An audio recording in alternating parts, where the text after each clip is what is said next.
Good morning.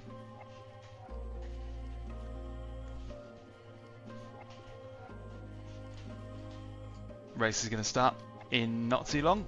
We're literally loading into the session now.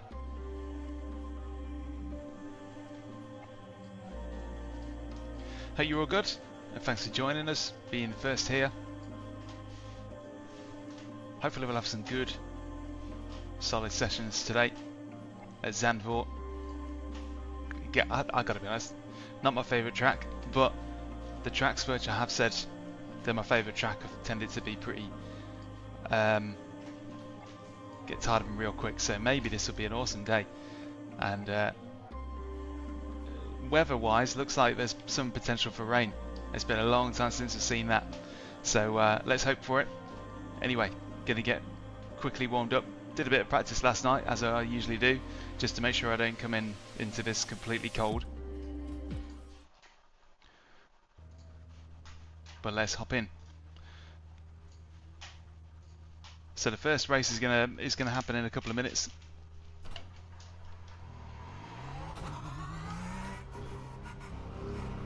Exit is clear.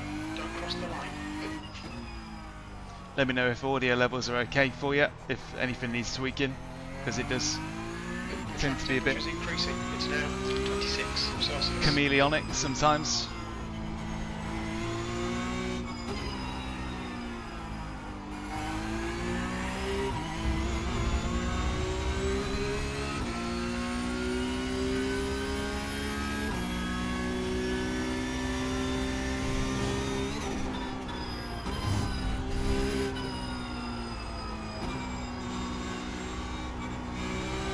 Someone's already had a trip off track.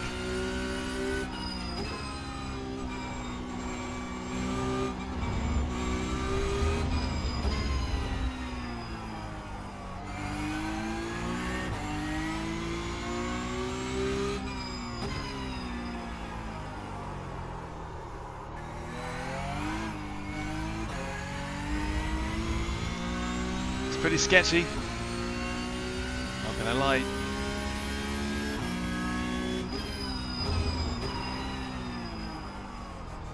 Feels like a nice real green track with no rubber left down on it yet. So first lap's going to be fun.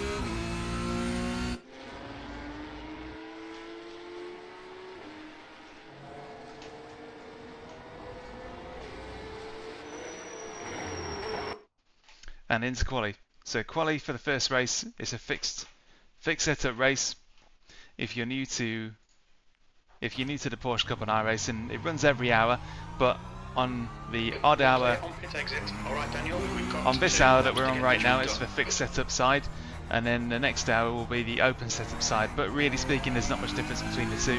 I have tended to run the fixed setup on the open side because I just flat out prefer it. There's not an awful lot you can really tweak setup wise about the Porsche Cup, but the tweaks you can make matter quite a bit. But whoever makes the fixed setup series, I just seem to have a bit of a synergy with them.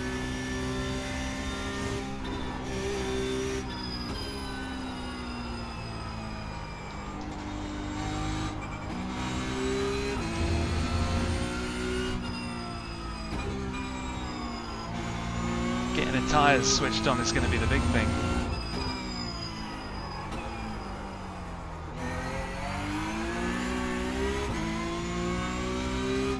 Thanks, Ugus.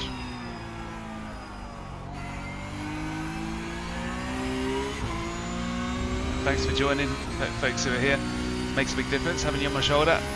Makes it more fun, more interesting. And hopefully in return I'll provide some entertainment and insight.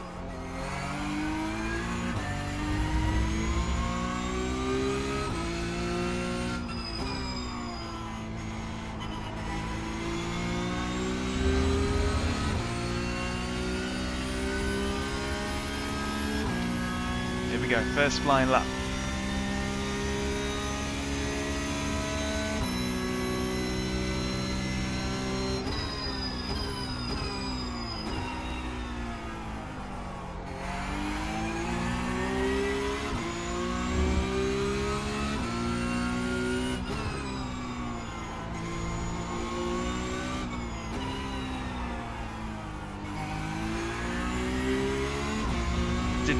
use as much of that banking as I probably should there.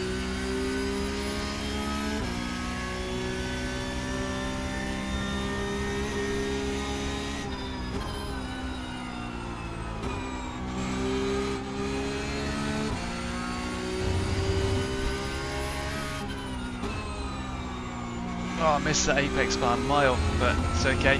Can still salvage that. Just loop around a bit wider.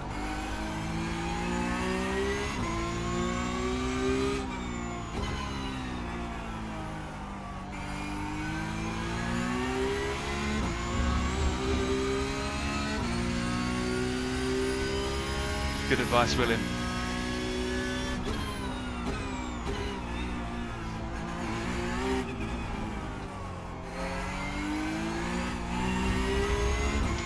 Just got to keep it on the road. Still better than my all-time best, but conditions could be different than what I was testing in. But this is alright, this is reasonable. Not a bad lap to start with. Well, we don't know that until the results come in, but it didn't feel bad at all. Pole position. That was 136.6. Well, that was a laboured exit from that corner. Didn't like that.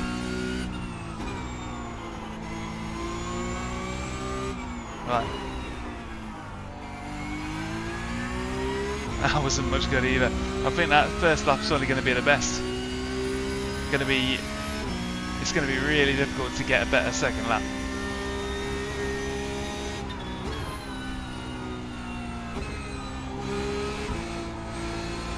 But I'll still try. Never know.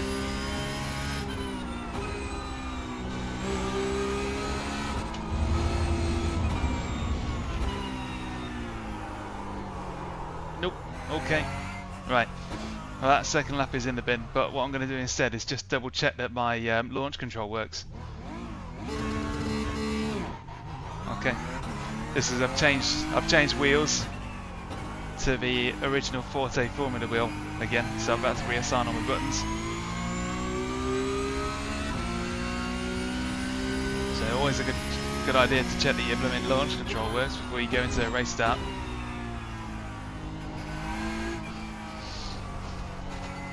Dziękuję, Oleg. Cześć, dzień dobry.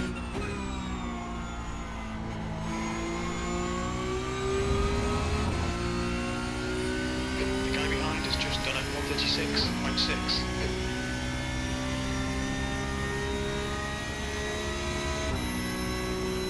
Yeah, no chance whatsoever of getting a better second lap there, so just got to see how the cards fall. We've got some quick people in here.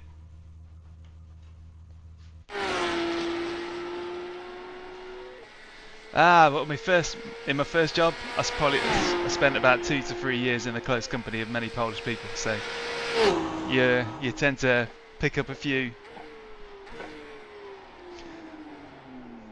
What part of the UK am I from? I'm smack bang in the Midlands. You probably couldn't get any more central than me. Not quite in Birmingham, but close.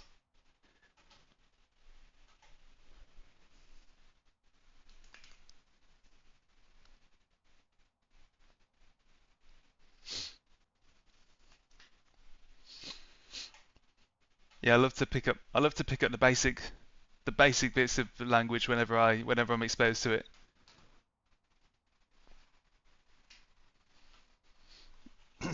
Yeah, sure, not no, but I can do that.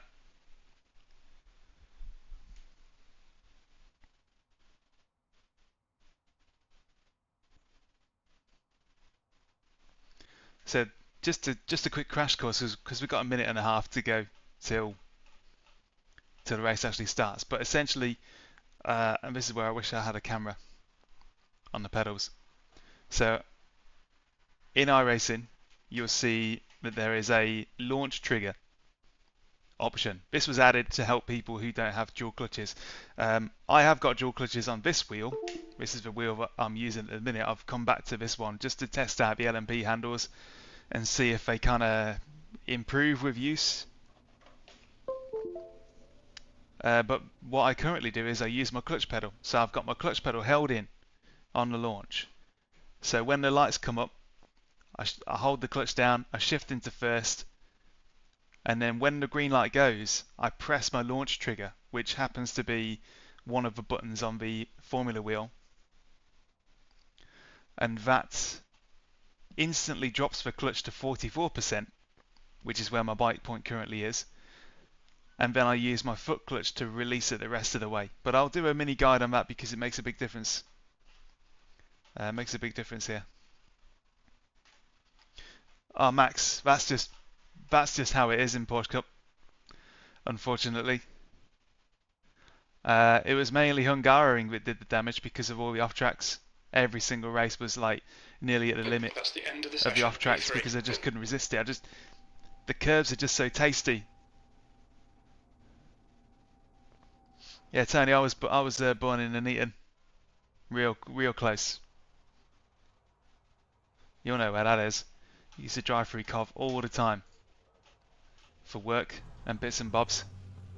Used to work in Cov. So Hungaroring did a lot of damage to the SR, and where was it?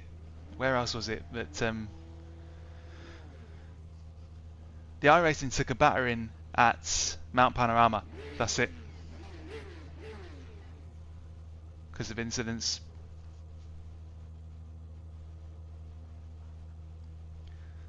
Yeah, Porsche Cup is my mainstay at the minute, and there's just it's not contact, it's off tracks. It's off tracks, and I just can't resist. I can't resist them. They're just scrumptious, aren't they? The off tracks, they're just delicious. So you just keep on doing it and trying to get away with it because you just don't want the guy in front to get away. So you keep on eating into the track limits. So don't worry. I mean, look around me. They're mostly B's and C's. An A is a rarity for Porsche Cup main people.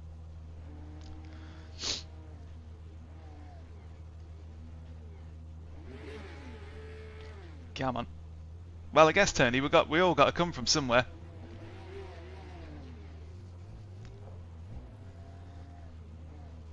Right, LC, launch control. Here we go. It's always exciting. Gridding up always feels great.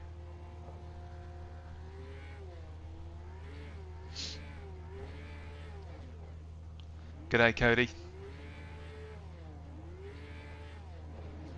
The track temp is Here we go. 27 Celsius, P3. Okay, Daniel, get ready. Green, green, green. Oh, long on the red there. Long wait to start. Bad start from first, he might get squeezed out. I can tell we've got some Australia/NZ cars on the grid here. Clear left. So I need to give him a bit of room. Bit of extra room helps us all survive.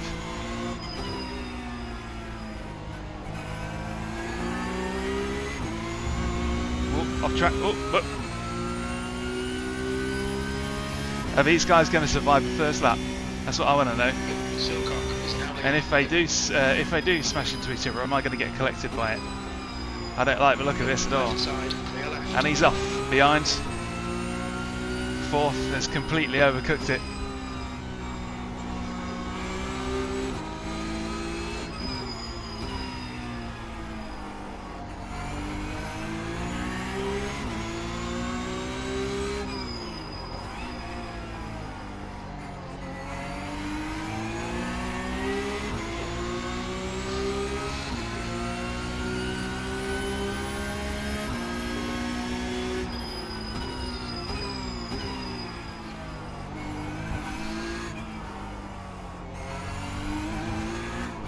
Whoa! Saved.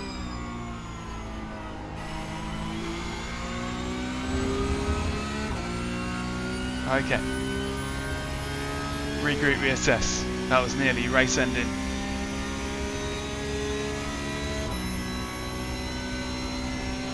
We got front row seats to the action though, haven't we? That's great.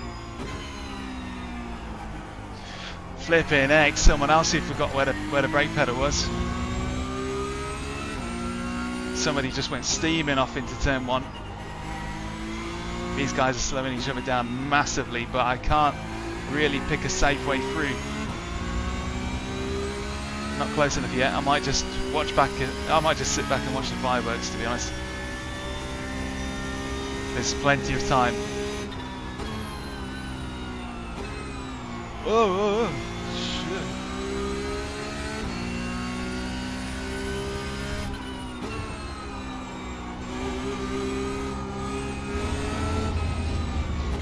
If they take lumps out of each other, then by the time I'm actually ready to overtake, they'll be all worn out.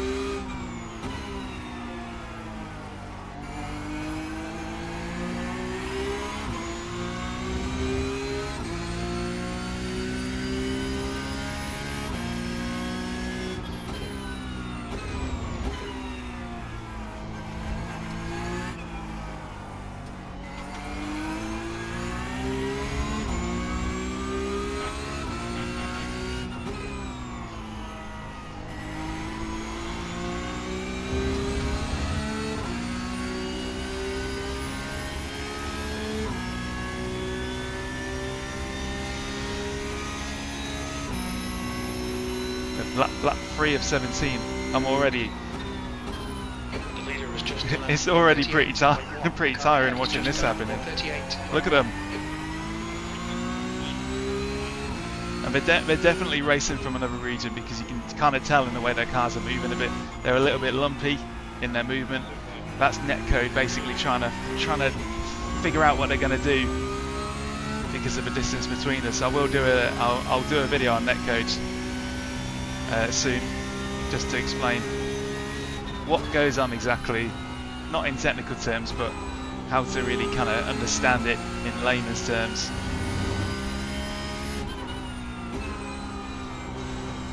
Whoa, and he's off. There you go, didn't take long. Right, that's one down.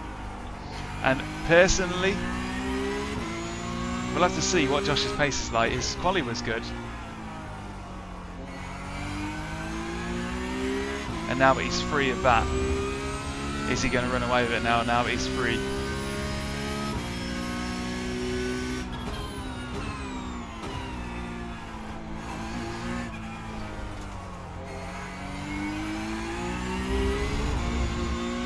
Want to keep in touch, really.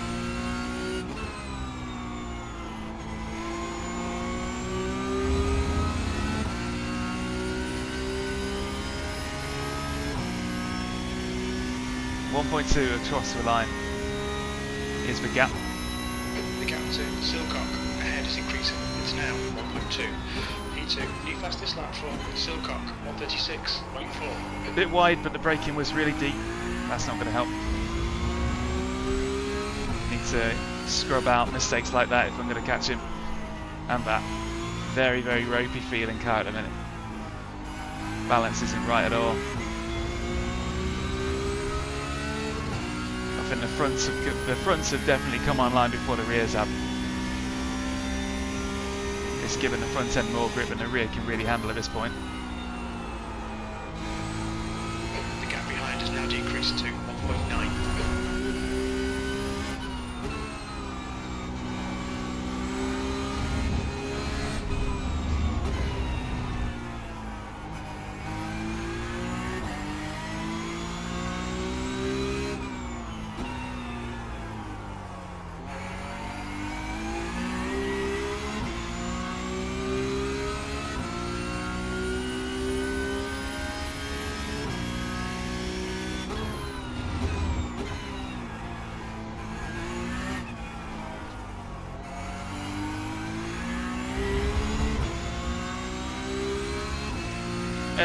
At least all drivers are in top split.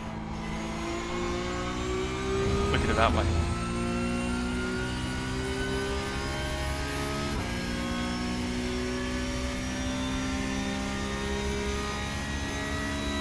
Right, well,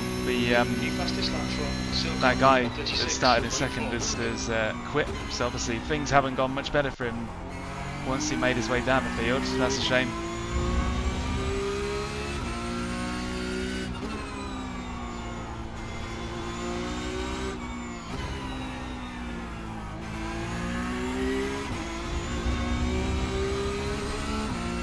That delta that you can see under the virtual mirror is last lap delta. So I'm currently nearly half a second quicker than I was the last lap.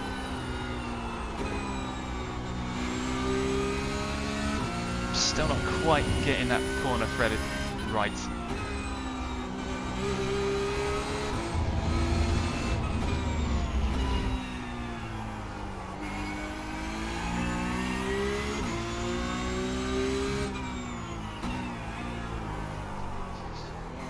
Balance of the car is not good right now.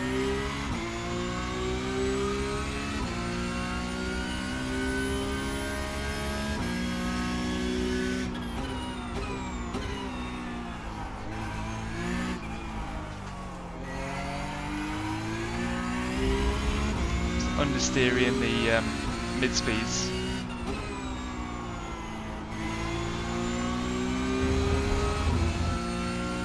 And pretty touchy in the slow speeds. Lost more time there. 2.3 gap last lap. New fastest lap for Silcock, 136.0. Your lap time was at 137.1. 3.3, so 1.1 lost on him on that last lap because it was pretty scrappy. But can do better. There's still time. Considering he's still 3 seconds up the road after some of those mistakes.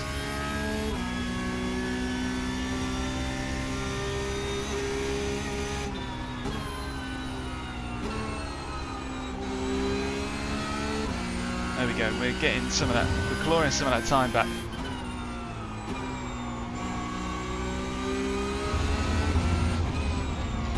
I'll put the brake bias forward a bit to try and stem that nervousness in these corners.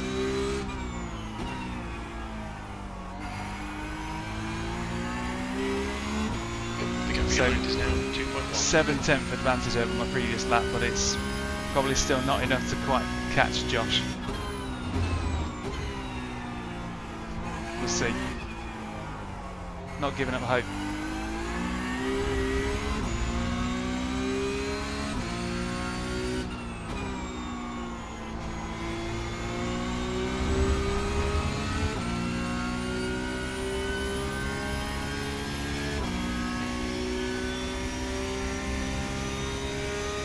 Morning, Jorn. Oh, that would be cool. Zandvoort must be one of those tracks that is a lot smaller in person than it looks on screen.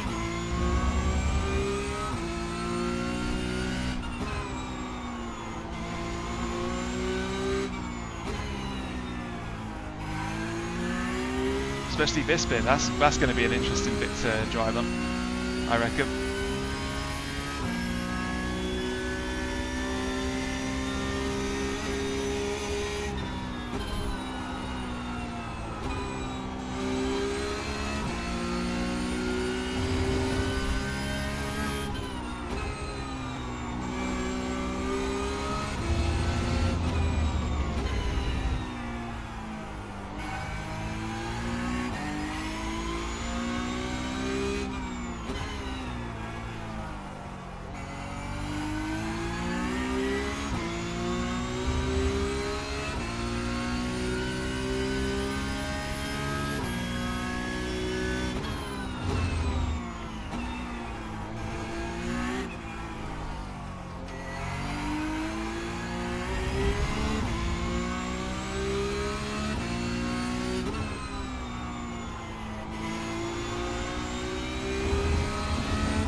Definitely a pretty strange track overall. Fastest lap for Silcock, 136.0. B2. Leader's currently lapping a good few tenths faster. He's legitimately got the pace. So without a mistake, I think he's got it in the bag. But he only needs to make one little error and that'll be it.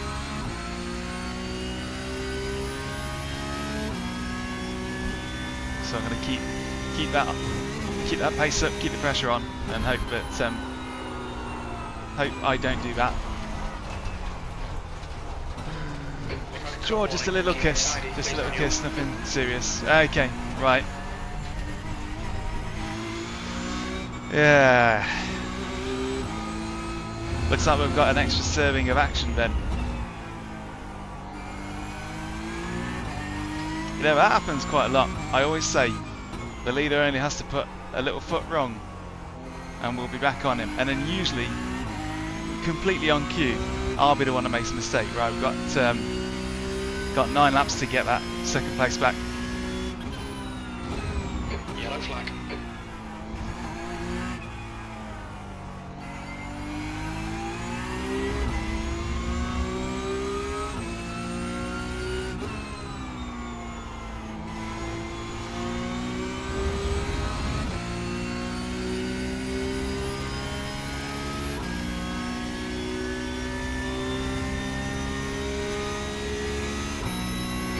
Right. Wendy's in front. Focus. 0.9 P4.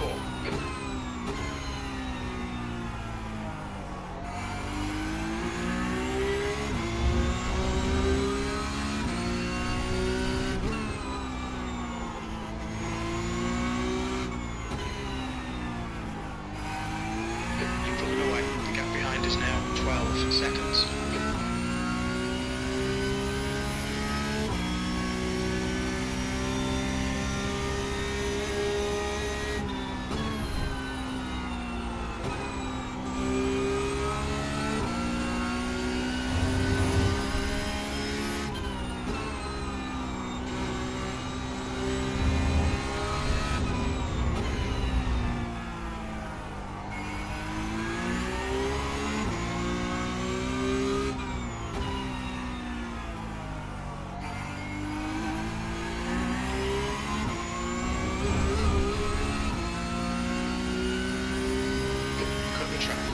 Nice and tidy.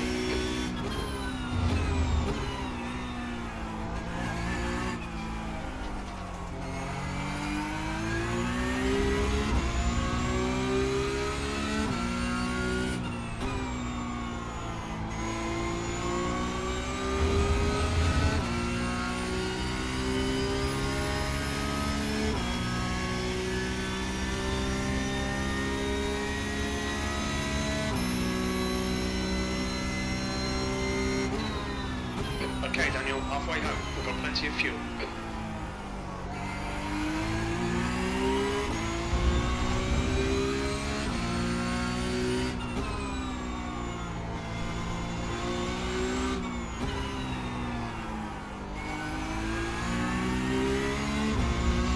I gotta say, I hate that corner. I hate it.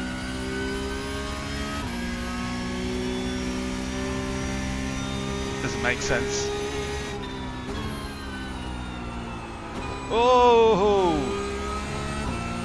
Another casualty.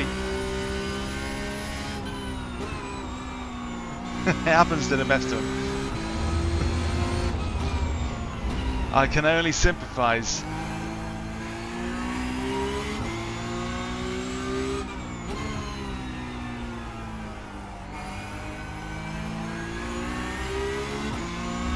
That's what I was hoping would happen to the leader while I was behind him, but I don't think he's going to.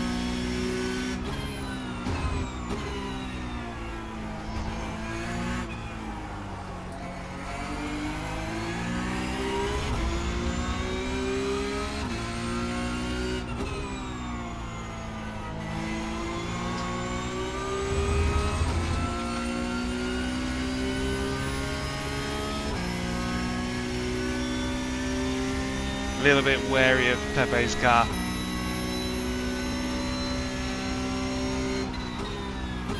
P3.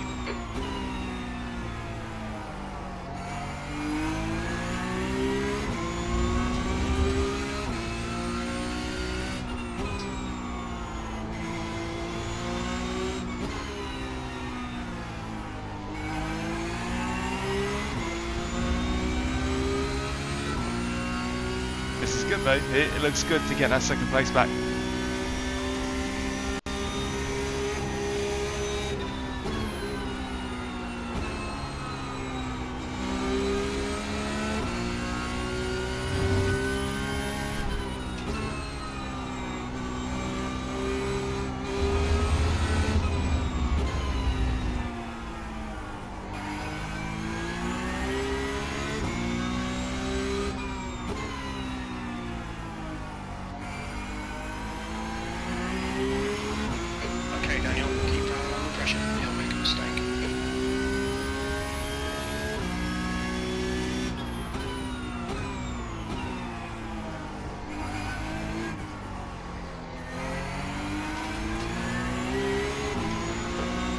inside.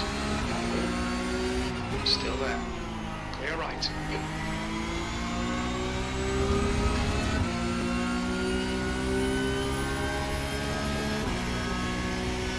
That is some right looking netcode there. Car right.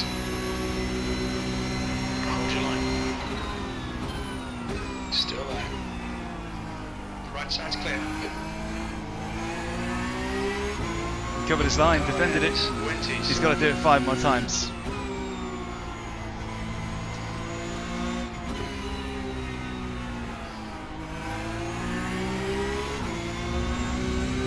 Let's see if he can. Let's see if he can hold that up.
Keeping it together. Time is running out. I can't really hang around here.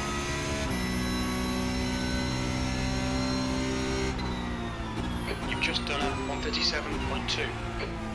Alright Daniel, lap times are pretty consistent.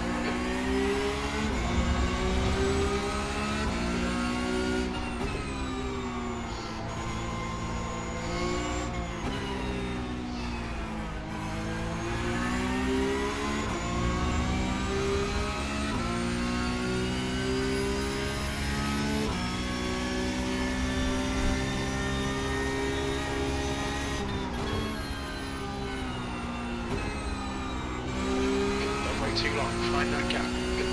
Yeah, I agree, Jim.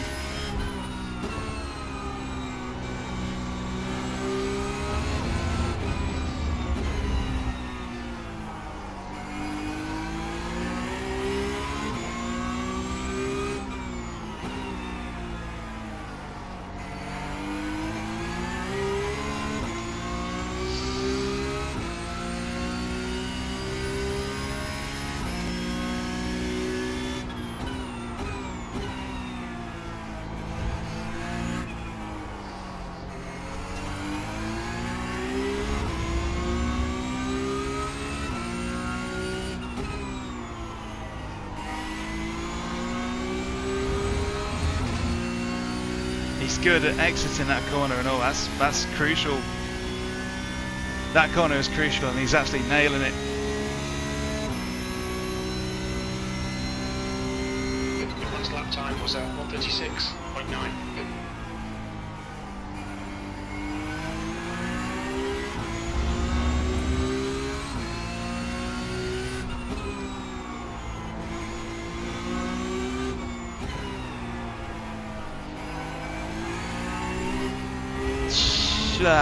Very, very sketchy. That wasn't very well executed.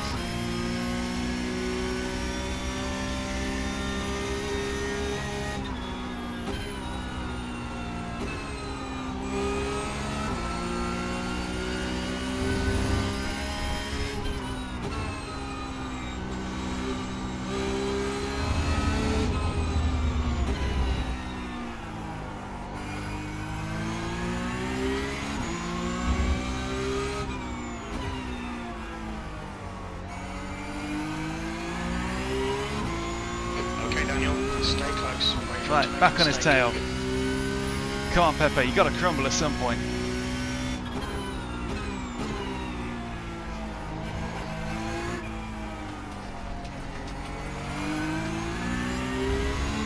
He's really good through this section, which is the most important thing.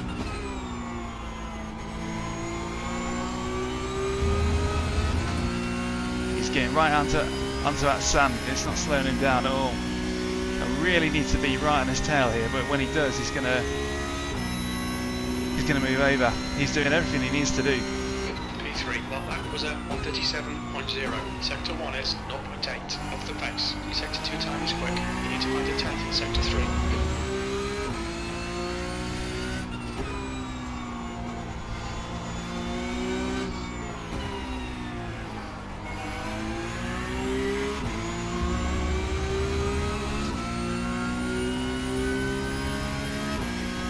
Now I'm going to try something here. Maybe not. Come on, pass him already.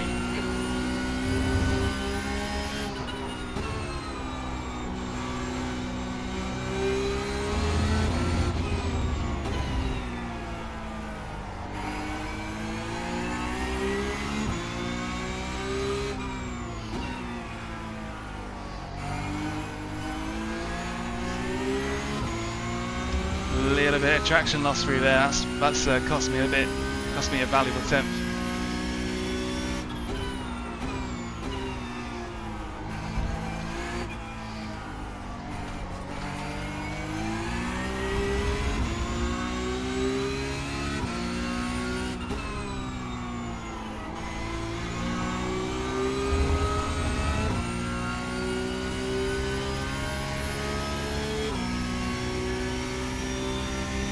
He's just really good through there. Really, really good. 2 laps left. We're on for a podium here.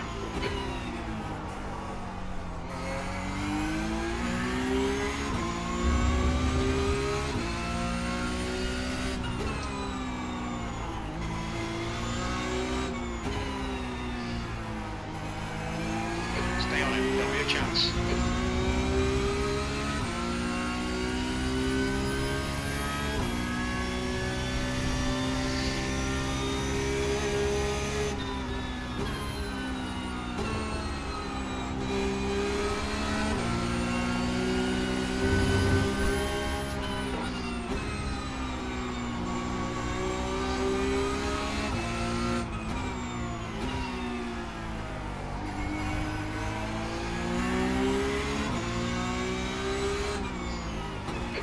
Right. Still there. So right. Good 20s. Lord! Closer. The gap is now 0.2. Push. Get second place here.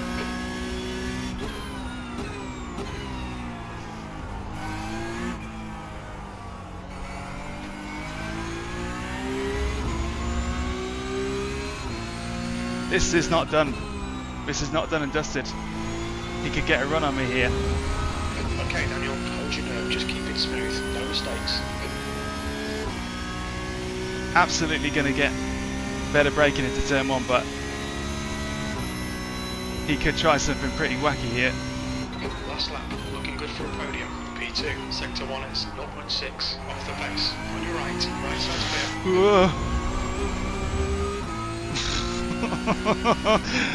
clear. Leave me alone, go away. I earned this. Oh! Little squeaks of tension coming out.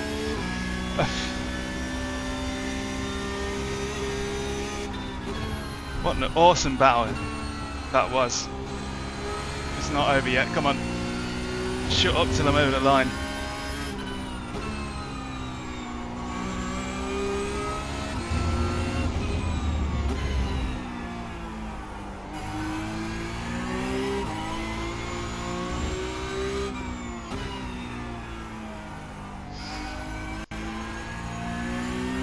That was good though, wasn't it? Silcock ahead is increasing. It's now That was 16 seconds. Ah, that was good.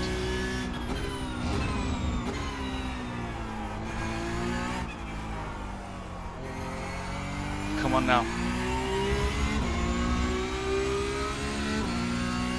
Don't celebrate before you get across the line. Anything can happen.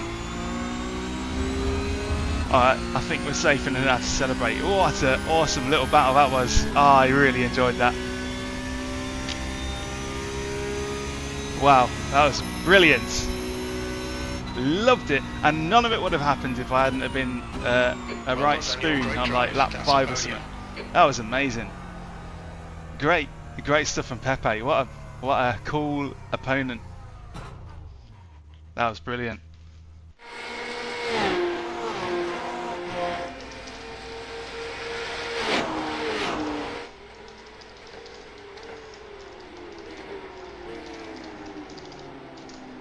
Oh, that was lovely, lovely, lovely, lovely, lovely. That's Porsche Cup for you. Ah, that's brilliant. For a good long while there, I thought that was never going to happen. He was giving, he was doing everything he needed to, and the only place he was weak was through this middle sector. But yeah, he absolutely had it all. He had it all covered. Rodrigo, everything you can see in the stream is everything I can see because I'm on a single ultra wide. It's great and all, but I can't see much to the left or right of me. So I rely on the virtual mirror. I basically have, there's only a little blind spot to the left or right, but it is there. That's why my virtual mirror is so wide, so I can see like the front end of people besides. So, man, that was awesome. That was awesome. So lap 16 was what happened. And this far chase replay view really does do you dirty. It makes it look like there's bags of room between you, but there really isn't. So he's weaker through this bit. I'm noticing that he's taking this corner really wide in the laps I've followed him previously. And the door is just open. I prefer to take that tighter line. I just do. Yeah, I thought netcode was going to be... I thought netcode was going to come along and ruin that, but, you know, besides a bit of crunchy movement, it wasn't actually that bad. It was really good.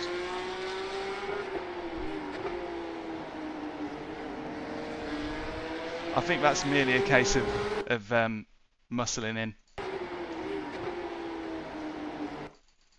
Because if you look back on previous laps where I might have been a bit closer, lap 12, lap 13, I'm really close on lap 13.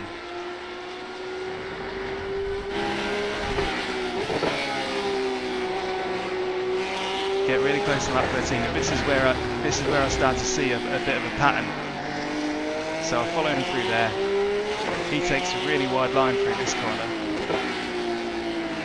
but I like to be a little bit closer to the apex. Normally it's a bit more dramatic than that. Hey Kareem, if you're watching, hello. Nice to have you. That was a good chase.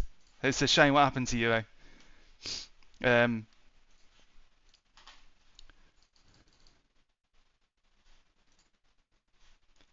But isn't it great? It's just how, you know, you mess up. Was it lap 2? No. Lap 8. How close did I get to that wall on lap 8? So it's that little smudge of grass there. I took way too much out of that. And that gets the car sideways, and now it's just about recovery. Go up on the bank turn, little kiss of the wall. Didn't do anything to the car, it's just a little scrape. And then there we are, rejoining fourth with a bit of work to do, and that was fun. That was really fun.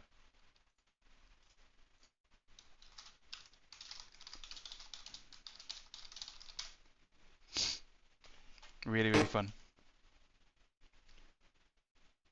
So we got P2 in the end. We ended up with the same position that I thought I would do, but we had a lot more fun doing it. So good. So good.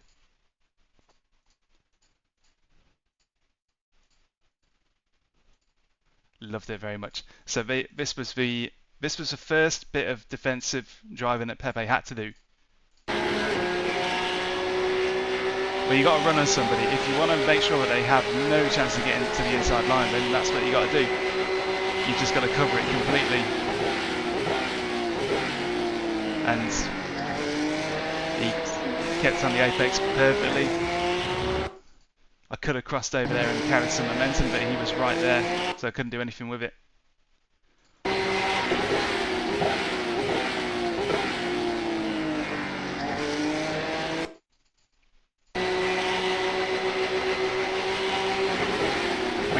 braked at the same point, and he just really nailed his braking. Hugged the apex, and denied me the space. I physically couldn't. I couldn't drive through him on the exit, so I can't take advantage of it. We estimate 2 laps remaining on this tank, 2.4 litres per lap.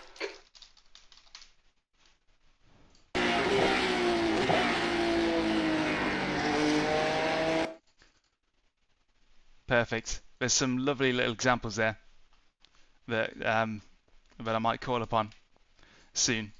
But there we go. 10:32. It's going to be 15 minutes till the next race, so I'm going to head over to the open setup side into practice, because between you and me, there could be some weather involved in the open side. So if it is rainy, I want to actually be able to get some laps in on the wets. I've already done a few, but not many. So let's move into that now.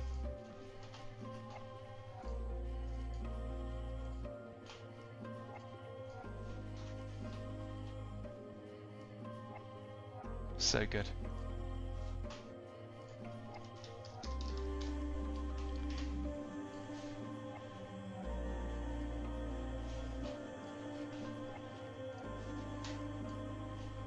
Just grabbing the setup that I may need, because kind of felt a bit. Normally I find no cause for complaint with the fixed setup. Normally it's right on the money and I feel very in sync with it, but that felt a bit more laboured and painful. So I'm gonna see if the VRS setup that I normally use fits any better. So at present, I'm currently using the Forte Formula Wheel again, but I'm trying out the LMP handles because they make the wheel look tons and tons better. But the first time I took these handles out of the box, I was shocked, because they just feel so much so much worse than the standard grips. So I'm using these basically to see if they kind of bed in, if they tack up, if they if they provide more grip once they've been used a little bit. Because when you take them out of the box, there's zero grip on them. They feel almost like hard plastic. I was really shocked. So I'm giving them a chance, giving them a solid chance to kind of improve with usage, because the standard Asetek grips are also, they also improve with a bit of usage because the rubber roughs up. So that's what I'm using today. No gloves either. I'm trying to make sure that I get the grips extra greasy.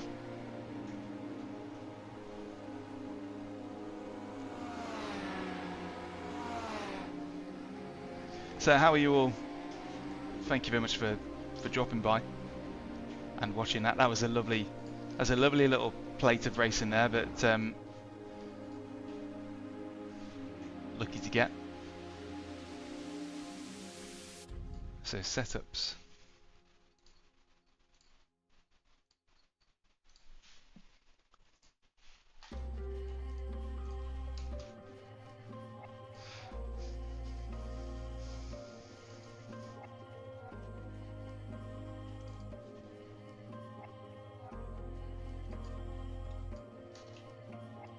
There we go. Okay, let's get practicing.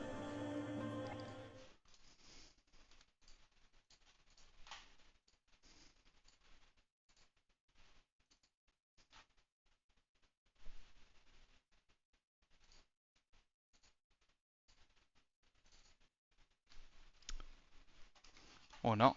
Where do they go?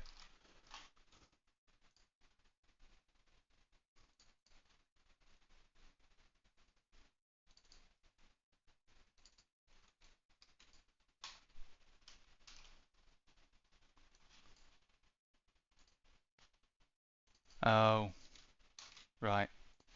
Put them in the wrong folder, didn't I? There we go.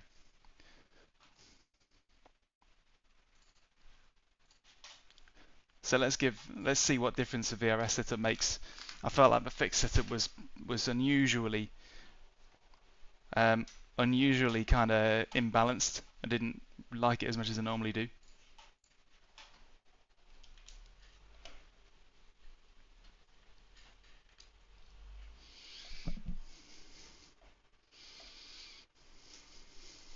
Oh, now I'm not dragging it into the barrier for a laugh. I was just turning trading paints on.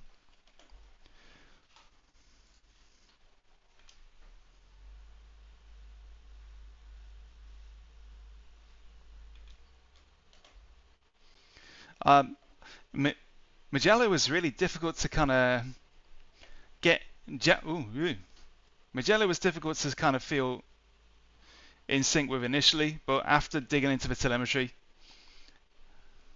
unsafe pit exit.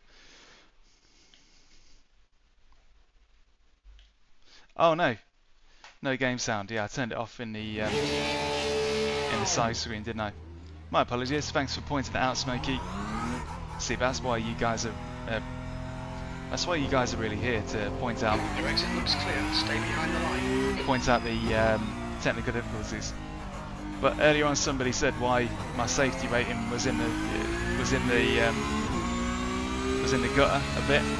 If you look around at this relative list, it's all B's and C's, and A's are a rarity in Porsche Cup. Having said that, there's now 3 of them. Thanks for proving me wrong. Maybe it's just me then.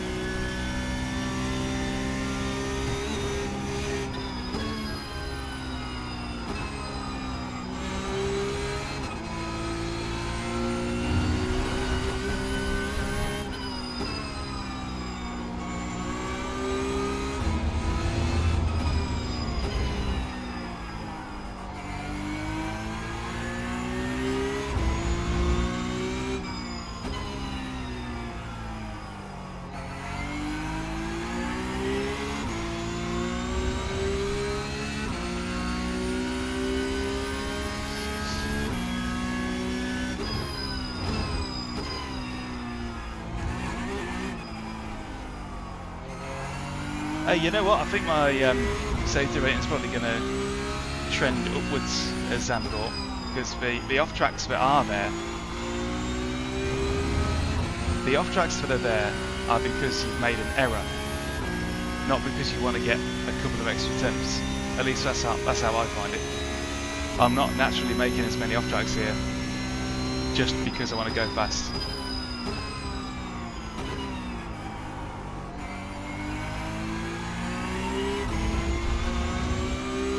Plus the curves are pretty big.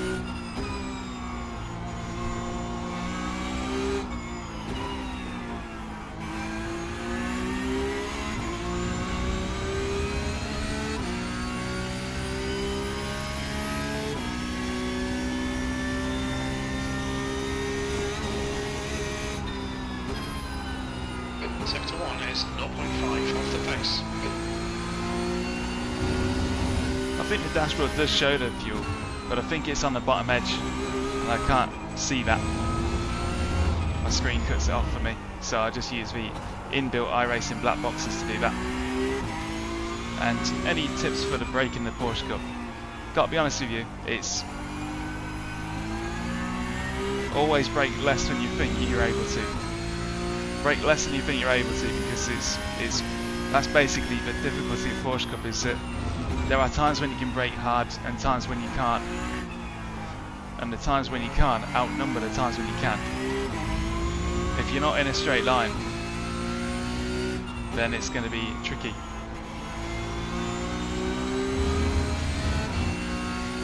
But the main tip with the Porsche Cup is be gentle on the brakes, but also experiment with the gearing, because the gear you're in really has a big impact on how the car turns in. It has a huge impact on how the car feels through corners. So if you're having trouble getting the car turned in, use a higher gear.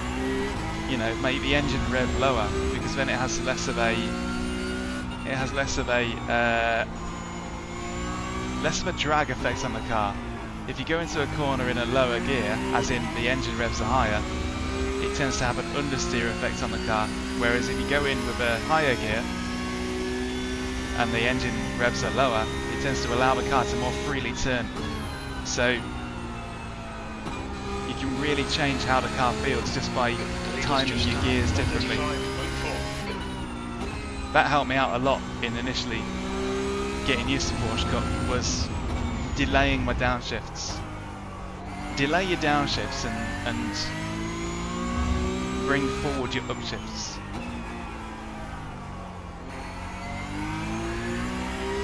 If you drive this thing like a GT3, it won't work as well. Sector 2 is 0.7 off the pace. And then when you're comfortable with that and you start to kind of get used to the flavour, then you can start experimenting with your gear shifts again and trying to customise it a bit more to you.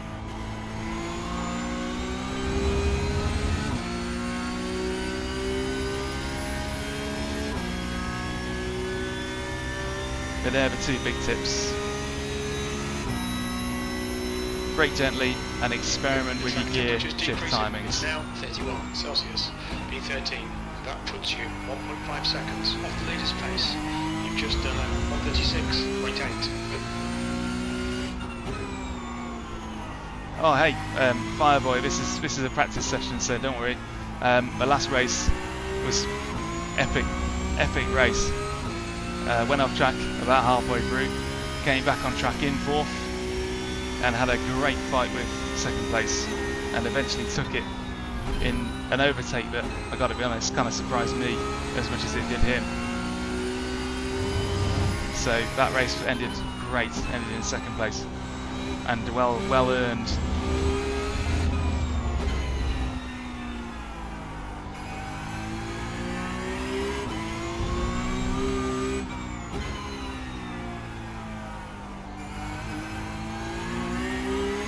Okay, quite liking the VRS setup for a change. Normally I don't like it compared to the fixed, at least in this season's Porsche Cup. But I think I prefer the way this is balanced.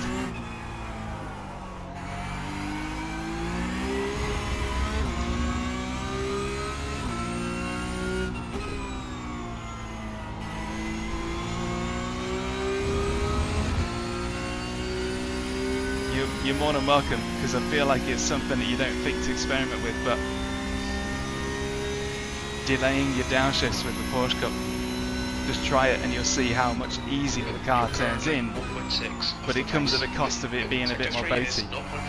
So gear shift timing is a big part of it.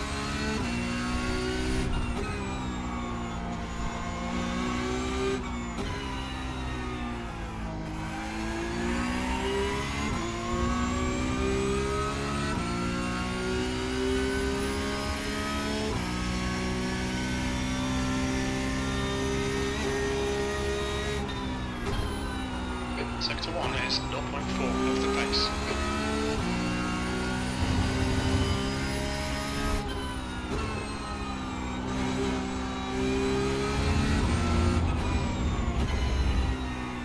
Yeah, this is much better balanced.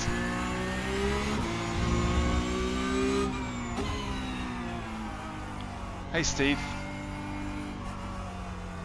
Yeah, much appreciated. I hope you enjoy it. It's a good little rig. It's a good little rig and very easily upgradable with those bolts, as shown in the review. That's pretty much its only real weakness, and it might not even be a weakness for you. It was only because I had a big old Fanatec DD1 on it, which is like mega leverage. Which other classes do I like? I like Super Formula, but the problem is that it's. Hang on, I'm just gonna pop the fan on for a start.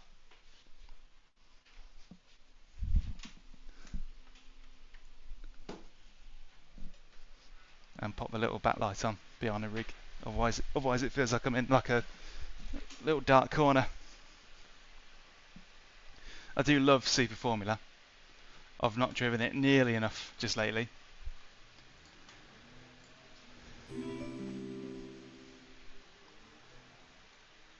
It's probably more easy to say what I don't really like, and the one car that has eluded me constantly is the LMP2. I do not get on with that thing at all. Moser R5 arriving tomorrow.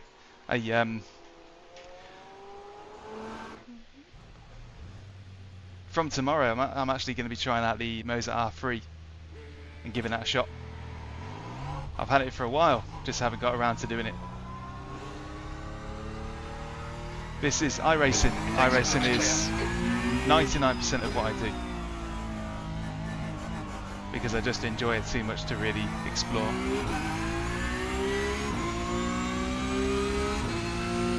Yeah, you'll be fine with that then, Steve. I think it was because I stress tested it with a very big, sort of long dimension wheelbase. But again, really super easy fix. Super easy fix. Couple of serrated flange bolts and you're away. The rest of it's golden. Good pedal tray. Looks nice. Quick to build. It's got its advantages.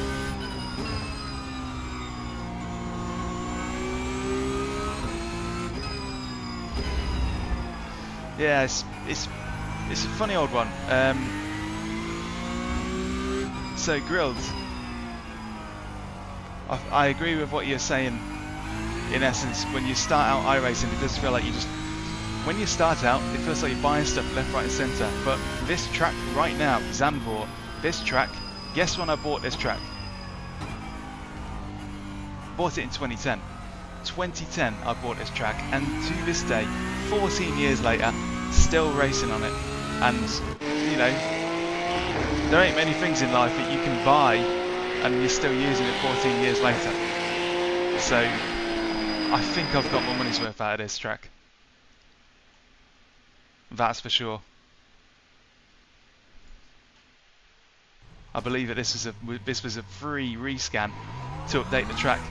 Your exit's clear. Watch the white line. We've got 2 laps. Let's get this done. Yeah, ooh, God, watch the wall. Yeah, there's no doubt about it.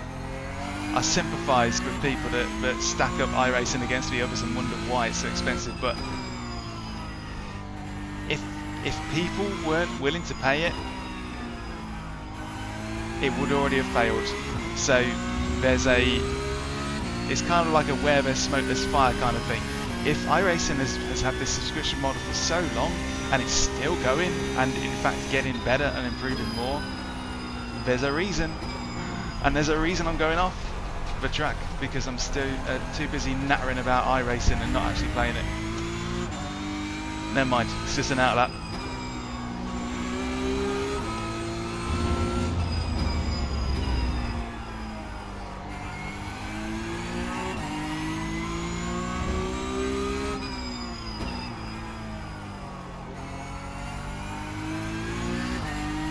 Personally, I think that if anything is going to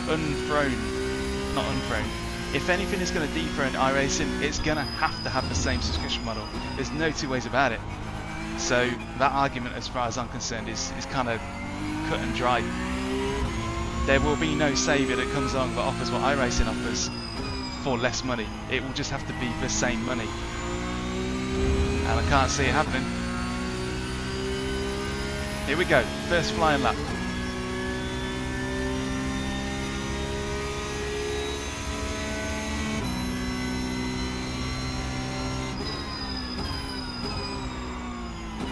Oh, little grab at the front right wheel. That's okay. This will just have to be one to put in the bank. Needed to tweak the brake bias really for that first corner on cold tyres, and I didn't. So this will just have to be a safety lap to bank a lap time and warm up the tyres for the second flyer.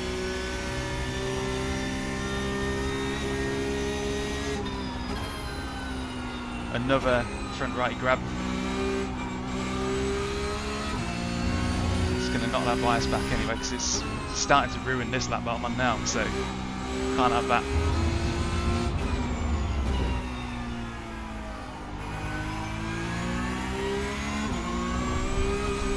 Oh, it's off track anyway. Wow, that's a really unlenient off track. Basically put the equivalent of a little toe on that grass, and it's invalidated lap for it.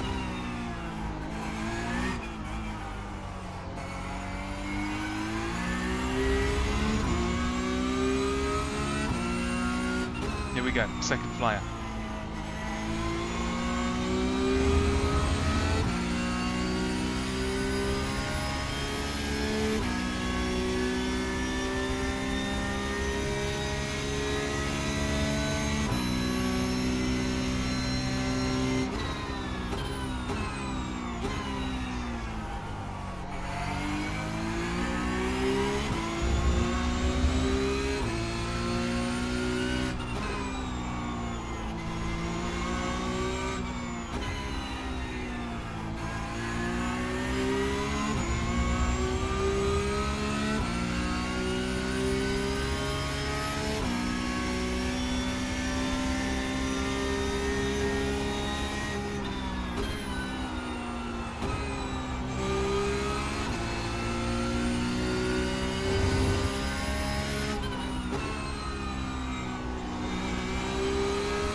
Okay, good.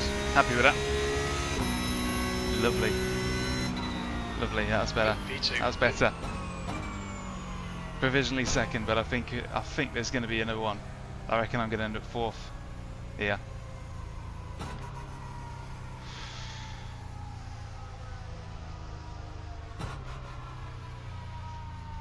Yeah, down to fourth, but that's where iRacing expects me to be, nearly.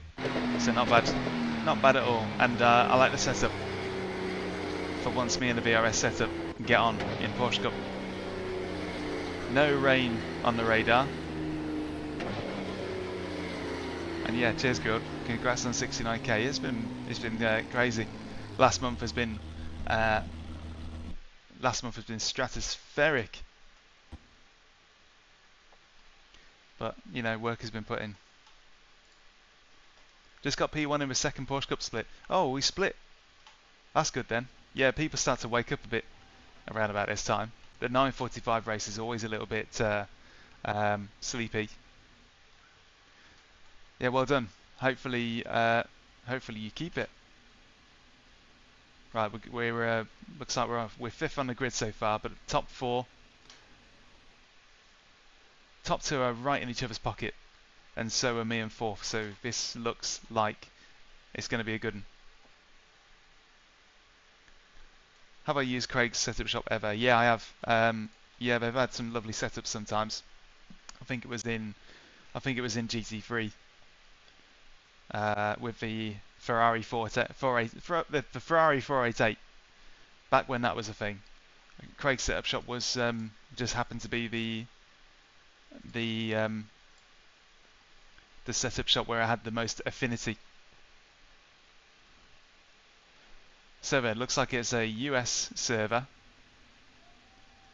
and the majority of folks are in Europe and Australia, so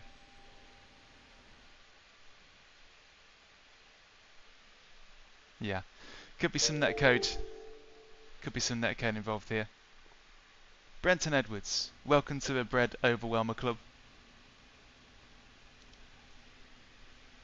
If you're out of a loop, if you watch my video on trail braking, I think it was from 2021. Watch my video on trail braking, you'll completely understand. That's the end of the session. P5. Yeah, thank you for being a member, and thanks to everyone else for watching. Makes it way more lively and fun having you there. All the races today, they're basically me casting a net, trying to find some good bits of racing to then clip and maybe analyse and put out in a short video on YouTube Shorts and TikTok and Instagram, and also collecting material for a longer video, long form video about overtaking and defending, which I've always wanted to do, and this is helping gather the material for it, so it's going to be lovely. But yeah, welcome to the Bread Overwhelmers Club.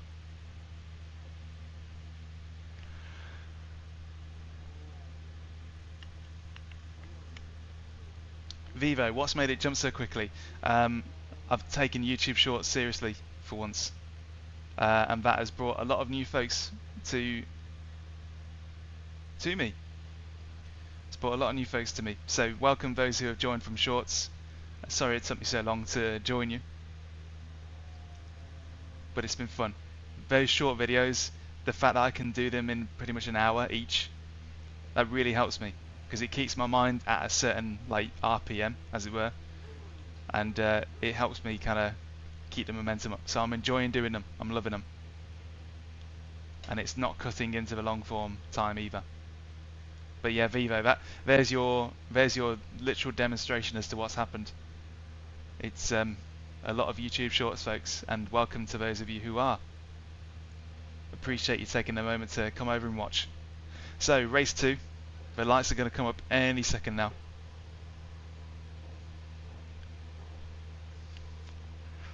Standing start, 5th place, looks like a tough grid.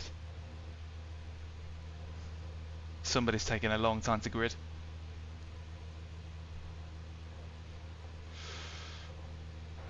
P5, the track temp is 28 Celsius.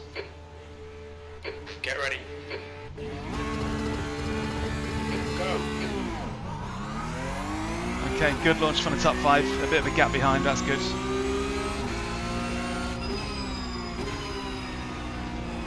Car right. He's still there. Car's still there. There'll be a bit of an overlap. I'm just going to let him go here because I don't want to get too wide and invite trouble from behind, so that's fine.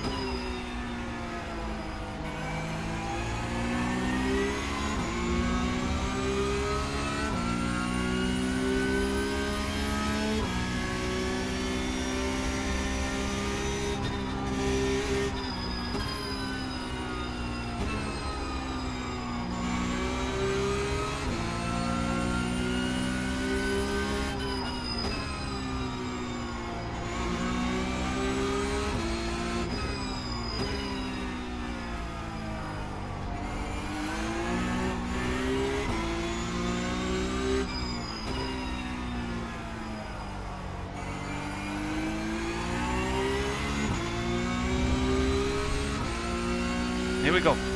Clean so far. Surprisingly clean, actually.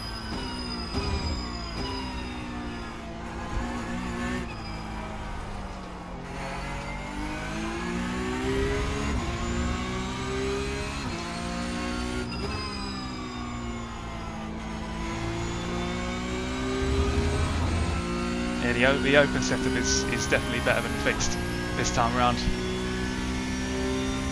Much more planted.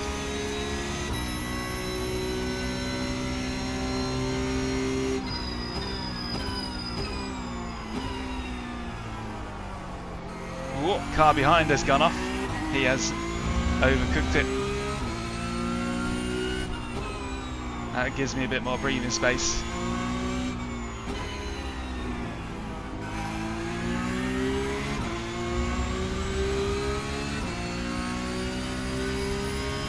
So the delta that is going to appear underneath the trim mirror, that's the last lap delta.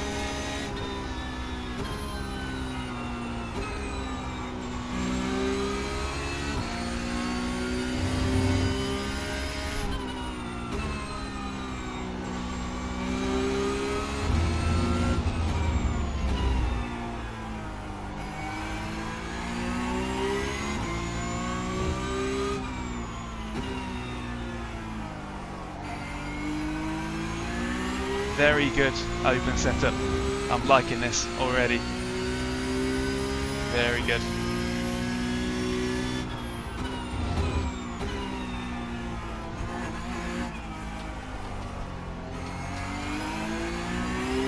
My Looks like Angelo, isn't it? Daniel.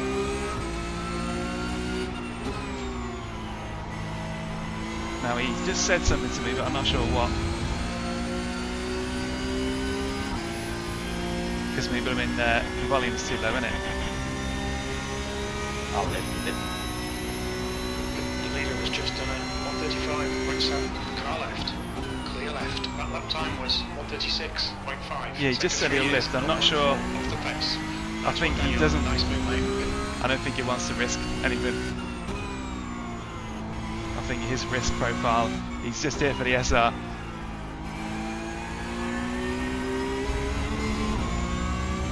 We'll take it though. Maybe he just does not feel happy and doesn't want to worry about defending against me as well as driving the car, because it's hard enough as it is.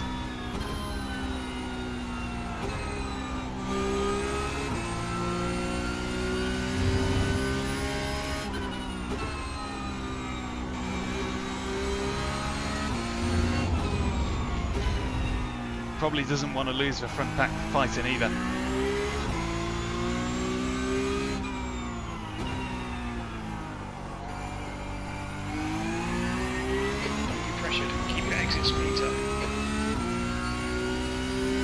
Them top three need to start tussling.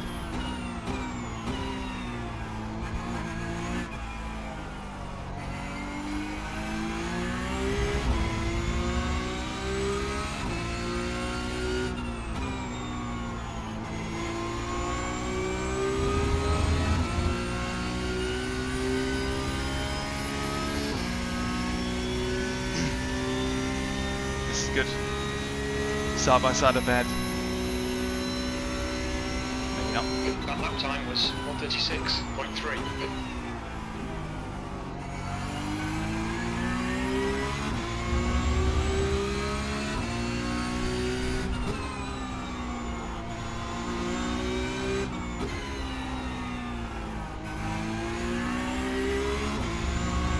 This is good. I'm liking all the green I'm seeing on that delta bar.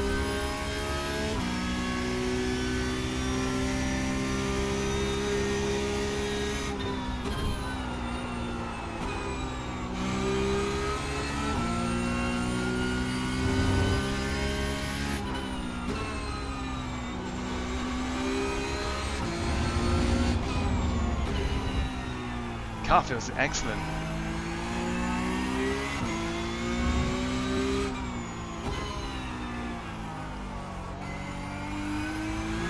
And yeah, I've already checked that I'm on race fuel. That would be annoying. Yeah, car feels great. Yeah, it's because you're under fueled.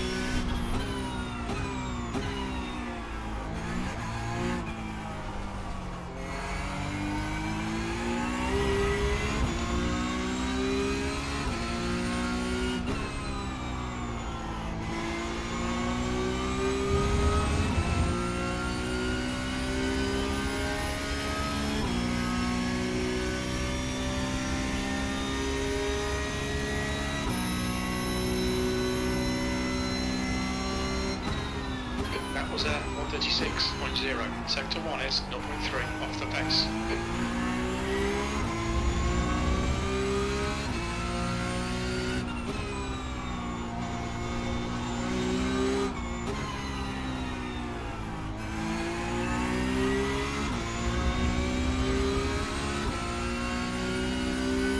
Come on. Somebody poke the top three with a stick. Get them to do something.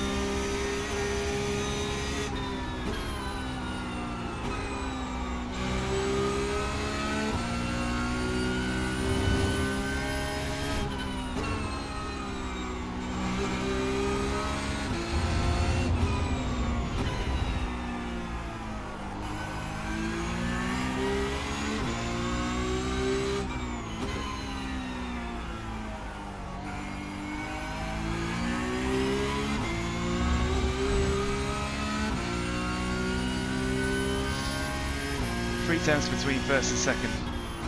That's all that's in it for them.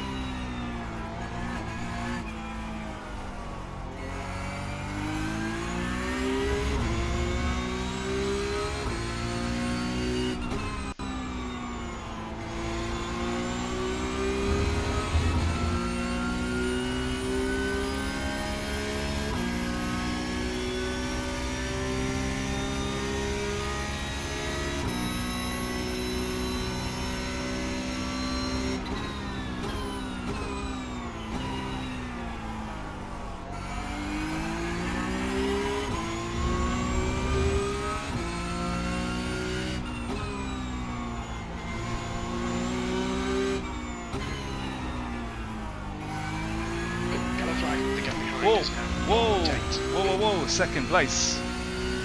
He's out of here. We didn't see him because he was like deep on the inside, but yeah, he's gone. Second place is gone. Freebie.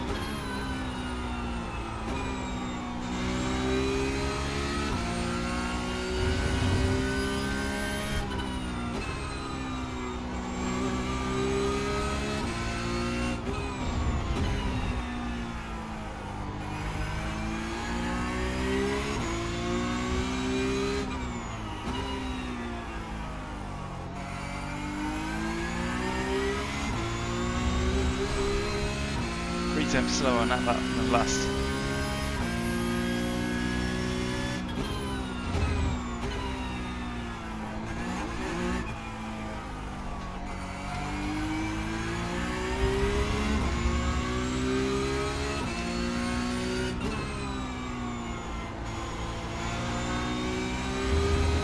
Okay, Daniel, don't let this guy distract you.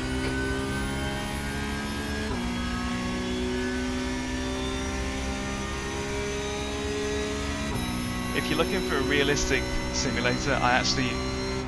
Great driving, keep it up. E3, you've just done 136.5. That's good consistency, keep it up.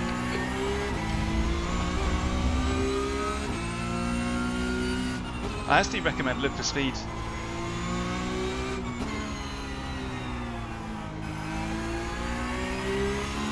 Live for Speed probably has the most applicable real life kind of stuff to it. That's where I started, and it's still going today.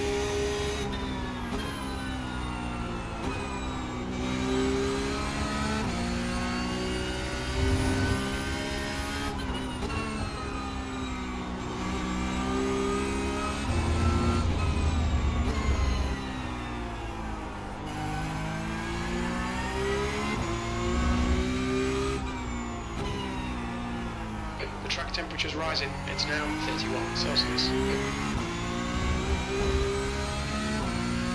Right now we're just keeping Angelo behind, but considering he let us by, is he going to try and attack if he does catch up? You know?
I don't know if Angelo's going to be interested in staying behind.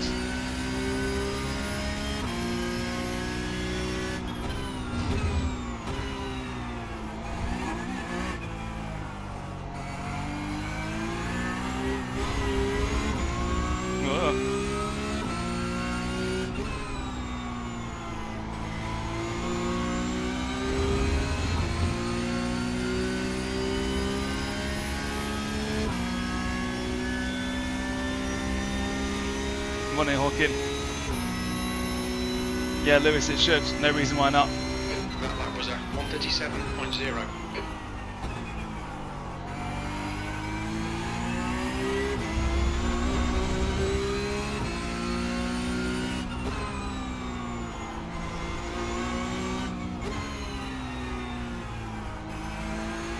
Defend your position, don't let him through.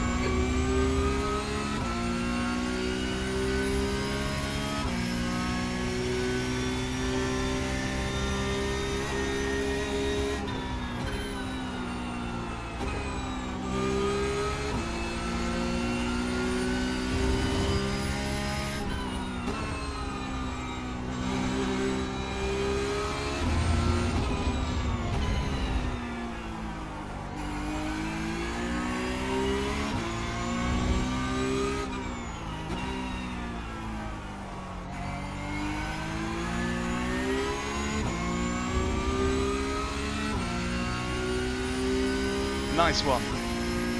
Yeah, I keep forgetting it's a Wednesday.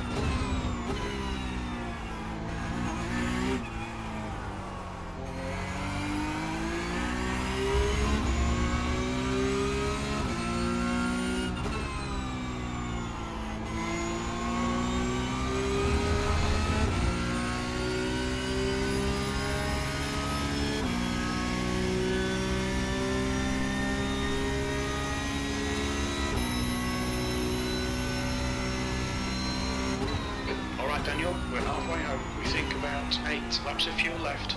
Your lap time was 1:36.5. It's such a silly corner. Such a silly corner. Makes no sense. P3.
Ah, it feels so wrong every time.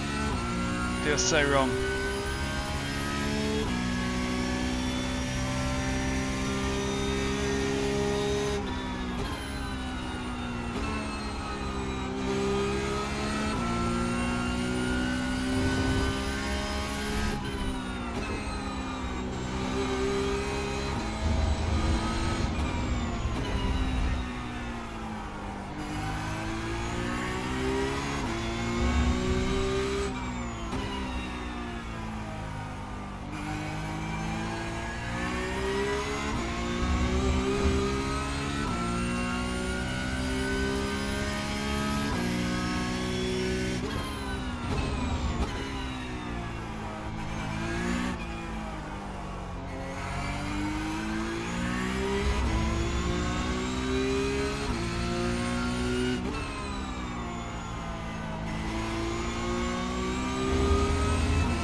That lap was at 1:36.6.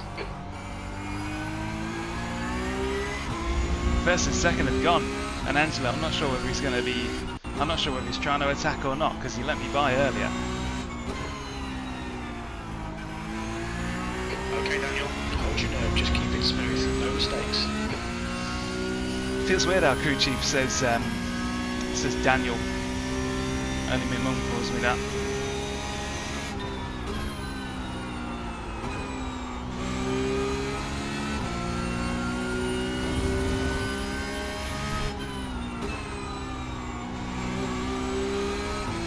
Only my mother and iRacing are allowed to call me that.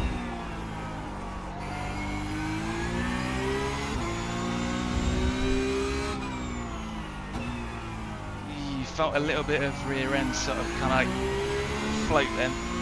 Well, that's not going to make it any better.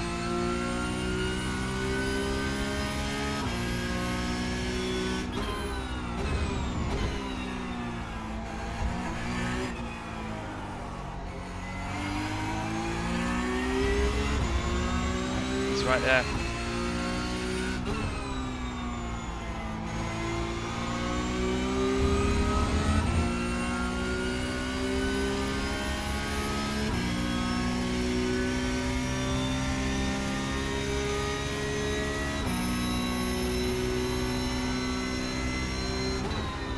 That last lap was a 1:36.8.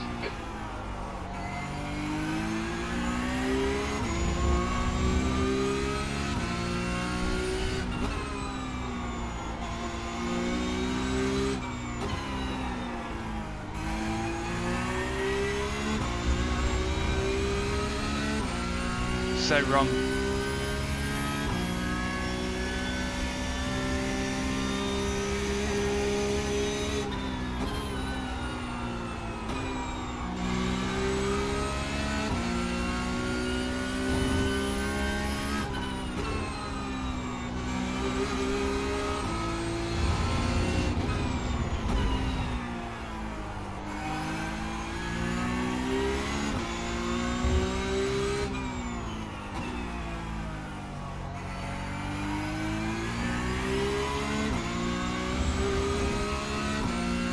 Good stuff.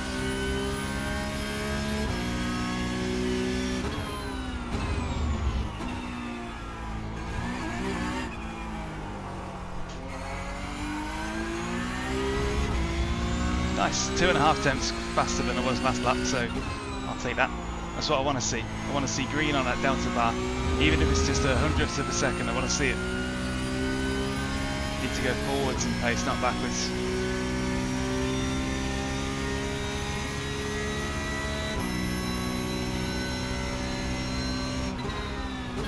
Okay, Daniel, you've got about 4 laps of fuel left. Your lap time was at 1:36.7. Good consistency. Keep it coming.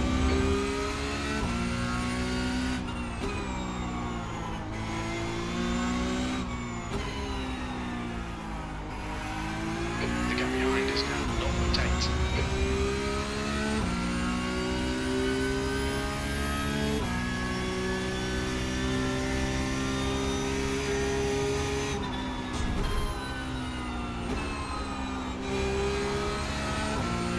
I need to go into that corner a lot more steadily. I think that will help. I'm losing temps there just because I'm just taking it a bit too fast into it.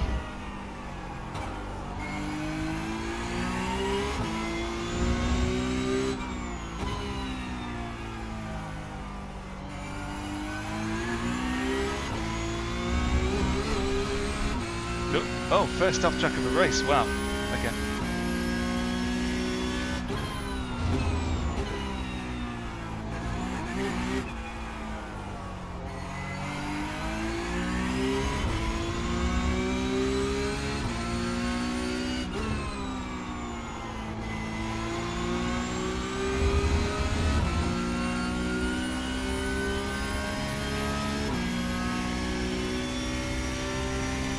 Well, this is a nice leisurely drive, isn't it? Make him do all the work. Focus on your exits. We estimate 3 laps of fuel left.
laps left. Come on, you're looking good for a podium. 2 laps of fuel remaining.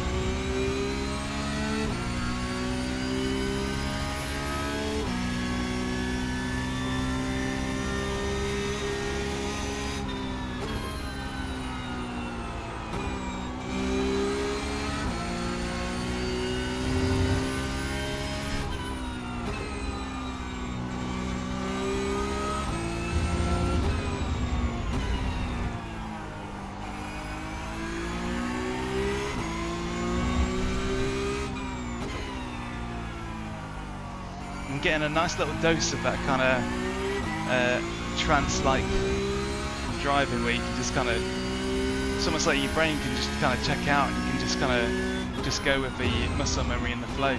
It's brilliant.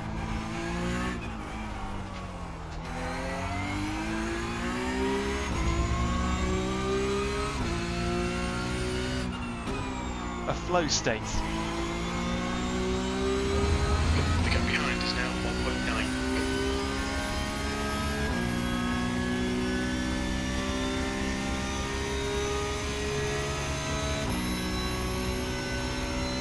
Last lap. Okay, Daniel, 1 more to go. Keep it together, we'll be on the podium. We think you'll be out of fuel on the next lap.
Litres remaining.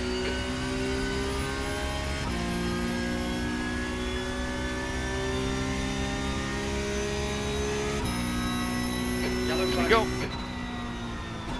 Well done, decent drive. A nice solid third. First and second were nowhere to be seen. No chance.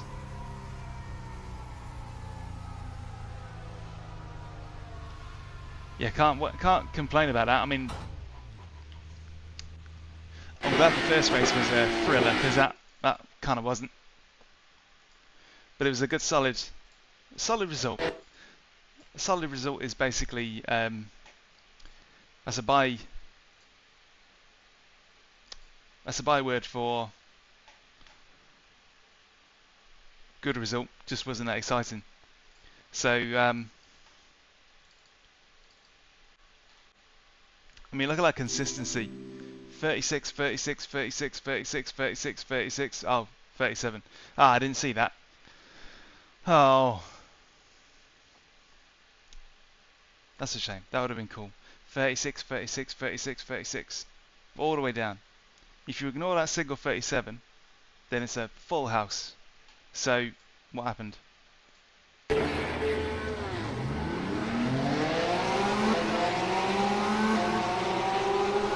I want to know what happened to that guy that spinned out on the big old bank corner.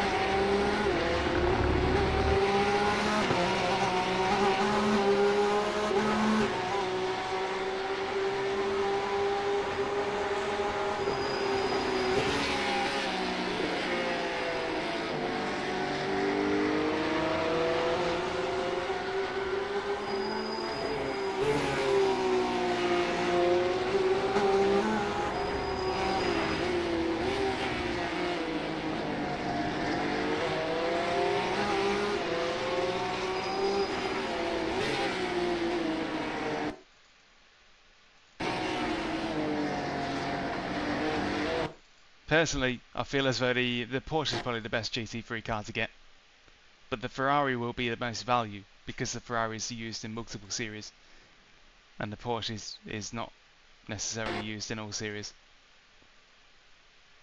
That might change, but you've got the Ferrari Challenge, and that runs every hour. Although the Ferrari, the 296 GT3 doesn't feel very good. I gotta be honest with you. I'll give it a chance because I loved the 488 so much, but nah.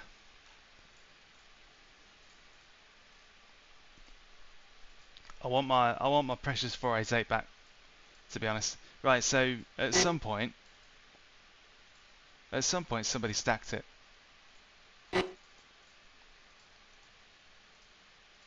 It's not on that lap.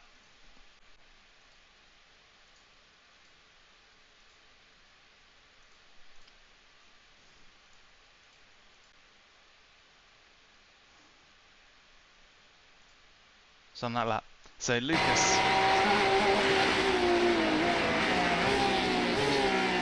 spun out. He was getting real close to first place.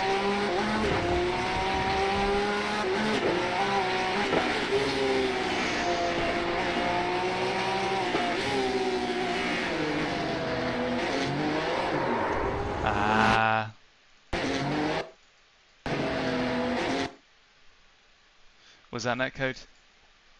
Was that netcode?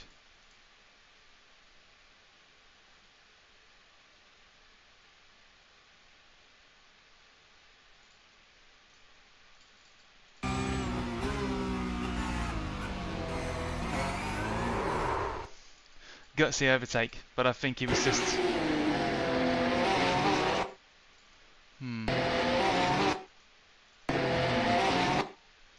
Hard to tell.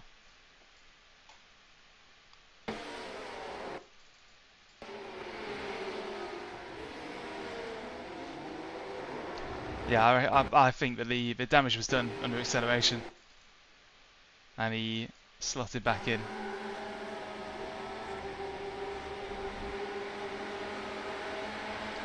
Yeah, overtaking on the inside of the back corner doesn't really work.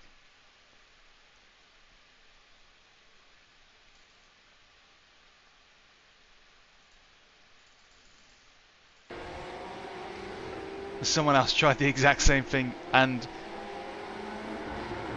came to the exact same fate. There you go then. So if you're on Zandvoort, don't bother going on the inside of the bank corner.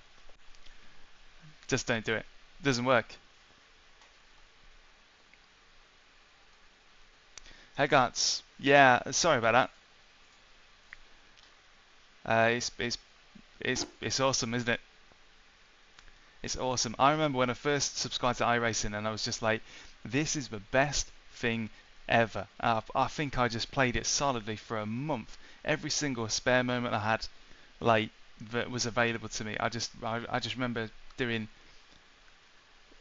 tens, hundreds of MX5 races, Skip Barber races, Spec Racer Ford races even. I just did so much. I loved it. It was the best thing ever. And it was all because it felt like it was like an actual organised race. What led me to iRacing initially in the start was the fact that I was playing Live for Speed and enjoying doing the races there. You know, you just do race after race after race on Live for Speed.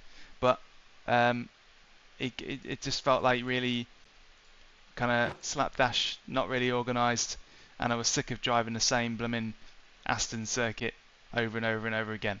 No variety. So I wanted to find a simulator that would give me that kind of real racing motorsport vibe, and I found it. I remember it. MX5 was running on Laguna Seca at the time, and at the time I had an MX5, so I loved it to bits, and it's been the go-to since.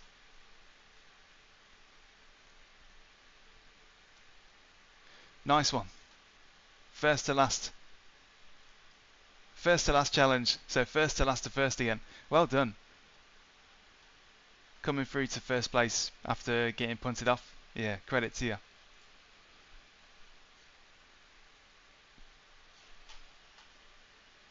Okay, I'm gonna... Did I already save that replay? Yeah, I did. I'm going to just step away from the rig for 5 minutes and let Rosie out, see if she wants any food and such sort. So I'm just going to put you on the between races screen. So your chat's there, your channel members are there. Brenton, need to stick you in, don't I? The newest member of the Bred Overwhelmers Club.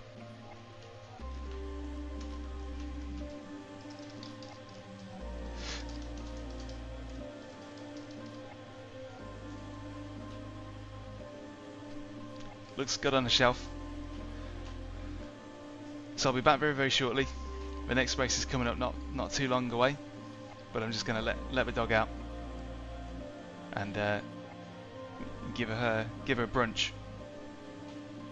So I'll be back very shortly. I'm already registered for the next session, so if you're in the next Porsche Cup session at 11:45 rather, then I'll see you in there. Otherwise, I'll be back shortly. See you in a mo.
Hey, second to that, I'd love a catering for iRacing. I'd love that.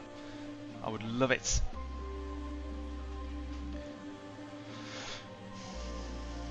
Right. A quick reorientation with the fixed setup.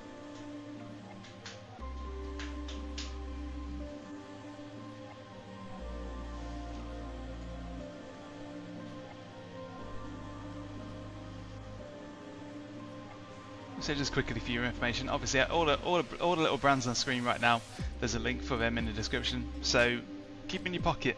Next time you're going to place an order with one of these folks, using the links in the description that are provided down there, help support me.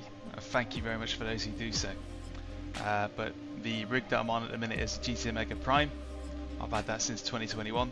The Inertia Seat that I'm sitting on, that's a fairly new product, and at the minute it's still only in the UK and EU as far as I'm aware. I'm not sure when they're going to bring it to the US, because it's by far the best.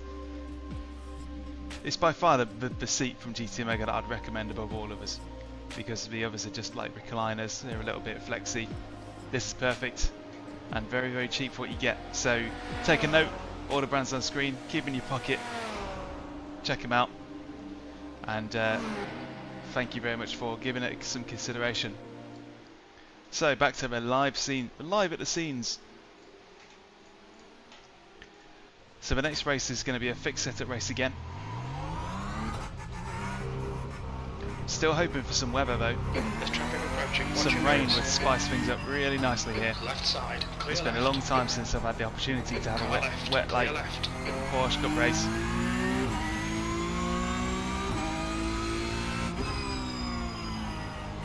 Yeah, SimLab don't do codes, but they only really do links. So not everybody does discount codes, which is reasonable, because if you do that then you end up with like a disparity. So there is a SimLab link in there.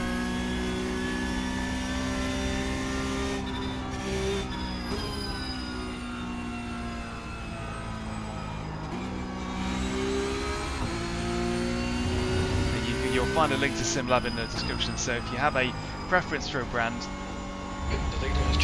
or a place where you buy stuff from, then a link will probably be found there. And if there's not a link there, let me know who you're into, and I'll contact them and see if I can get any kind of agreement or partnership with them. That's how it works.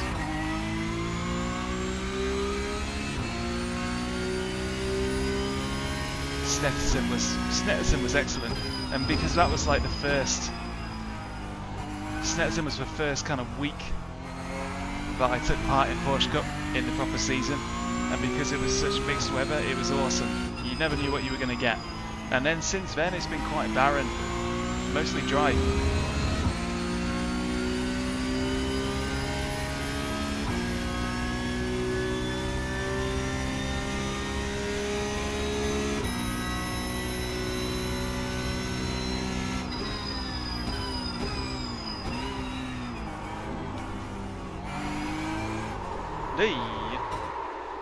When it goes, it goes.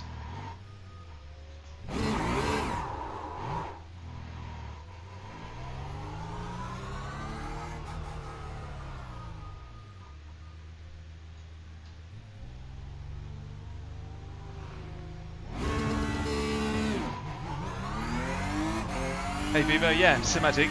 So, typically speaking, Simagic, I don't have a link to Simagic directly, but I do have it to some of their resellers. So, for example, in the UK, Race Anywhere is pretty much they're pretty much the premier Simagic reseller in the UK that I know of. They seem to be most into them and waving the flag the hardest. And they're a nice bunch at Race Anywhere. So, although they do a lot more than Simagic, they are definitely embedded into them. I'm trying to get my hands on a GT Neo. Simagic's kind of budget wheel, equivalent to the Mosaic AS and the Clown GT3. I'd love to have a GT Neo because I believe that it'd be pretty interesting. It's already well covered, but that's never stopped me before. And also the GT Neo from Simagic was probably the thing that made me take take notice of Simagic for the first time, that was when I thought, you know what, they're really trying to do something here. It's almost like it's a lost leader for them. It's the thing that generated a lot of interest. It kind of brought me into giving them a serious look.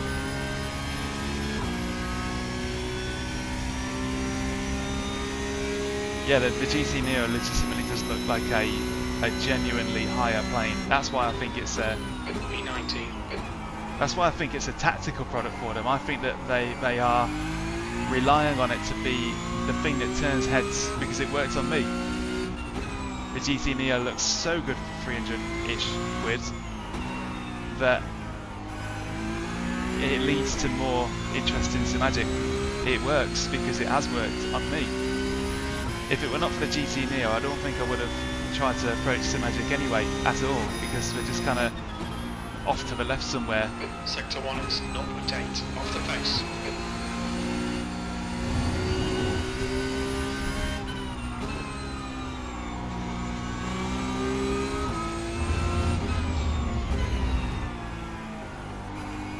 But the fellas at Race Anywhere swear by them. They're very much big fans of Simagic, so if you're in the UK, they're probably the best place to go. Car right, clear right.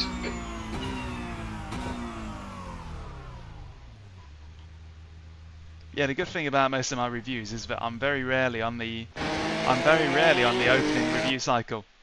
I think the Moser KS was the only time I was ever on the initial review cycle. My scheduling just doesn't always work out that way. I take a bit longer to do stuff than maybe I should.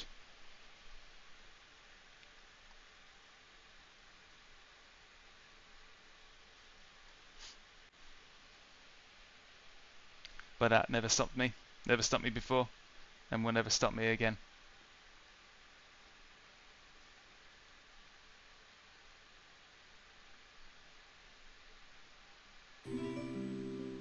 I've heard a lot about the Picorni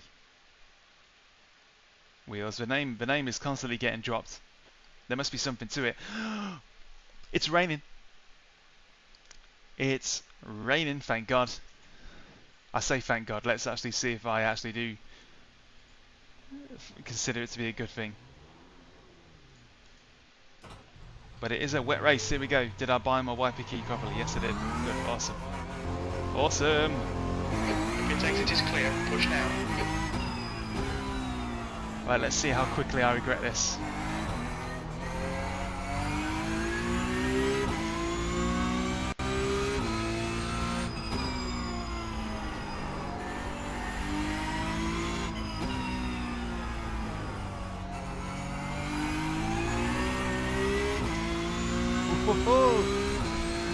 Rain. Finally, it's here. The track temperature is decreasing. It's now 19 Celsius.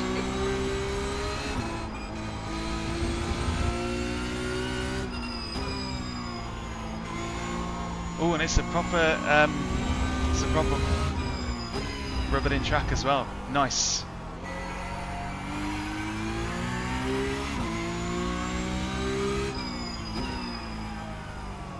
Oh, this will be good.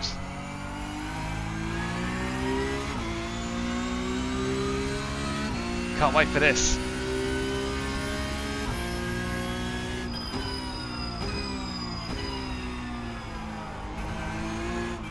Track still feels reasonably green, so that means that the difference between the dry and the wet line won't be too dramatic, but that could change.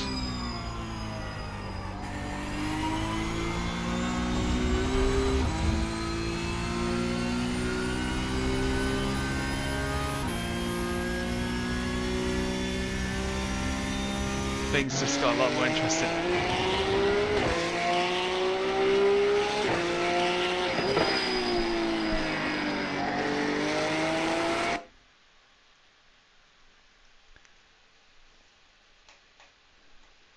Yeah, one thing about Simagic that I do notice, especially from the P1000s at least, is that they have that classic Push now. Okay, cheap CNC. It's CNC machine stuff, but it's kind of done on a budget. you can kind of tell it's kind of like grainy satin anodized finish. It kind of feels that way anyway. So, whoa, flipping heck. Am I on dries? I'm on dries. I'm on dries. I'm on dry tyres. What am I doing? Hopefully that doesn't count as a lap. Don't go out on dry tyres.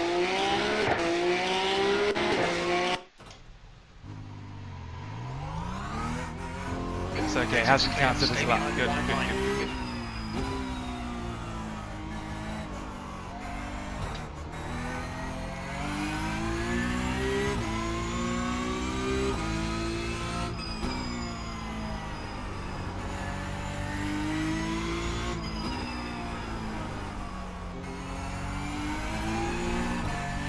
And there is definitely a distinct dry and wet line appearing now. Ooh, that's going to be sketchy going through there.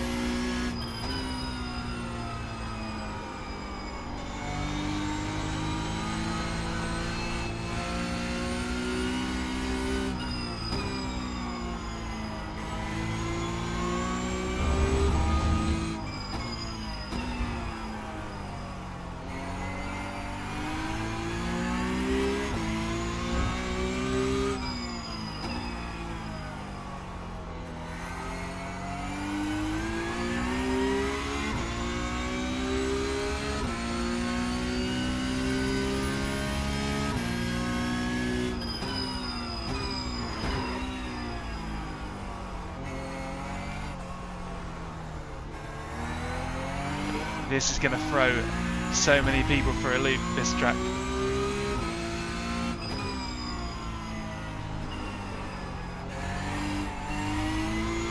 Including me, to be fair. It's going to take a bit of time to figure out what's best.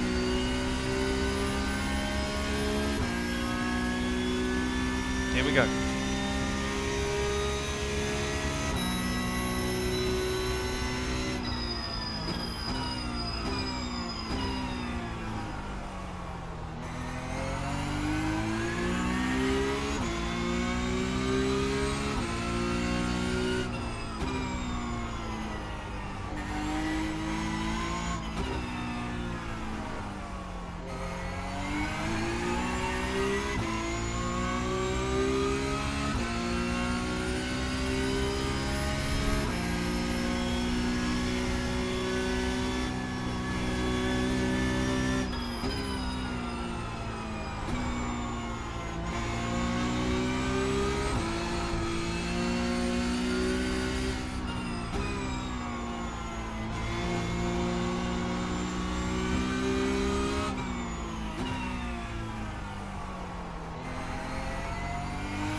Treacherous.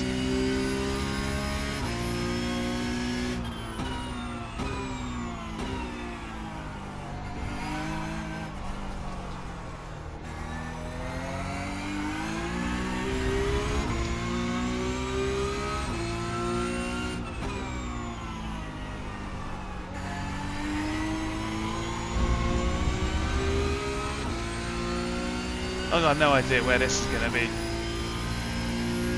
No idea at all.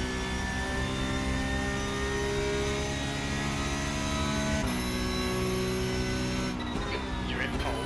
That was 145.3.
Very good opening salvo.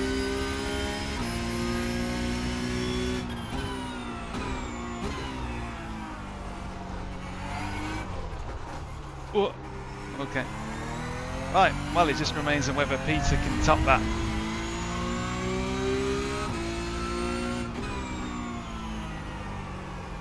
So far, so good.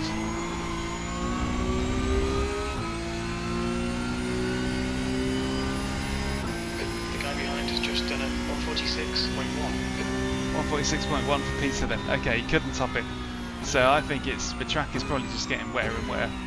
You've just done a 146.7.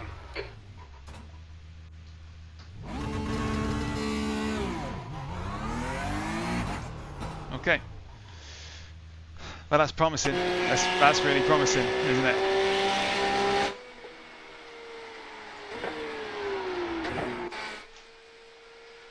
So quick run through. This is for quali lap. Braking on the inside, trying to cross over that dry line. That's when I say dry line, I mean the line you would take in the dry, and you can see it quite subtly in the far chase. So you delay your turning a little bit. I'm figuring it doesn't make any sense to deviate from the line. And on this banked turn, you don't have to worry too much, but getting out on the deep outside gives you more grip. I delay turning here because on the outlap it was pretty slippy, so I'm bringing the car out wide. Same thing again, a little lift of the throttle. Braking on the inside for better grip and turning, and then crossing over the dry line to stay on the outside, then crossing back onto the normal racing line. You can't really do much better than that. Hanging out slightly wide, trying to avoid the curb, then cutting deep on the inside for that better grip and better turning. Same again here, deep inside, better grip for braking and better turn in. Now I'm on the dry line again, and I've just got to be really fragile with the throttle and power out of it. Same thing for the corner coming up. Deviate offline a little bit, just for better stability and better turning for that inside tyre. Then it's just hanging it outside.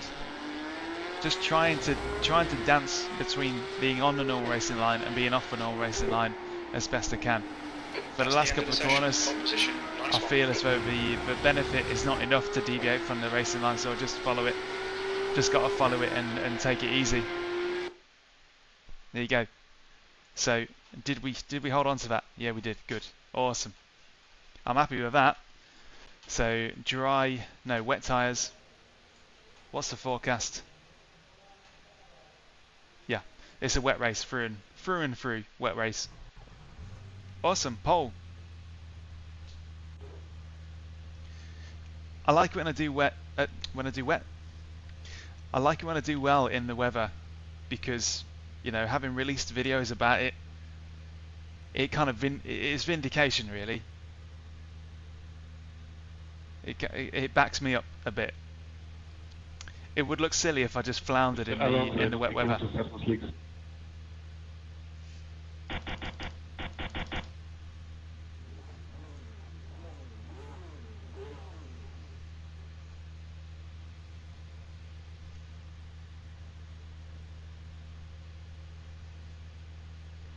Right, all I can do is hope for a nice un-Valtteri Bottas start.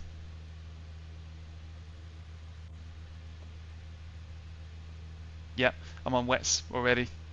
But thank you for the reminder. Wouldn't be the first time. Went out on dries in quali until I realised. Hey, car number 11. Why the fuck are you on dry tires? I have to ask. This is a family show.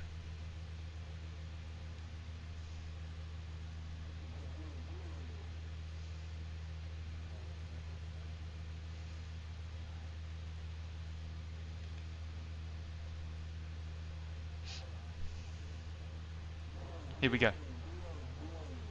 Here we go, here we go, here we go, here we go. The track temp Whoa. is 20 Celsius. Alright Daniel, nicely stay out of trouble. Go. Right, good launch against second, so I'm just going to take the deep inside where the better grip is found. And there's already bowling behind. Ah, you silly people.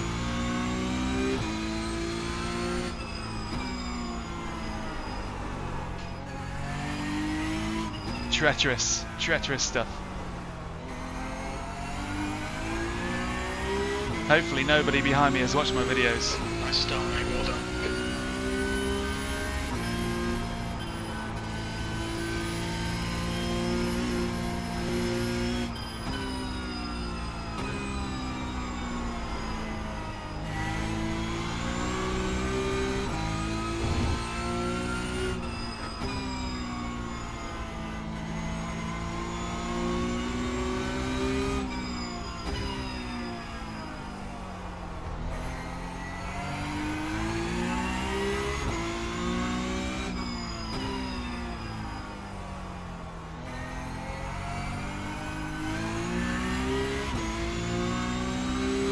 Awesome.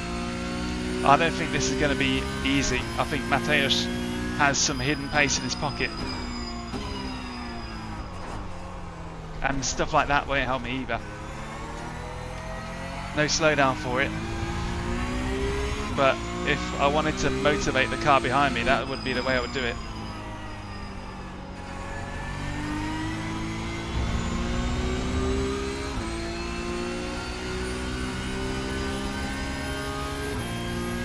The frames per second was struggling a bit as well with all them cars.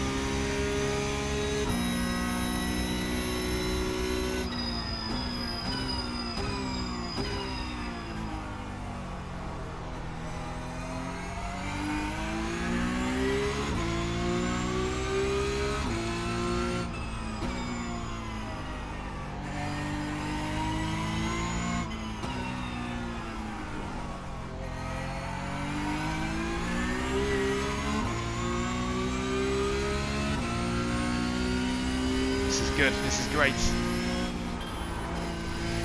Very slippery bit right in the middle of that as when you cross over the dry line.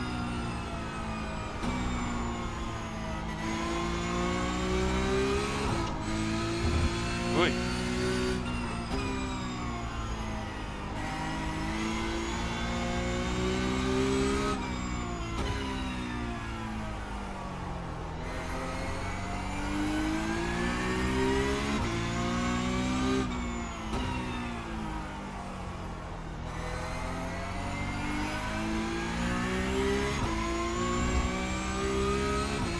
Keeping him arm's length, but Mateusz is not going to disappear.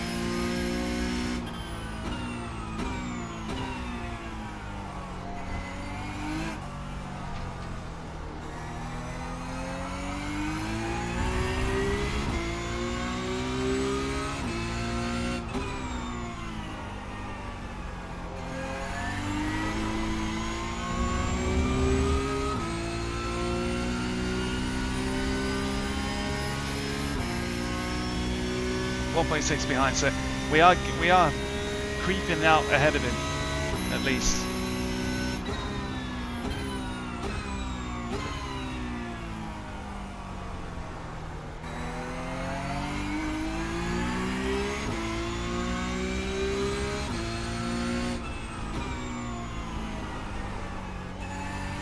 Those moments where you do have to follow the normal line are pretty uncomfortable, I gotta say. Like the transition from the, well, just the crossover of the racing line here, around about here, very uncomfortable. Doesn't feel good. Exciting though.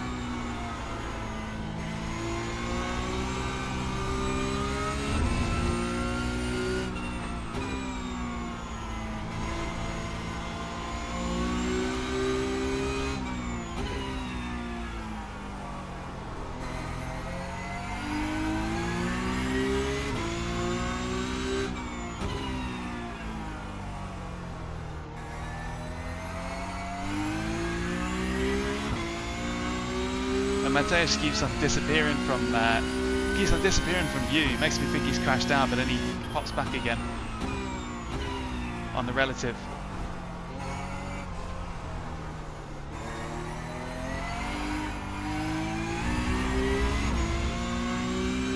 So far, so good.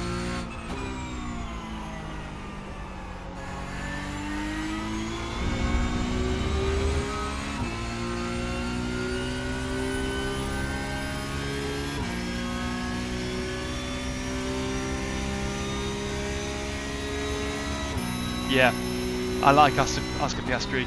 Very chill guy, chill geezer. The guy behind has just done a 148.0. He'll be a champion for sure.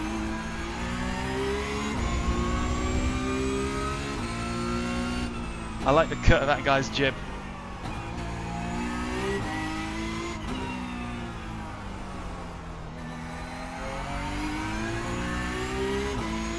A little bit rough through there.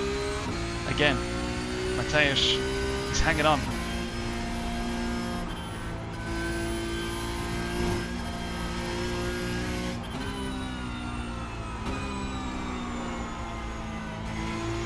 The gap behind is now 1.3. Whoa, oh, whoa. Okay, that's giving him a few attempts back.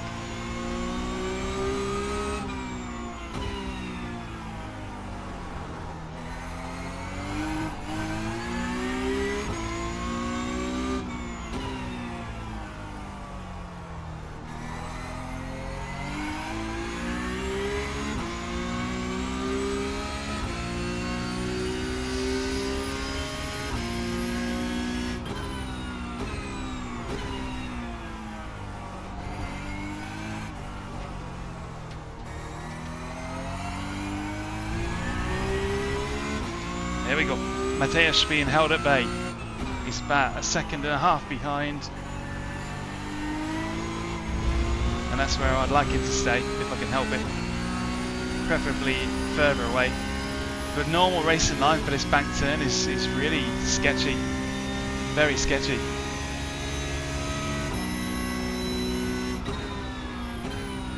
That lap was at 148.6.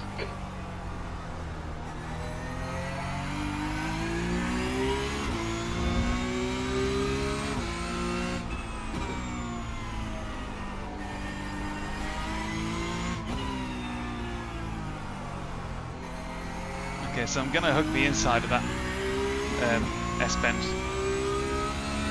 think that works better than hanging it outside.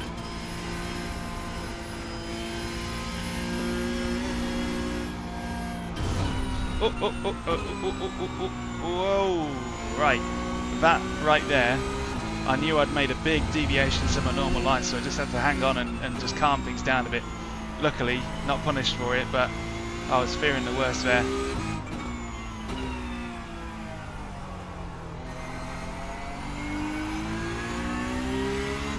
So that delta up above by the virtual mirror, that's the last lap delta. So I'm currently 2 tenths roughly faster than I was last lap around, which is good, that's what we want. Mateusz is now 2.5 seconds behind.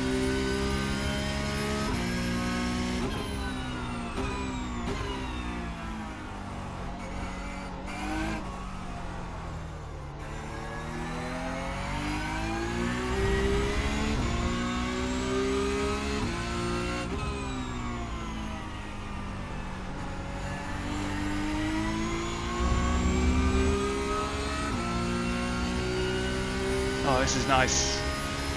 I was hoping for a wet race, and we got it. And now look, we're cruising out in front, loving it. And the previous #1 car, who qualified in second, has had a bit of a nightmare.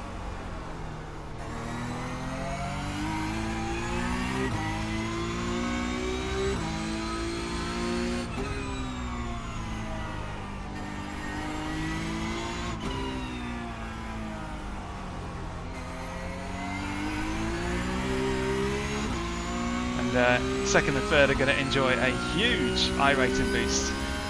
They're going to be happy about that, if they bother about such things.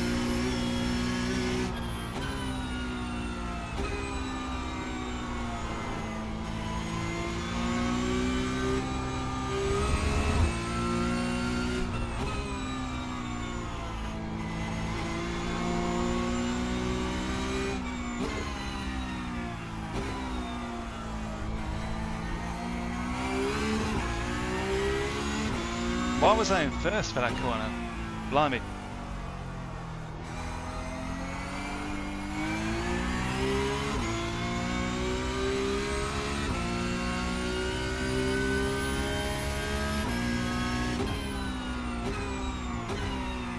Yeah, I've seen the Daniel Morad video for sure, but it's all I would say is there's not much point in worrying too much about. Well, there is. You want it to be loosely resembling, but ultimately, what draws me to the Porsche Cup is not. It's not the feeling that, oh, this is like the real Porsche Cup, because there's no way that it can possibly reproduce the feeling. But the Porsche Cup provides competitive, close racing that makes you feel always on edge. That's all that really matters in sim racing, because trying to conflate anything in sim racing as truly realistic, don't try and think too much about it. It'll get you in the ballpark, but there are things that you have to think about in the real thing that you just don't have to think about here. So treat it like its own little separate box. What matters to me in the Porsche Cup is that it's exciting and everybody's on the same level playing field, and it embodies the essence of a Porsche Cup car to me. Makes me feel like it's like Porsche competitive challenge or something. Right, Mateusz has spinned it somewhere because he's now in 4th, and second place has also binned it in sympathy because he's now 3rd, which puts Peter Beedit, who was in 2nd, back where he was. Yeah, a bit of breathing space. We're not even halfway through the race yet, you know. Lap 7 out of 17. Wet races always take a lot longer than dry races because obviously you can't complete the laps as quickly. Pay attention to track limits, please, Daniel. Yeah, I know. Yeah.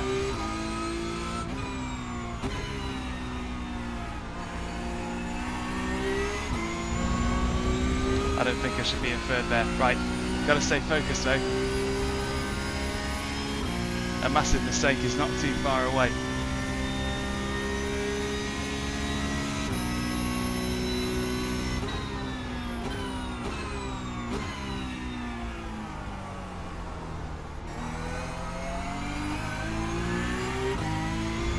Ultimately, sim racing is just a vehicle, if you pardon the pun. Sim racing is just a vehicle for people to race against each other and do it in a way that's thematically good. So, you know, if it matches the real life theming closely enough and allows people to race on equal terms with each other, more or less, that's what it's all about.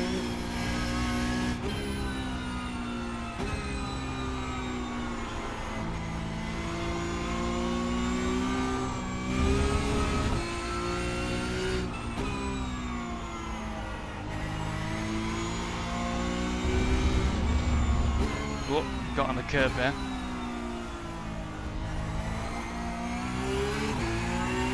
A lot of tiptoeing.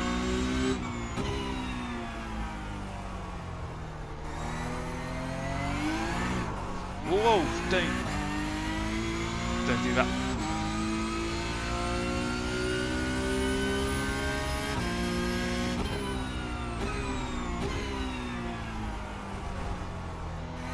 Got to get it together. I can feel myself losing the thread.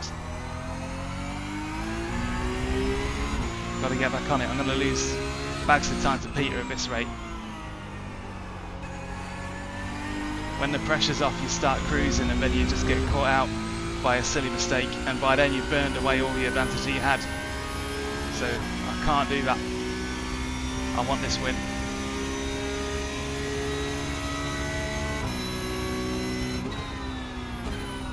Sector 2's a second off the pace. The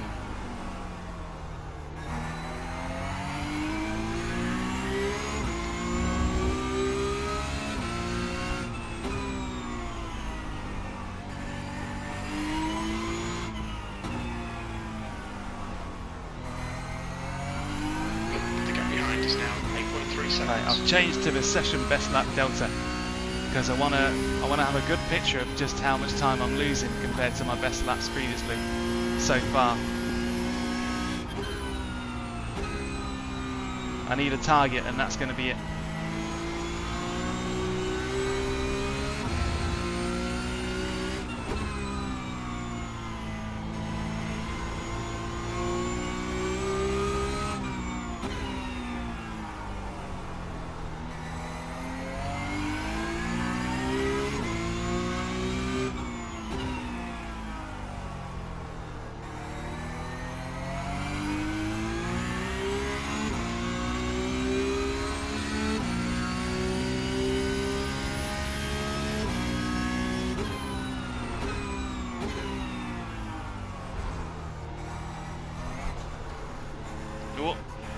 snatched the front wheel there. Put me a little bit off kilter.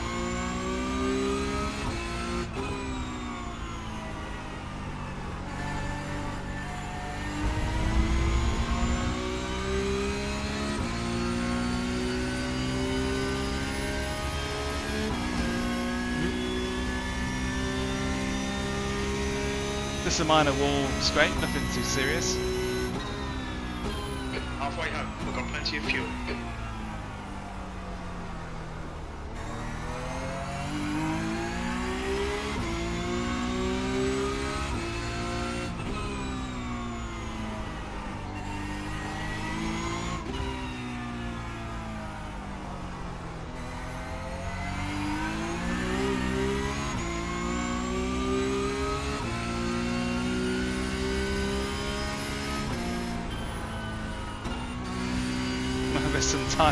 There's some tyre marked in the grass there, so some people have had a not so good time.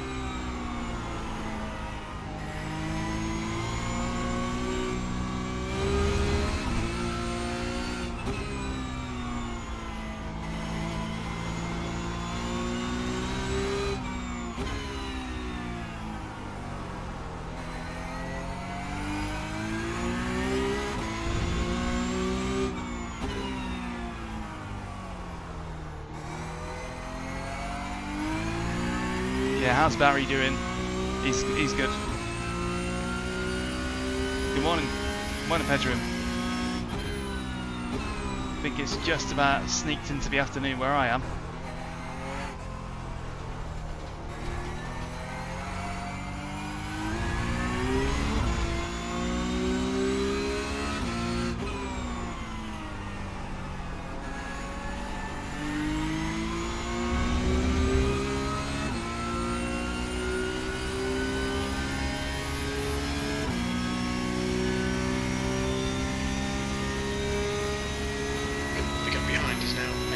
Seconds. That lap time was 1:49.4.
Loving this. Rain makes everything just so much more intriguing, especially when it's been so many dry races one after the other in recent weeks. This is just what needed.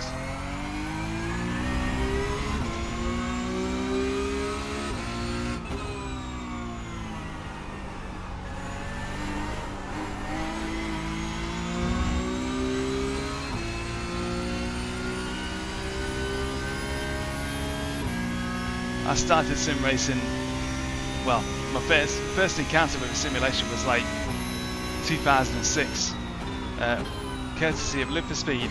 Played it on my mouse and keyboard for a while, and I was just like, this is like so crazy, the cars drive so weirdly, so difficult, like nothing turns, you know? And that was my first exposure to sim racing. And then in 2010 I joined iRacing.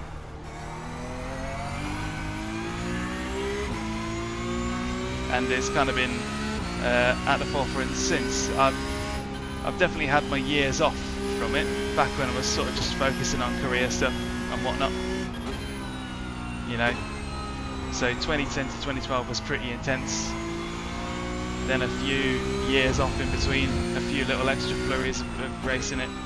But it's only in the last 4 years, since 2020, that it kind of really became a really big deal. Like, it's always been a big deal for me, but now it's a really big deal.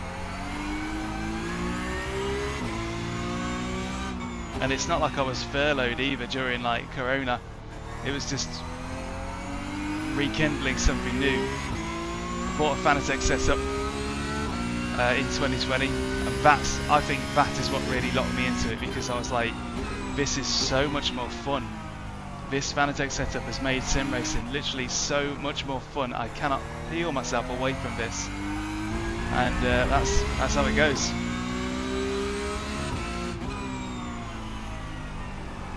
I'd say I'm a veteran by age of establishment, but what truly makes you a veteran is essentially just having the attention and focus. So there's loads of people that have done that. That lap was at 149.5.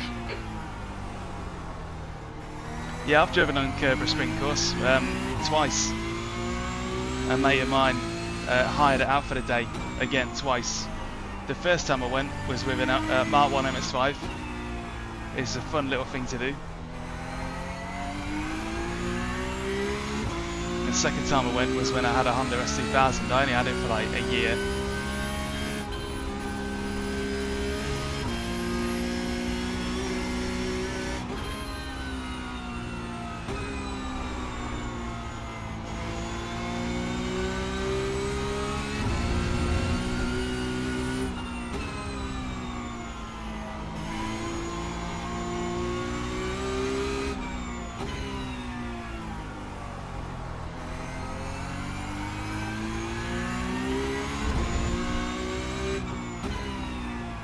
Yeah, Mark 1, you'll love it. You'll love it if it's your first track experience, as it was mine. The gap behind is Then it's a 8.4 seconds. Come on, come on, come on, come on, come on, come on, come on. No. No, no, no, no, no, no, no. No, no, no, no, no, no, no. No, no, no, no, no. No, no, no, no, no, no, no, no, no, no. Definitely not. Definitely not. I'm not having that. Oh, no. I don't know if I can take this tension for 4 more laps.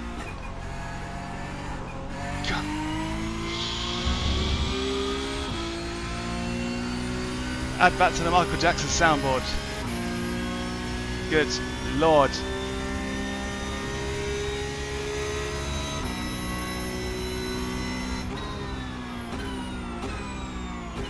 Okay, I'm going to shut up now. I really want this win.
I think I've gotten away with it. I think I've gotten away with it. Don't let me do that again.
This is not comfortable.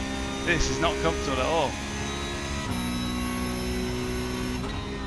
But I deserve it. 2 to go. Stay focused. We can win this. Your lap time was 1:49.8.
One more lap. You're P1.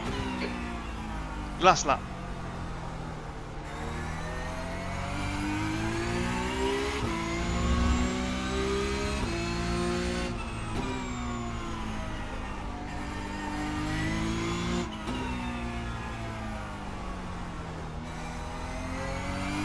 The gap behind's increased to 2.2 seconds.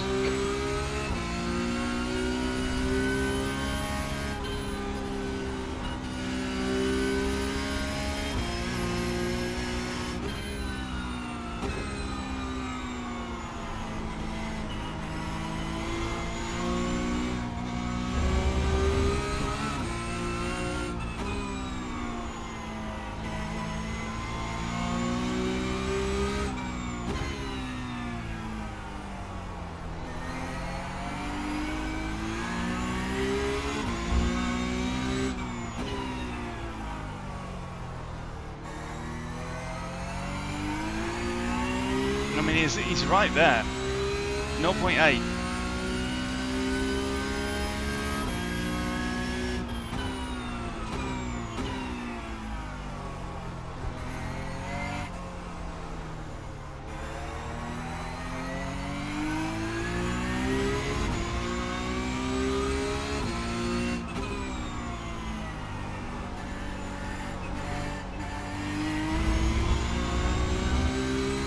Core blimey. Let's never dance with death like that again. Yeah.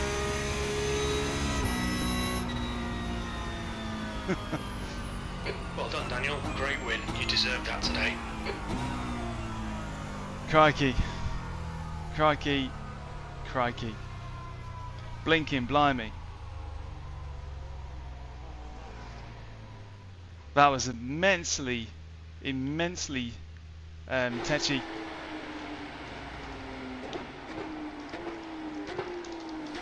Should be about 2 laps of fuel remaining. 2.4 litres per lap. What happened?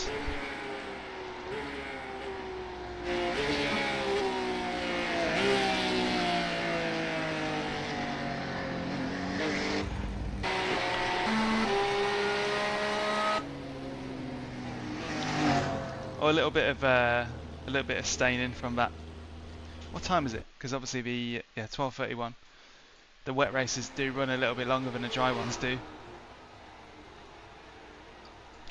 That was fun.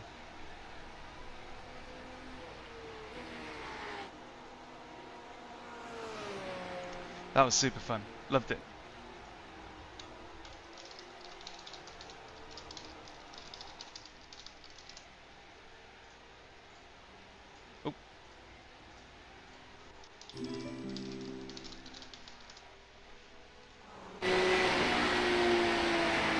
So what happened?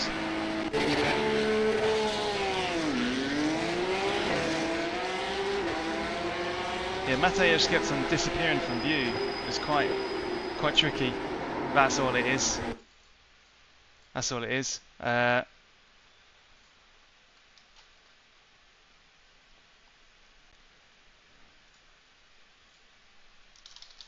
Should be about 2 laps remaining on this tank. 2.4 litres per lap.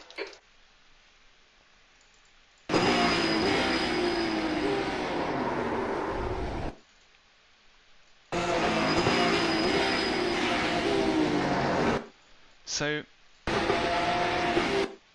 yeah, just braked a bit too late. That's really late. I'm kind of lucky that he. I'm kind of lucky that it didn't hit me, I guess.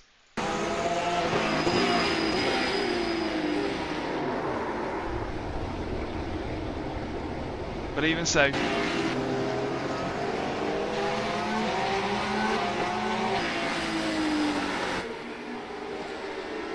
Lovely stuff.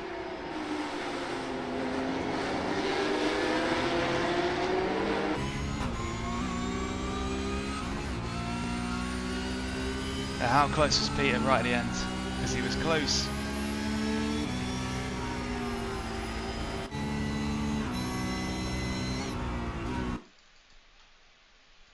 Yeah, my mid sector was awful.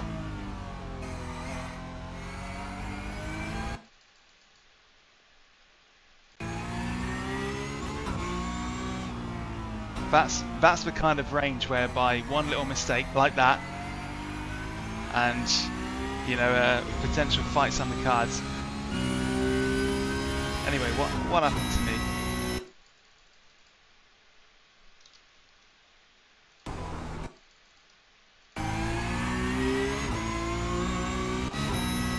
Yeah, lap 13.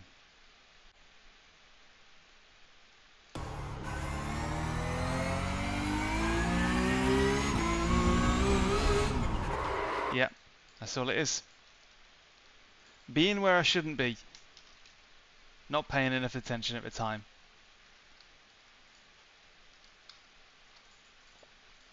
Getting right out onto the wet curbing and getting bumped up by the curbing's geometry to boot, and on the grass, and off you go. There's only going to be one outcome to that.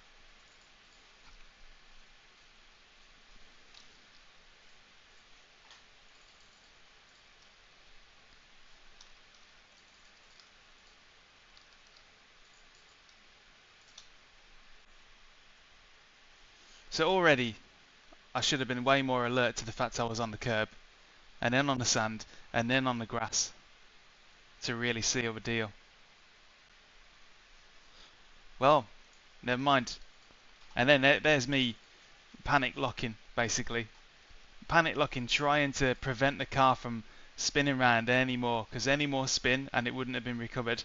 That is something that maybe you could get away in the wet in real life, maybe. But you can get away with it in iRacing. In real life, maybe that would have scrapped a set of tyres and I would have lost pace naturally anyway. Maybe I would have even had to have come in and pit. Who knows? But you can get away with it in iRacing, so therefore it's one of the things you should use. It's one of the tools at your disposal, you know?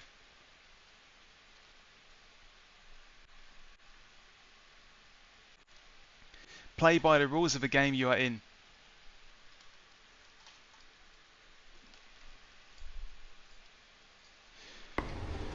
Fireboy, I like the fact that you've asked that, just as we've seen a slow motion replay of me definitely not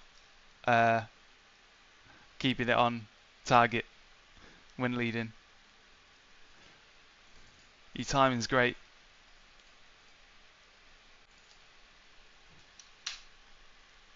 I think it's all down to experience. Like, for example, I remember when it would be difficult for me to go the race distance, I would lose concentration because it was so mentally kind of like, I was so mentally alert in the opening laps, but I'd then lose it halfway through. The back half of races used to be a real trial, and that was one of the things that having better equipment definitely helped with.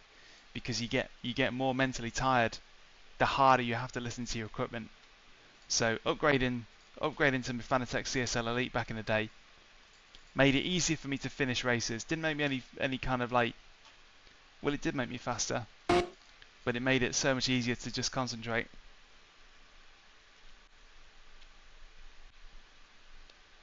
Right.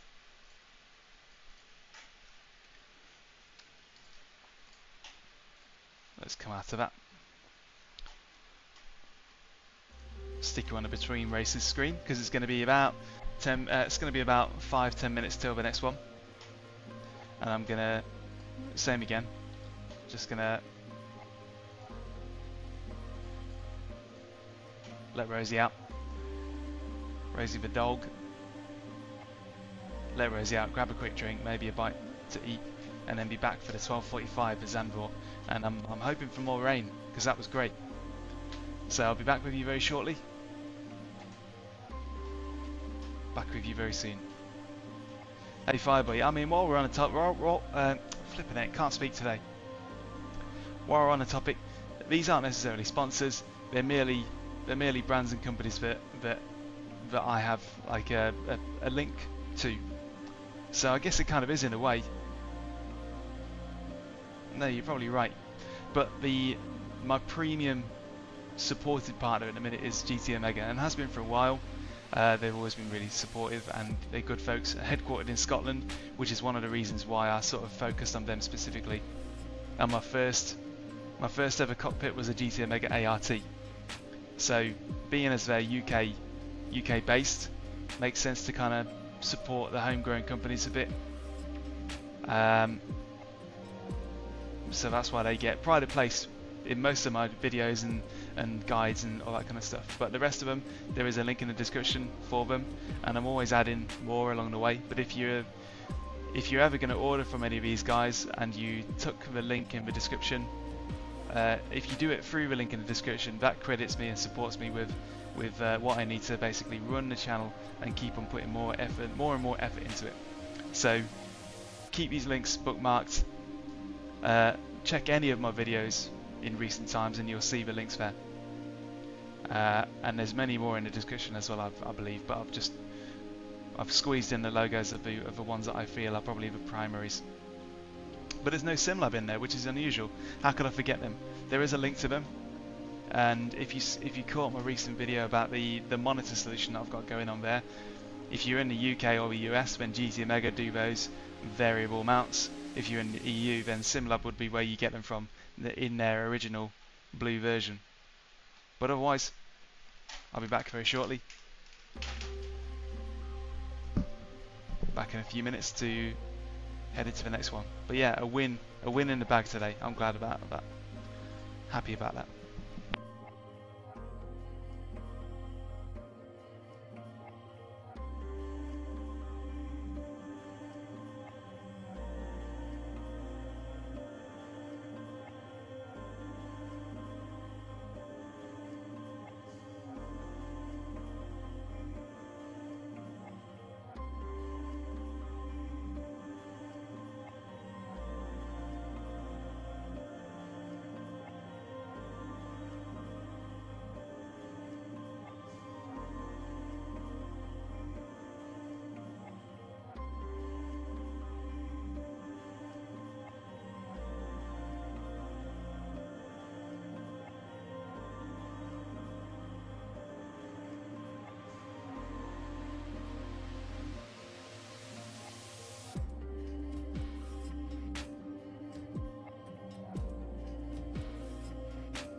Yeah, Brenton's right. The names you see on the screen, they're all affiliate programs whereby you're not really bound to anything by them, which is kind of the way I like it, for the most part. Right, next session is going to be coming online in about 20 seconds.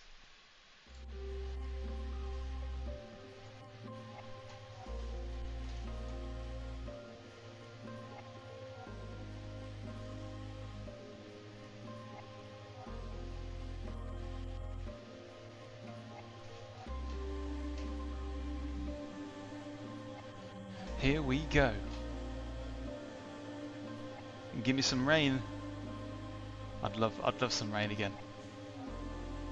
It would be excellent. Right, 12:45. Porsche Cup race is about to commence. 3 minutes warm up, 8 minutes quali, and then 17 laps of the actual circuit. So I'm just loading up now.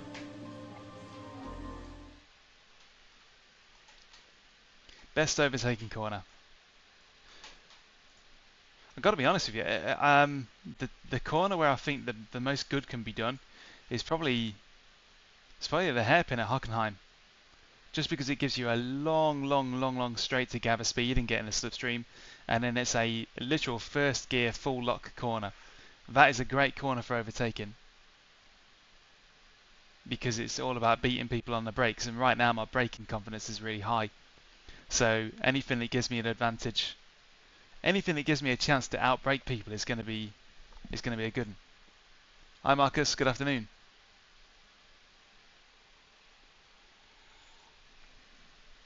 I love Hockenheim. The Hockenheim races last week were, no, the week before. They were really fun. Some really good fun races in there.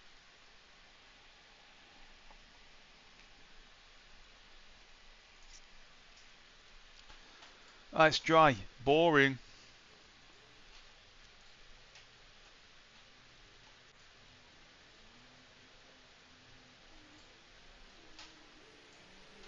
I've got an espresso to carry me through the afternoon.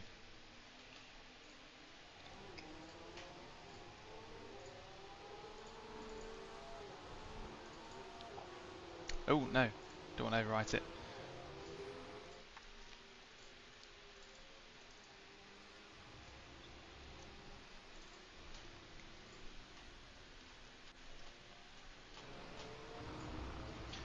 I love Sonoma Raceway. I remember when it was called Infineon Raceway. I really like it, but I think it needs a visual update. It's probably one of the scratchiest looking circuits on iRacing at the minute. It doesn't look very appealing at all. But in terms of an actual race, it's a really interesting track. I love it. Not much opportunity to overtake though.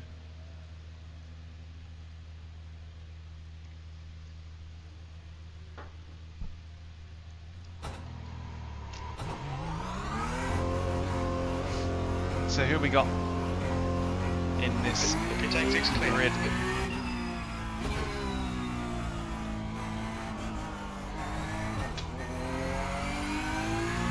So at the minute, out of 3 races, we've had a third, a second and a first. I like that.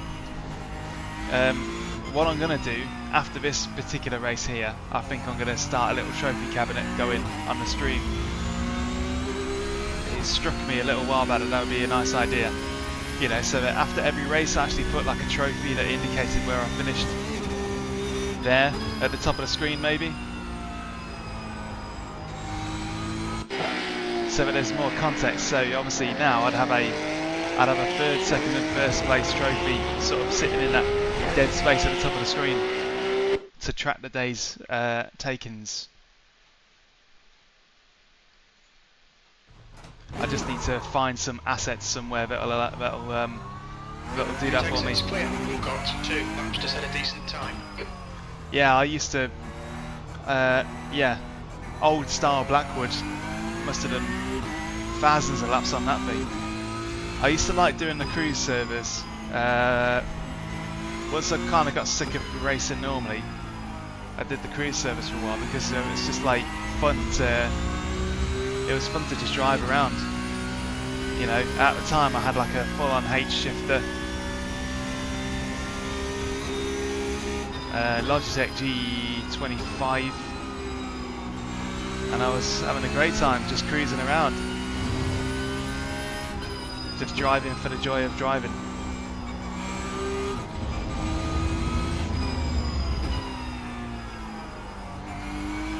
Spent a little while doing like auto solo simulation, where you've got like a car park with cones and stuff like that. Oh, the Logitech Momo wheel. Yeah, that was my first one and all. The first one that was my own. I remember that. It had the little sequential gear stick just to the right of the base.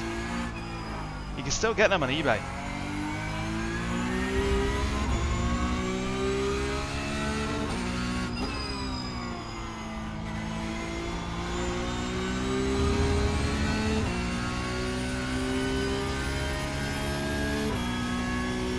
There we go, first flyer.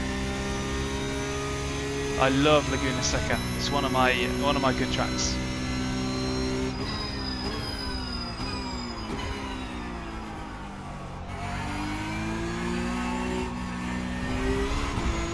Cool, that was pretty laboured.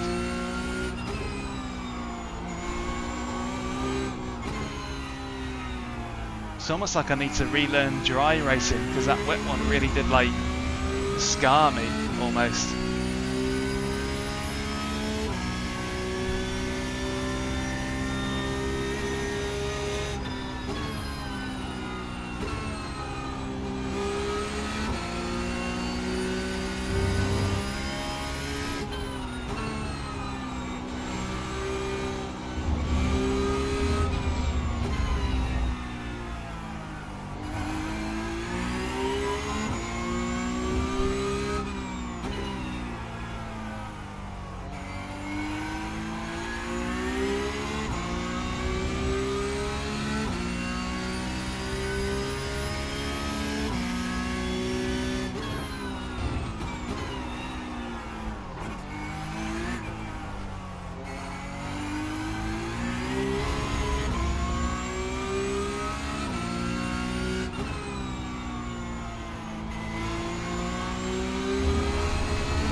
P2.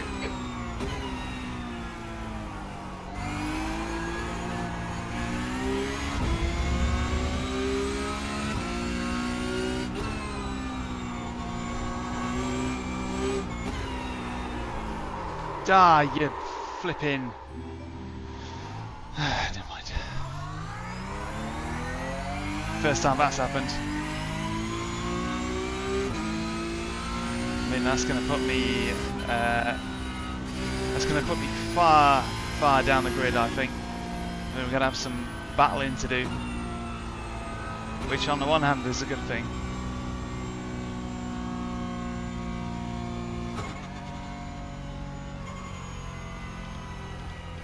Probably should have done a few more warm-up laps. It's like I was still in wet line mode. Never mind. We like to see some struggle, don't we? Yeah, this is the open setup.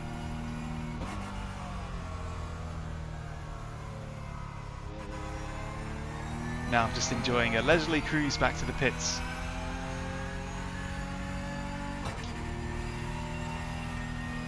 So if you're with us, thank you very much for joining.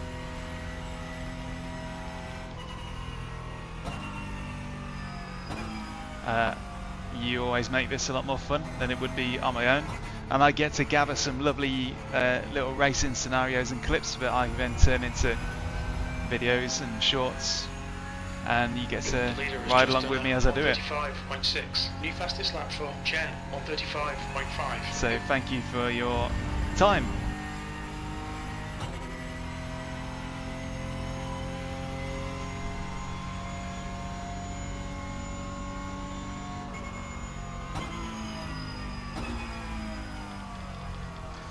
I should think that pretty much everybody who's going to set a lap has now set one.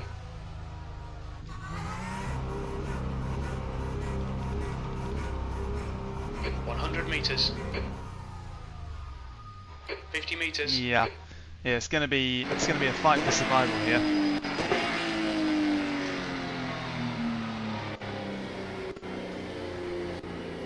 No weather on the horizon at all. So, briefly about the LMP handles, because this is the wheel that I'm using today. Normally I'd use the Asetek button box and open D-suede rim. But I've come back to the Formula Wheel to try out the LMP handles, and I'll give you a very, very quick crash course review because, well, I'll just go into it. When you get them out of the box, when you get these out of the box, if you've got a standard Formula Wheel with standard Asetek grips on, when you pick these up out of the box, you're gonna be your stomach's just gonna drop because you're like, what the heck are these? They're so lightweight, but they feel like hard plastic. There's almost no grip to them when you touch them out of the box. I've given them a chance because, you know, maybe there's like a manufacturing release agent that makes them really slippy, and so far so good. I can't really complain. It's almost as though the sort of the clammier and stickier your hands get, the more they grip up. So when I took them out of the box, I was like, this is not going to go well. But having given them a chance to bed in and like sort of rough up and grip up, so far so good. But just beware of that. If you're currently using an Asetek wheel and you think that the LMP handles are going to be a direct sort of like the same material, the same kind of premium feel, then you're going to be disappointed. But they do work. They do work, and they make the wheel look like way better than the standard kind of sort of visual profile. A little bit overpriced, I think. In my opinion, they're a tad overpriced because of the material they're made from. They're not made of the same material that the original grips are made out of.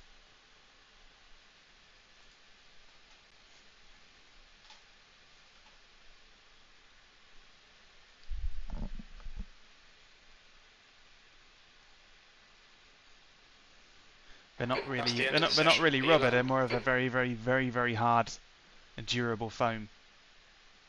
There is a squidge to them, but it's not the same kind of feeling that you get through your hands. It makes the wheel feel It makes the wheel feel generally like it's noticeably cheaper. If you were to blindfold me and give me a wheel fitted with the standard handles and a wheel fitted with the LMP handles, I would think that the LMP handled wheel would be considerably cheaper.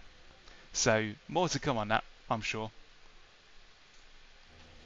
And the only reason I emphasize it is because you will be expecting a certain level of material from the LMP handles, and that might not be, you might not get it. I was pretty surprised. I basically expected the same rubbery material as the standard grips, but it's not. It's something different. Right, 5.1k. That's a career high iRacing for me, so I'm happy with that. Especially considering most of it has been scraped out through Porsche Cup in recent times.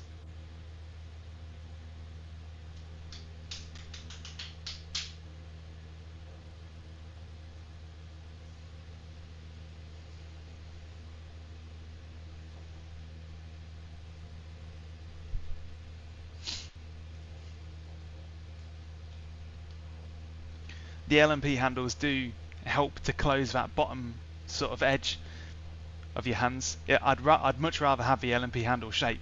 It's just that the material kind of threw me off a little bit. It's not as good or as premium quality as the standard grips are. So it's kind of like take with one hand, no, give with one hand and take with the other. Okay. The lights are soon to be going out and there's no car behind me. There he is. We've got a late gridder. P11. The track temp is 28 Celsius. Bon voyage. Here we go. Green, green, green. Big start. This could be potential carnage here. On your right. Hold your line. Clear right. Not much I can do about that. I picked a lane and I picked wrong. On your right. Clear right.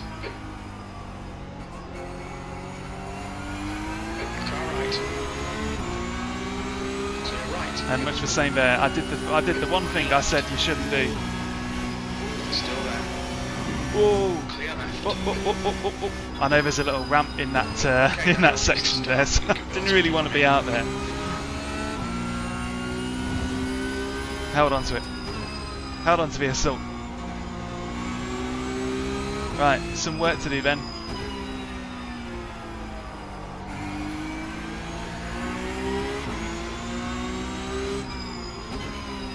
On your right. Right side's clear.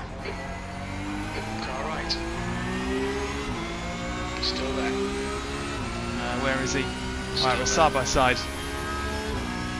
He's still there. Hold your line. Right side's clear. We'll get him again. There'll be another chance.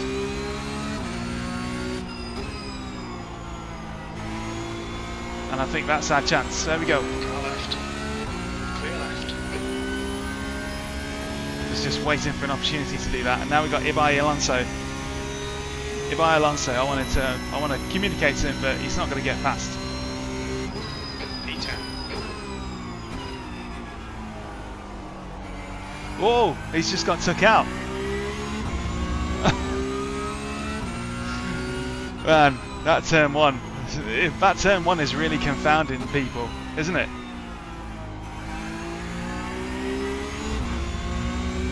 Right, let's lock in. Lock in.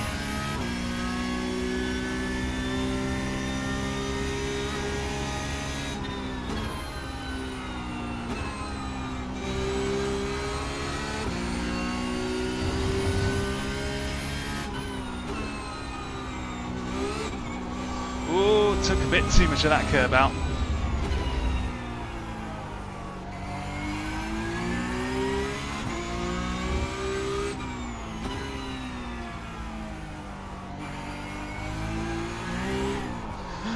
No! Right. Just went from bad to worse. Just had a feeling that the rear end was floaty, and I didn't listen hard enough. But it's fine. We're only on lap 2. Still a long way to come back from this, but yeah, when it rains it pours, and it's a dry race. The leader's just done at 135.6. They can't all be pretty.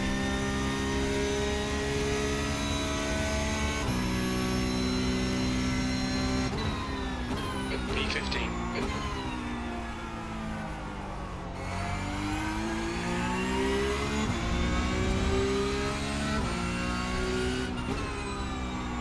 Okay, Daniel, the next car is Adila. Whoa.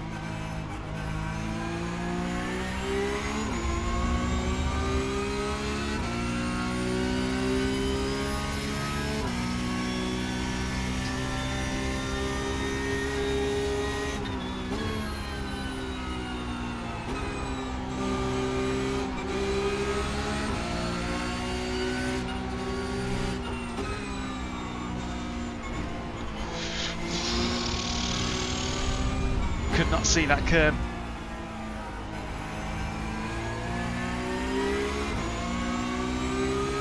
Car right. Clear right. The track temperature's rising. It's now 30 Celsius. Good pass. Now keep pushing. Cool, blimey. Adila is getting closer. The gap's come down to 0.3.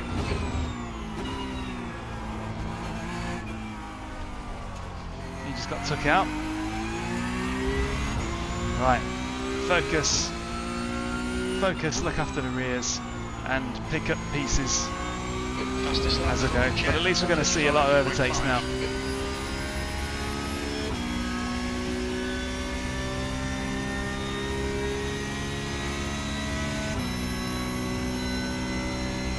V14, that was a 137.7.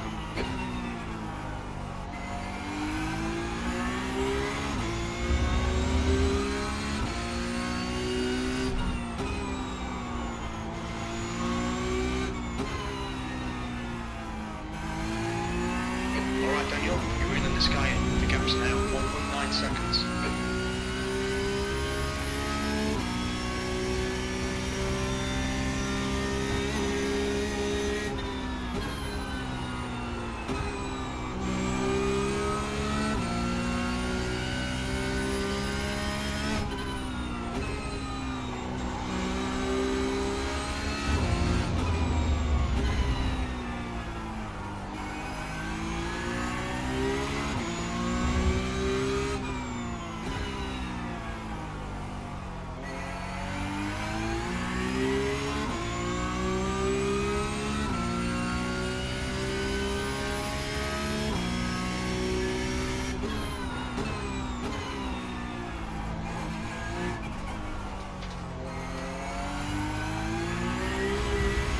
there's a massive gap between this pack here and the bunch in front, so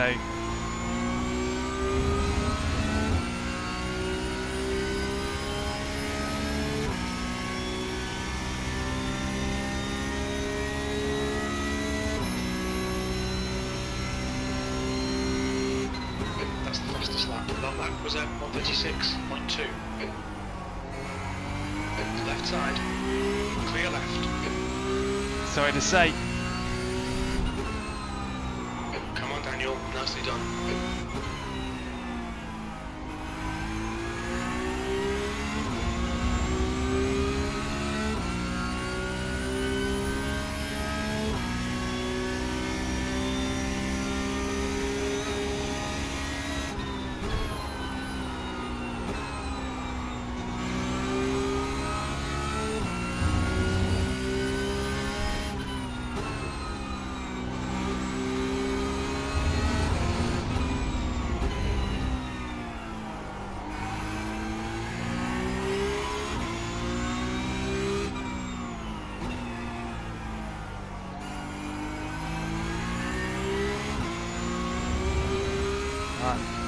We're on to the back end of this pack.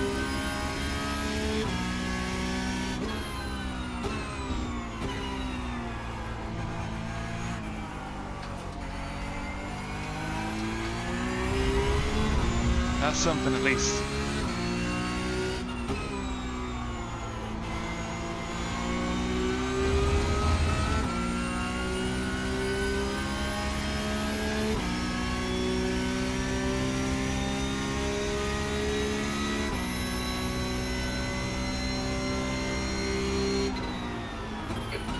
Place. Your last lap time was at 136.4.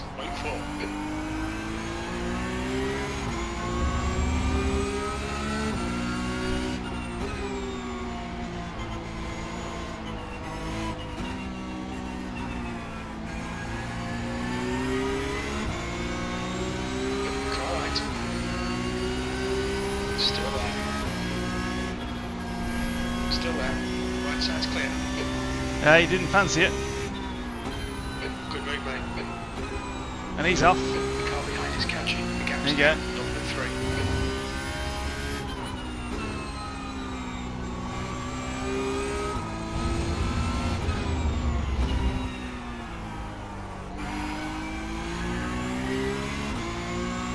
Yellow flag.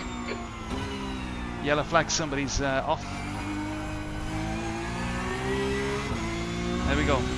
Another potential. Oh, it's Dali Jankovic. He's quick. He might be a challenge to overtake, but he's out of position, just as I am.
Still there.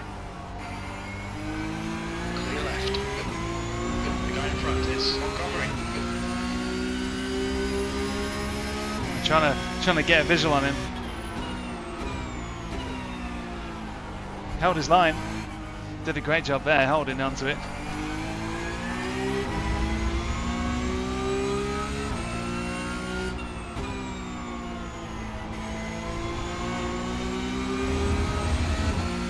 good run out of that corner. It's not going to be a done deal. I didn't get as good an exit from that corner as he did, and now he's got the upper hand here, so yeah. Car left. Oh, that... He's still there.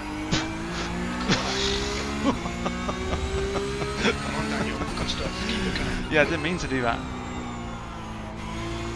That was a different postcode send. What the heck? Use on the track. Force him to find the gap. Oh, he's got a good run on me here. Car left. Oh. Still there.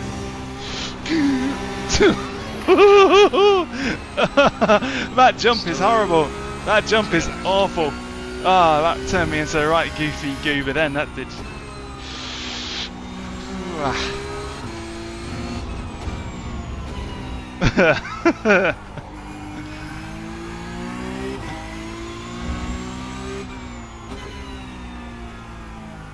Strange noises.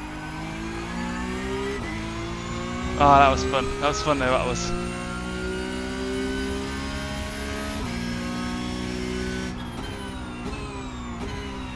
Dustin, you legend, you really fought for that place.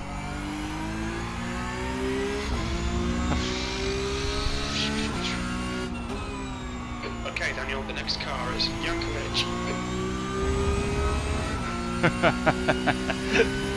Ah, that was great.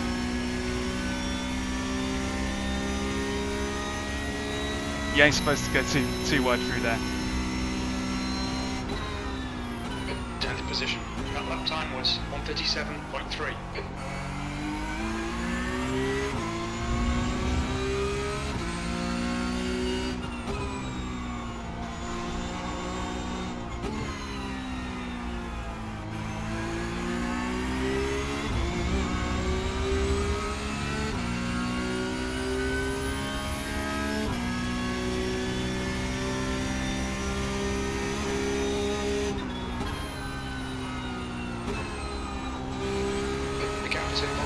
Behind is now 0.7.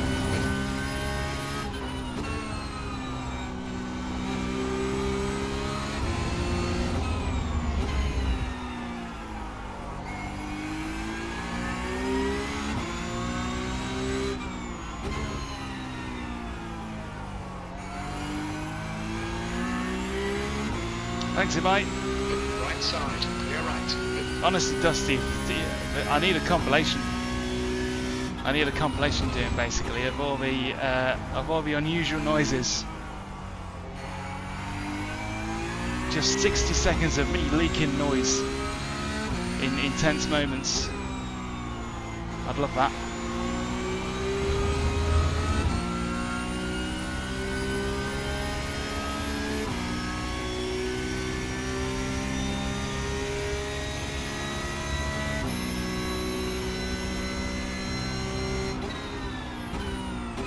That's half distance. We estimate 8 laps of fuel left.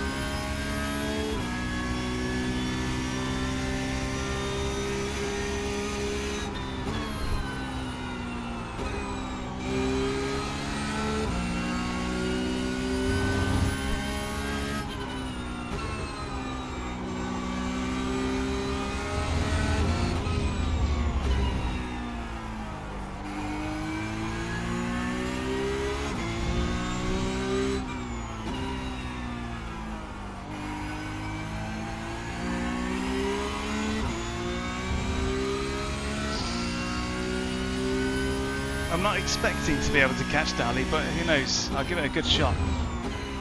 7 laps to do it.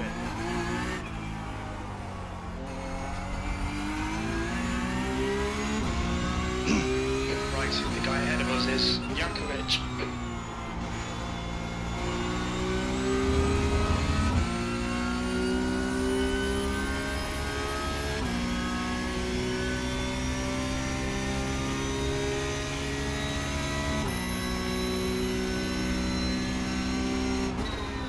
just done a 136.2.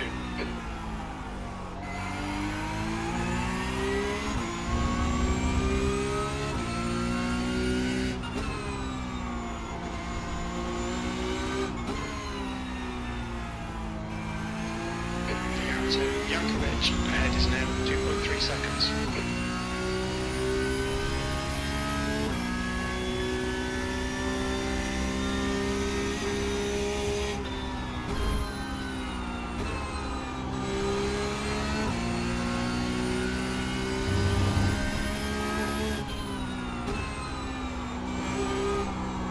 Whoa, whoa, whoa, whoa, whoa.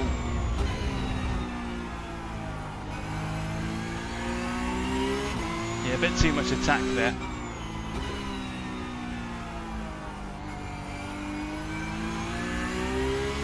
I need to look after the rears a little bit more.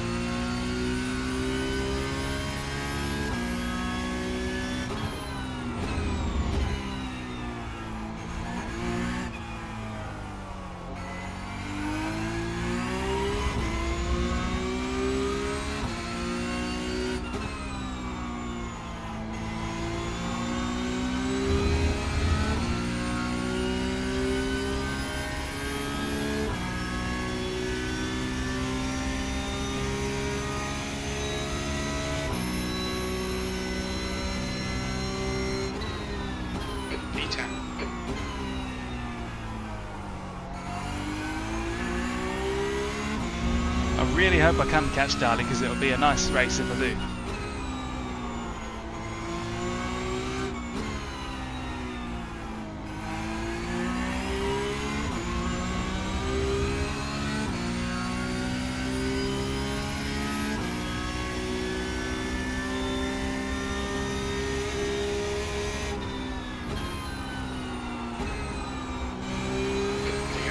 Yankovic ahead is now 2.1 seconds.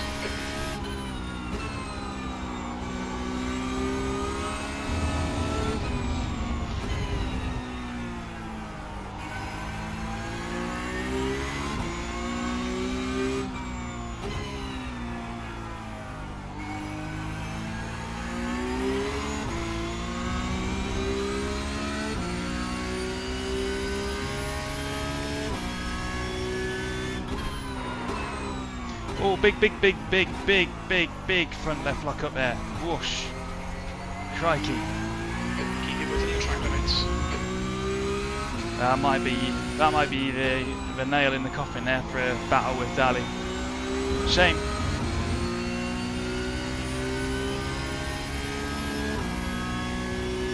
That was because I stuck the brake bias forward a little bit just to save the rears a bit more, but it's backfired on me The track a little bit. temperature is increasing. It's now 32 Celsius.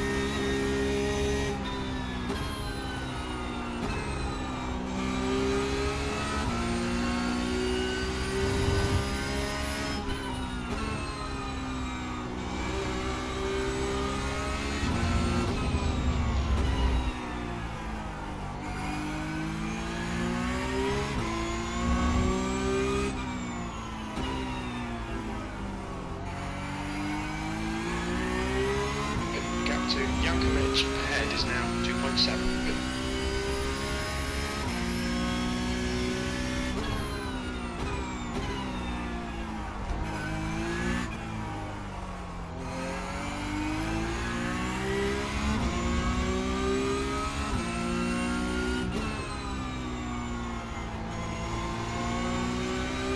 The car behind is reeling you in. The gap is now 2.8 seconds.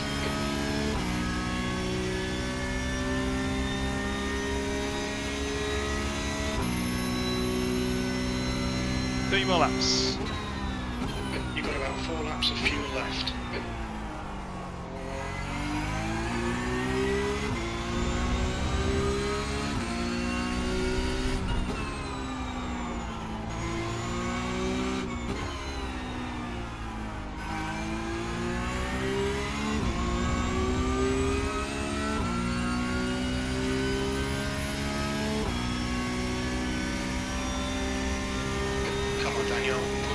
push, we can get this guy.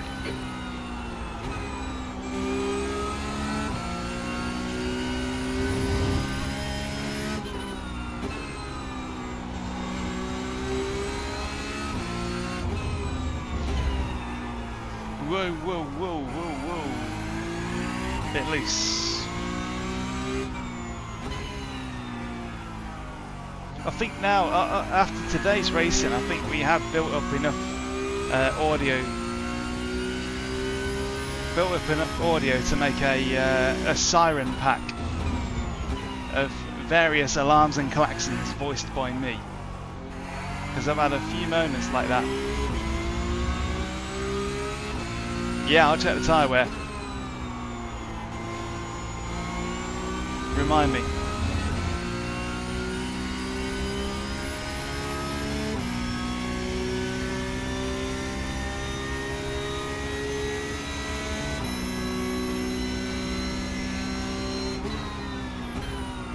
You've got about 3 laps of fuel left.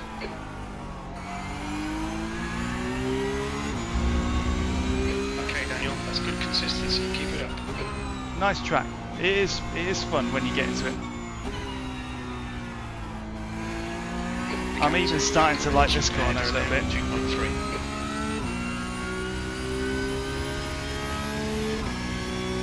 I love this bit. Starting to enjoy the next corner now that I'm kind of going into it a bit more chilled. Because the corner exit is great. I like just trimming that curb. This corner's satisfying the way it kind of just descends into a tighter angle. This is probably the only corner I'm not a big fan of. It's a very nothing corner.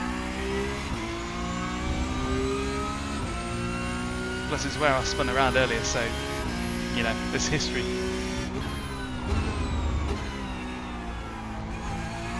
Not a fan of this bit.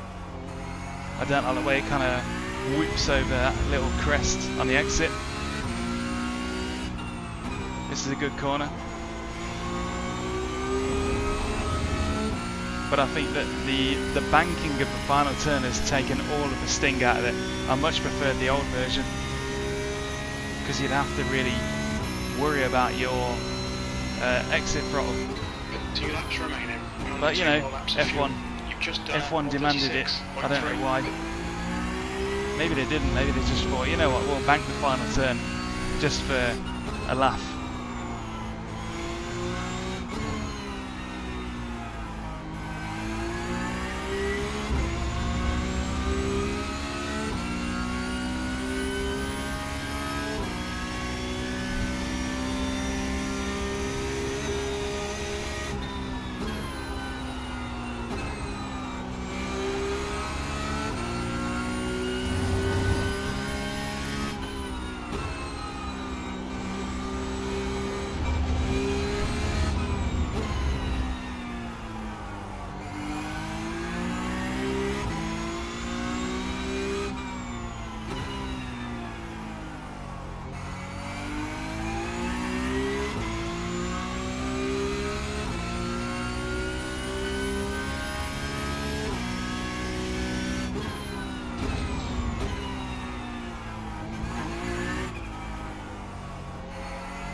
In front is now 2.0 seconds.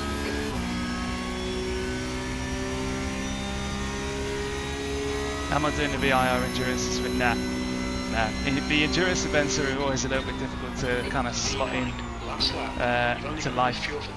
So most of the iRacing special events I'll pass by. And VIR of all places.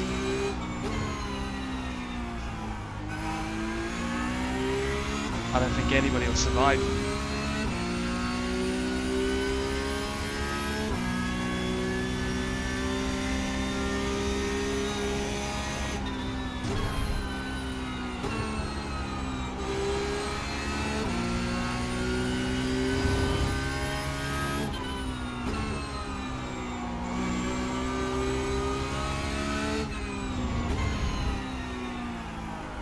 Yeah, it's a bit of a shame, isn't it? Without that tiny little squirrel a couple of laps ago, a few laps ago rather, we might be on the tail of Dali right now, having a good battle. But whatever.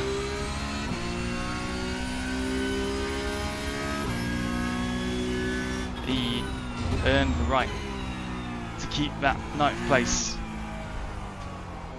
And under the circumstances, considering where I qualified and the calamities in between, 10th ain't too bad.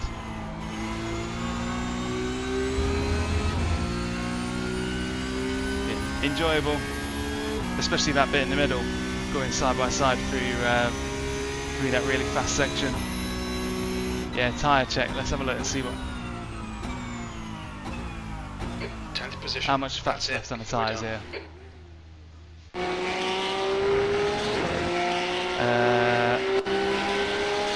There we go. We've got a minimum of 85. So front left, the front right gets away with a lot because there's not much wear on the front right. The front right in general tends to completely duck any responsibility. But good stuff. That was good. Right, let's have a look back.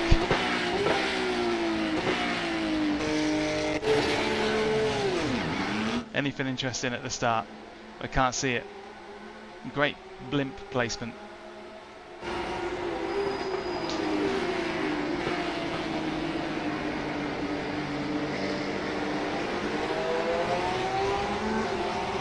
Yeah, well that door was open all the way, wasn't it? And then I tried to do that thing that I said you shouldn't try to do and go on the inside on the back turn.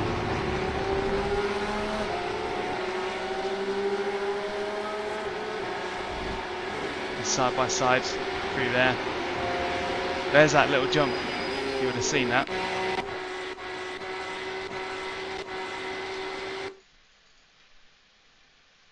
Let's have a look at that major lunge. Okay, major lunge on Dustin. Wasn't even intentional. See, at the time that lunge felt very dramatic, but when you're watching it back on far chase, looks like nothing. I get that a lot on the shorts, on the YouTube shorts and the TikToks and reels. You always get somebody saying, "Oh, you left them loads of room." It looks like that in the far chase view. Doesn't look like that when you're actually doing it at the time. This was the onboard view again. So I only meant to weave. I didn't actually mean to do that, but he braked so early. Braked earlier than I thought.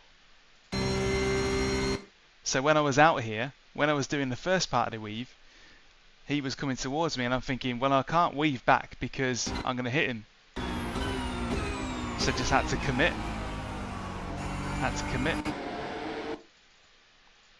This is what it would have looked like on TV cam. Yeah, pretty straightforward. Doors open, leapt through. But that wasn't the end of it.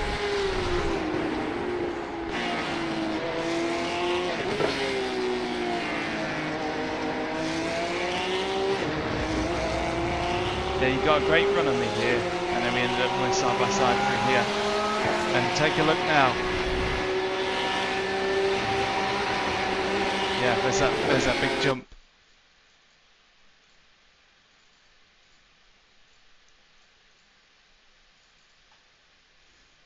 There's a little ramp here.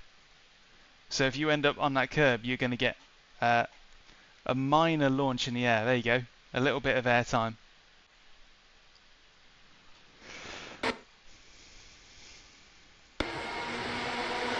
And I was thinking to myself, I really, really, really hope that Dustin is not like right next to me, because if he is, let's have a look at it from Sibyll's point of view. Bags of space. I think he kind of knew that I was going to be, yeah, little jump.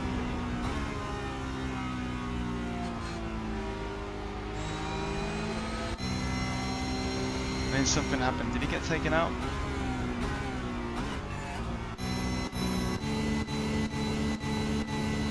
No. It was quite it's quite standard from that point out. Good race.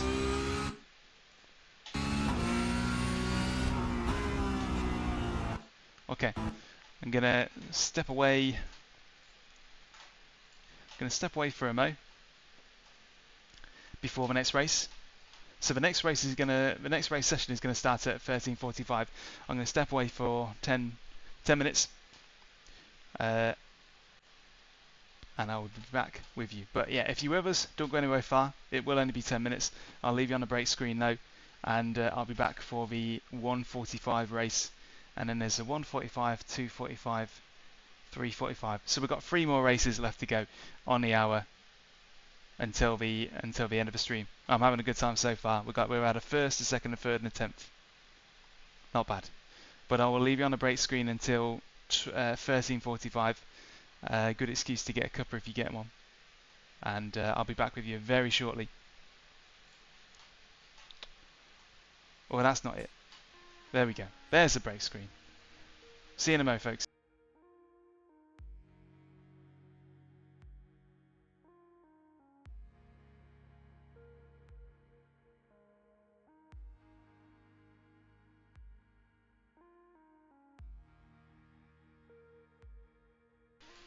Super professional. There you go.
Hello. Good afternoon. Next race session is about to begin. I'm just waiting for the doors to open and then I'll be jumping in. So, 3 more races to be had. And so far we've had a first, a second, a third, and a 10th.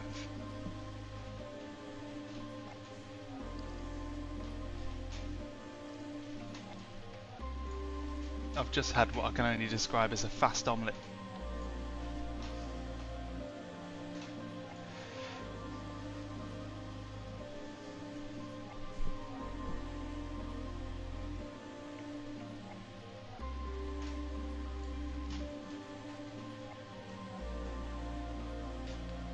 Hello me, get it out of here.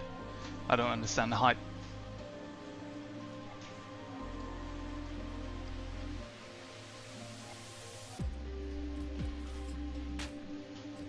So this will be the fixed side of Porsche Cup again. So iRacing currently stands at 5110. There's a stronger looking field here now, 2.6k strength of field.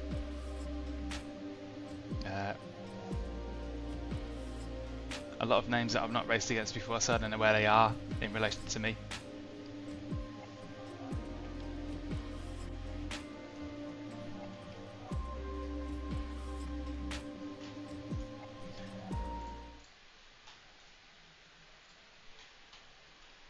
Yeah, tyre wear is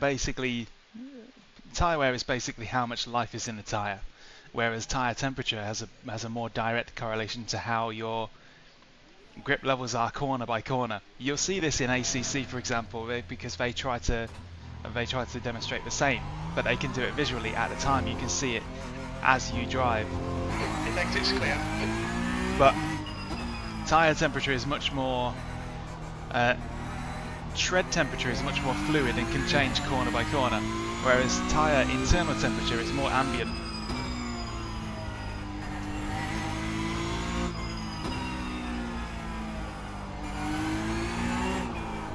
Whee!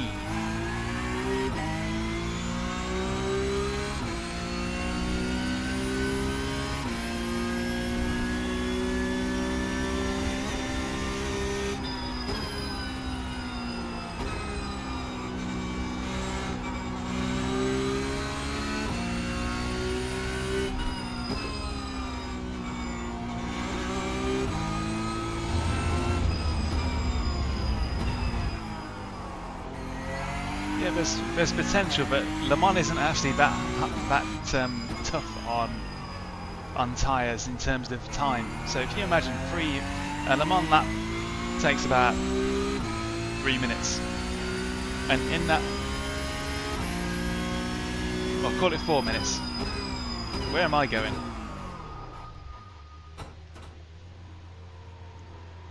And within that 3 minutes, how much of that time is really spent putting the tyres through hard cornering forces? There's a long sort of gap between corners whereby the tyres can kind of chill out. So in terms of pure time and distance, the Le Mans track is actually pretty easy on the tyres, at least in iRacing terms.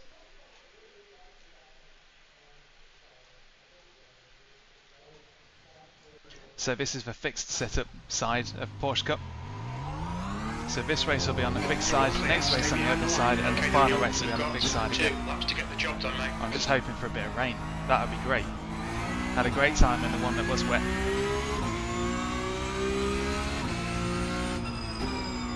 An hour at the Le Mans circuit is way less hard on the tyres than an hour at, let's say, well, here. If you did an hour here, then you would be, you're almost constantly cornering, almost constantly turning, and all of the real hard corners are pushing the front left.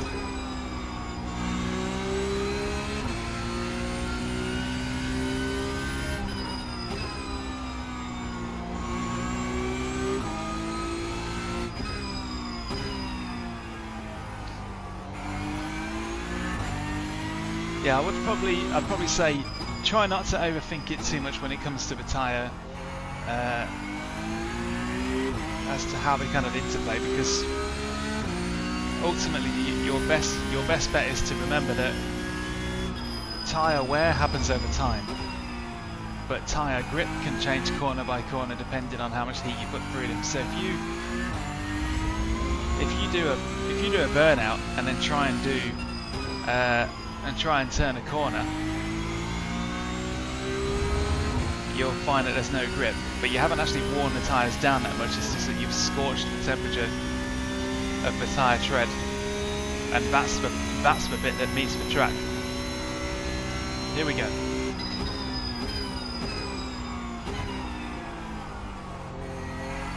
Missed that apex. This will just have to be a banker lap.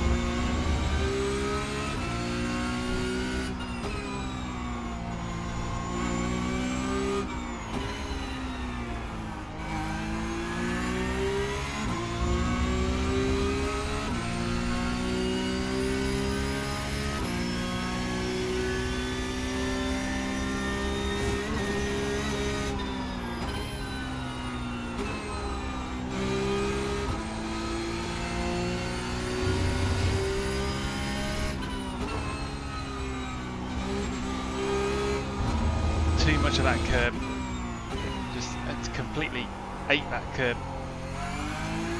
loose there. Yeah, this lap is all over the shop. A little snatch of a rear end there. Yeah, the car's not happy.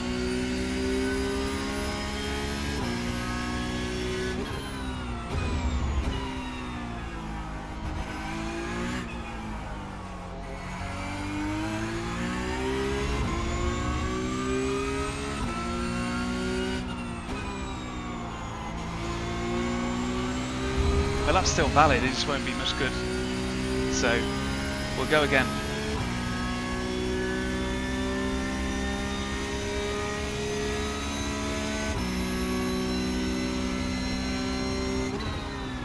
P3, that lap was at 137.2.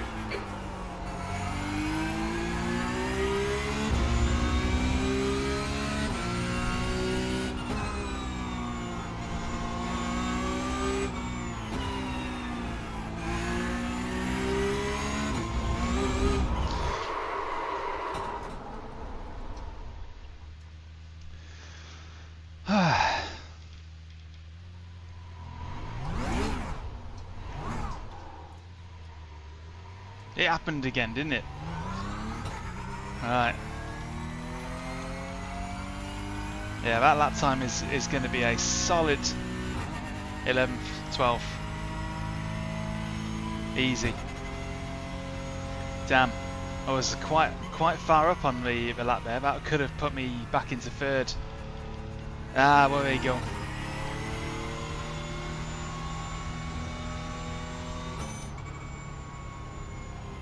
Not treating quali with the reverence it deserves, really.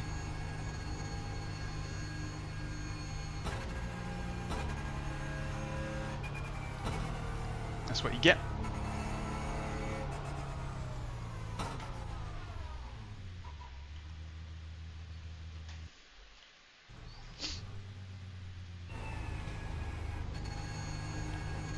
That's a new fastest lap for Jankovic, 135.8. Yeah, the best approach to it is basically it's almost common sense, but not quite. So there's three things at play. You've got your internal tyre temperature, which I don't know whether iRacing The guy ahead has just done a really cares about 137.3. that, but that's linked to pressure. But all you really need to know is how you need to approach it. So if you keep on absolutely hammering the tyres in iRacing, then you will suffer less grip as a result, and it will make itself worse. So in many cars, the Porsche Cup especially, if you overdrive it, then you're going to have to sort of come back away from the edge a little bit, just to make sure that the tyres don't end up in like kind of like a death loop, whereby they lose grip and you lose more grip as a result of losing that grip. So in a nutshell, if you look after your tyres, they will last longer, they will stay quicker for longer, but you'll lose out in terms of outright pace early on.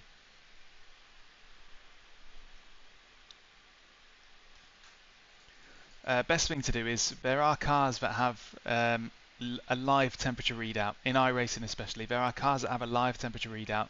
The Corvette GTE definitely does. And you can see in real time the tread temperature. And you'll see how it really does go wildly up and down. So the tread temperature is going to look like this, whereas the internal temperature is going to look like that. It's going to gradually increase as the air inside and the general body of the tyre and the rim and the brakes and all that kind of stuff kind of radiate out.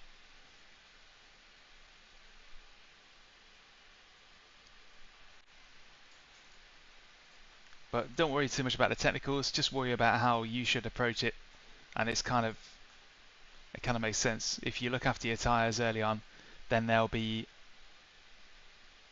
quicker in the latter half of your stint, and they'll just last longer.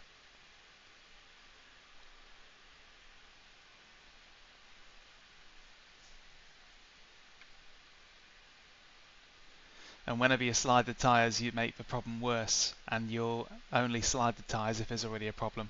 So it's kind of like it's a problem that makes itself worse the more you do it.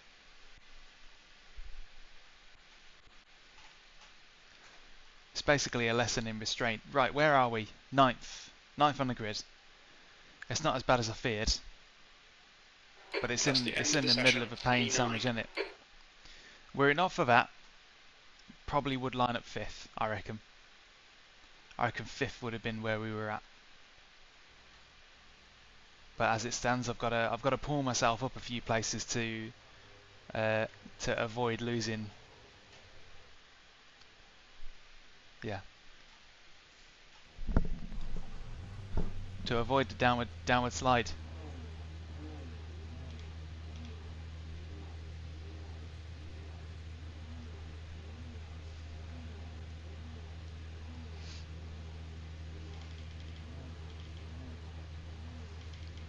So second place man Peter Beat he was the guy who I beat in the wet race. In the dry, however, very rapid, really rapid.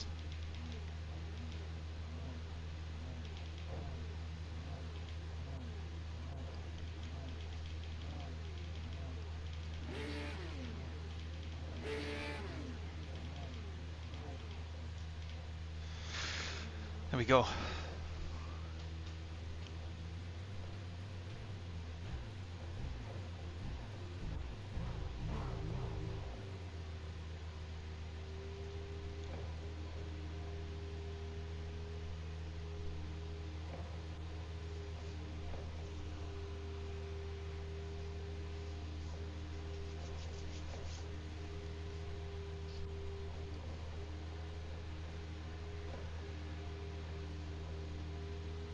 Tension's building.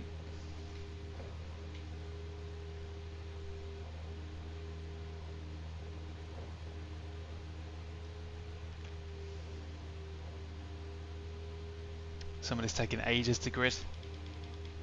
Wonder who that is. Third place. Third place is doing the old leave it to the last minute to grid.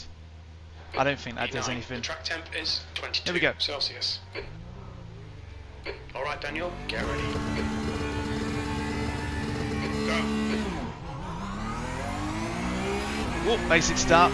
That guy been swung straight over the track there because he got a good launch compared to the guy next to him.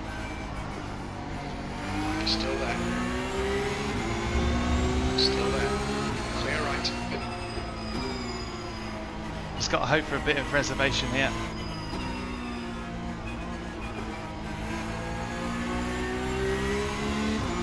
Not a bad start. I'm alright with that. Happy with that.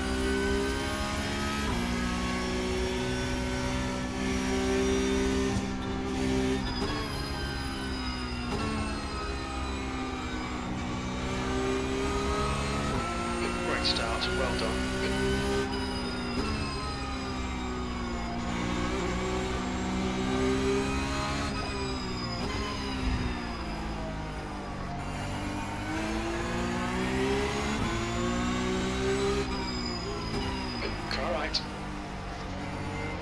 He's still there. He's Still there. Still there. Here we go. Still there. Still there. Whoosh. Hold your line. Right side's clear. Whoa. I think he only just hung on to that. Crikey. Why am I saying crikey so much today?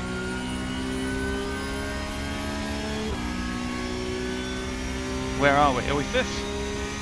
Wow, okay. 5th. P5. Alright, here we go.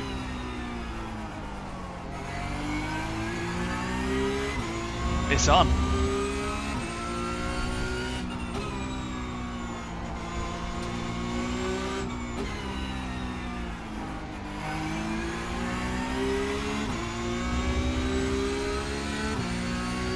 Yeah, good start that.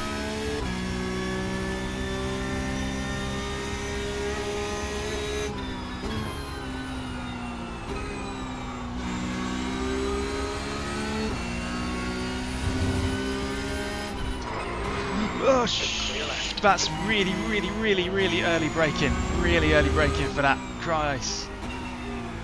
Almighty.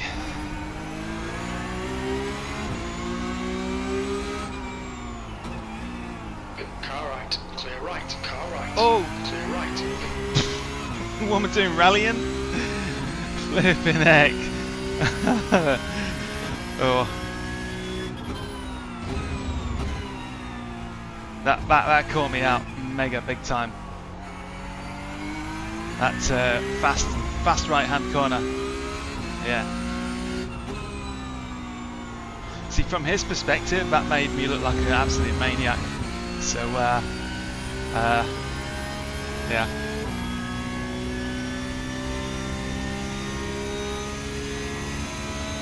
The leader has just done a 136.4. The guy in front has just done a 136. Oh, leader's off.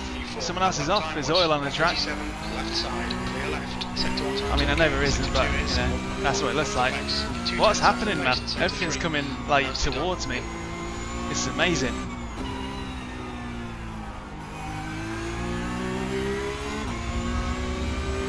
Have I got cheats enabled? Because it feels like it.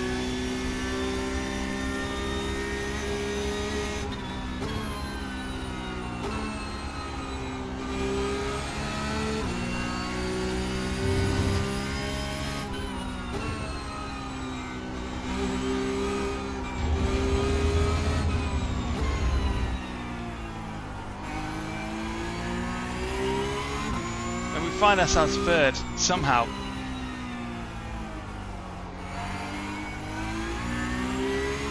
You're in the sky, the gap's now 0.5. Crazy start, honestly.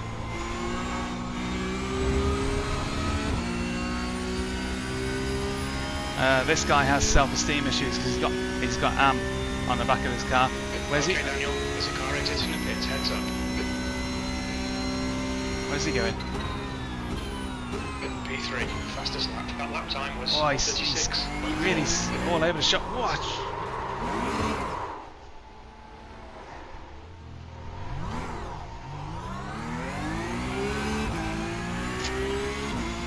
Just want a race where I'm not bidding it, thank you.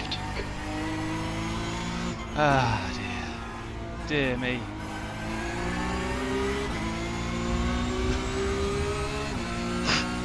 I think I really deserved that. I deserved it.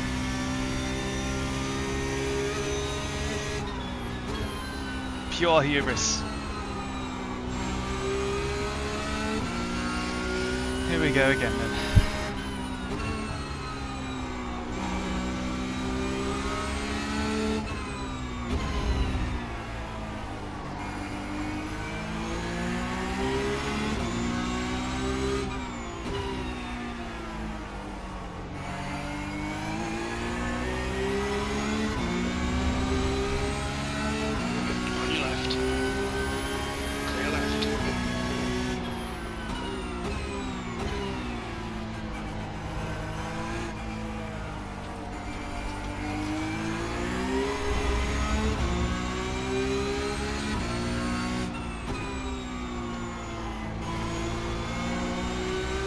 happened was Karma saw me. Karma saw that I was happy, and he decided to do something about it.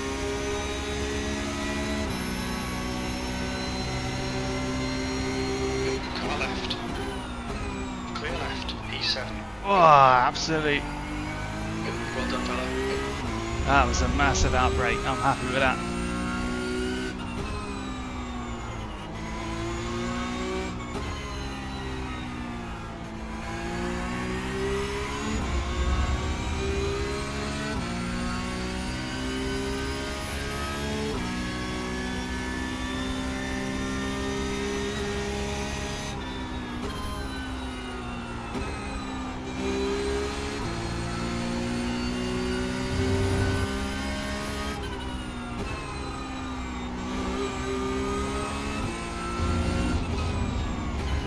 See, what probably happened was that the tyre tread was probably too hot, because I'd been over driving it and not really realising in all the action. I hadn't really realised how much I was pushing the rear tyres, and that's what led to my downfall. Swift and just. So 12 laps, 12 more laps in the running. Just try and make the best out of it that I can. On the car in front, the gap's now 0.9. The leader's just 135.9. Your last lap time was 135.7. Yeah, I had a feeling he was going to overshoot a little bit. Still there. Hold your line. Clear left. There we go, muscled out.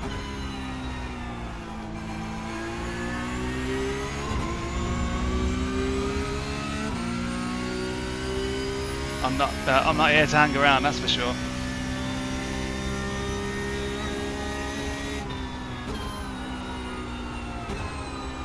What an action-packed race this already is.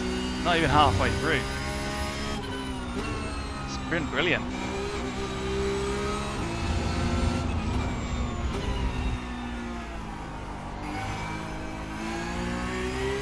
Need to look after them rears. I'm getting a bit too gutsy with it again.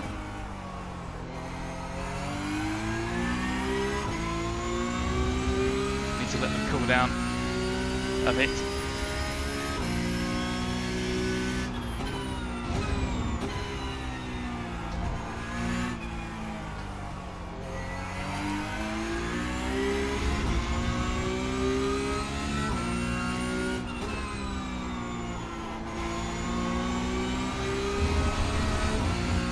Here we go, we're going to get some side-by-sideness here.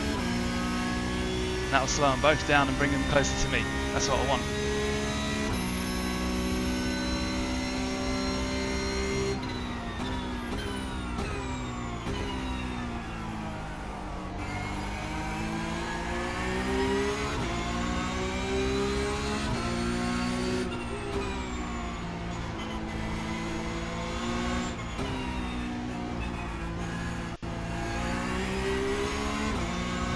That corner is so sketchy. It's just not right. Right, I'll get rid of Ward this lap.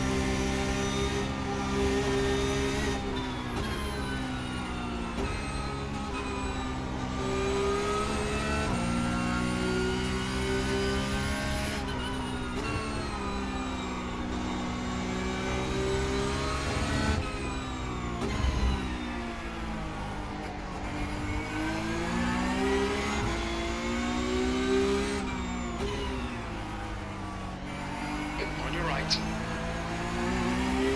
Hold your line. Still there.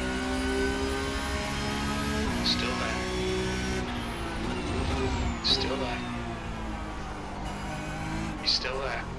Clear right. God Christ. Well done, Daniel. Good pass. Nice front. How are we still alive?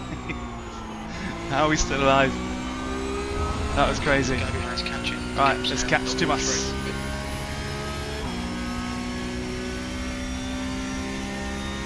Morning, Ed.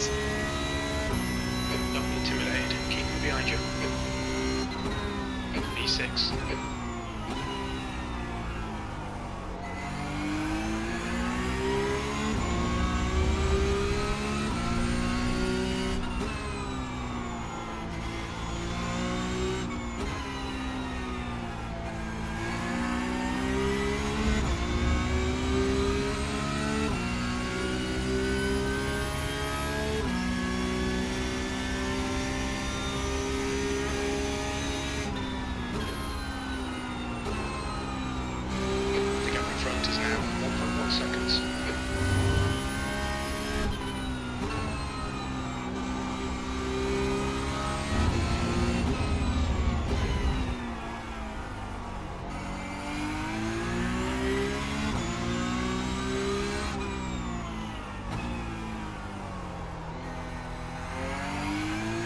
That was sloppy work there.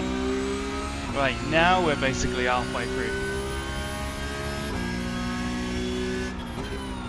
The track temp's increasing. It's now 24 Celsius.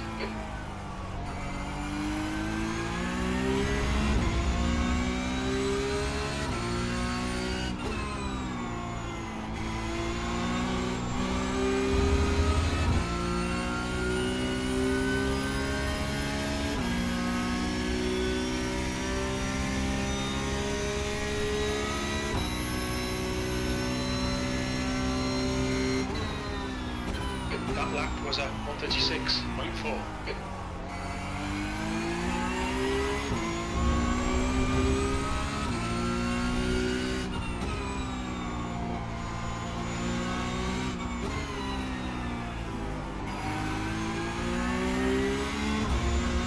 Whoop, casualty.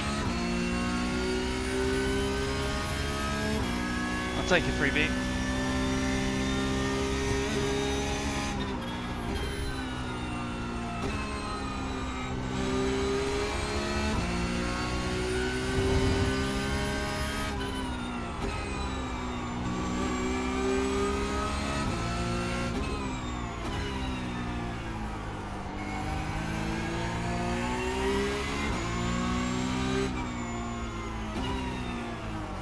On your right, clear right.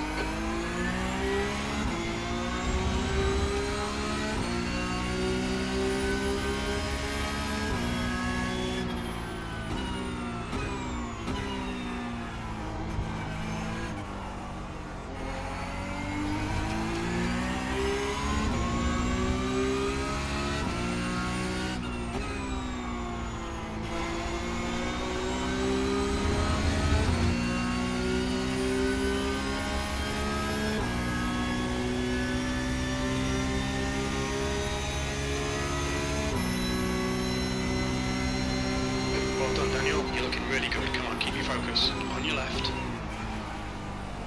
Still there. Clear left. Half distance. Whoa, that was pretty tense. Good pass. Well done.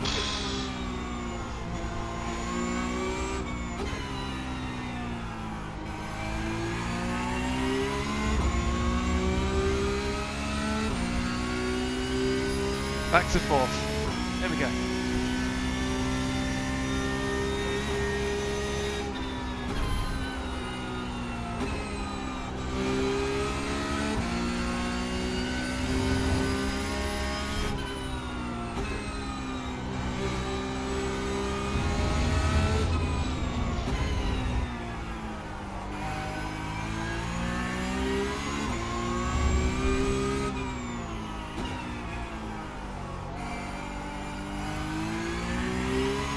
Time to get defensive, mate.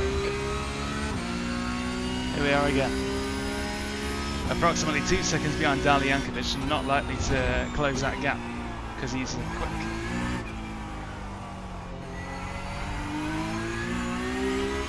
But I'll try. What on earth happened behind me then? Right. The gap to Jankovic in front is now 2.3 seconds. Hi, Jacko. The lap time was 136.4.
136.0. Matching pace with the leader would have been nice to have hung on to that top 3 before that silly little spin. You have just been disqualified. Oh. Lemonade. You hear that then? It said you. The captain, Lemonade creature. ahead is now 2.1 But it's somebody with a name that sounds like you. When I heard that then I was like, hey.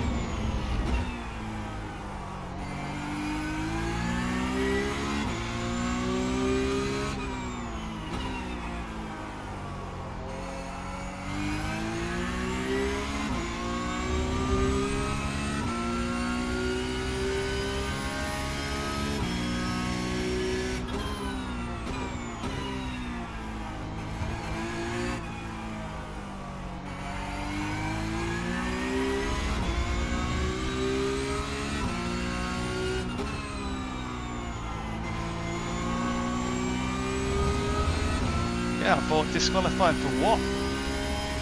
It's not been that bad, has it?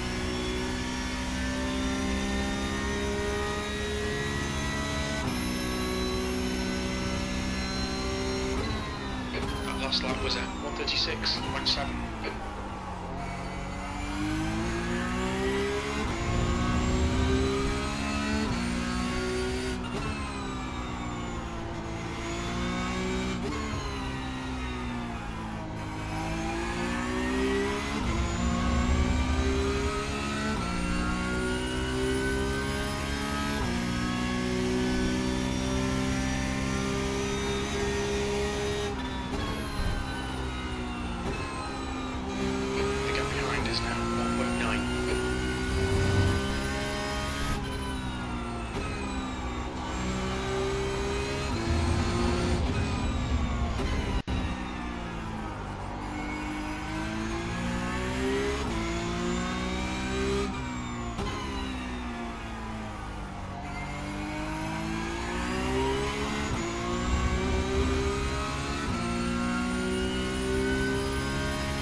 If I'd have held on to that place, we would definitely be in second by now because we've caught up with John Piatek.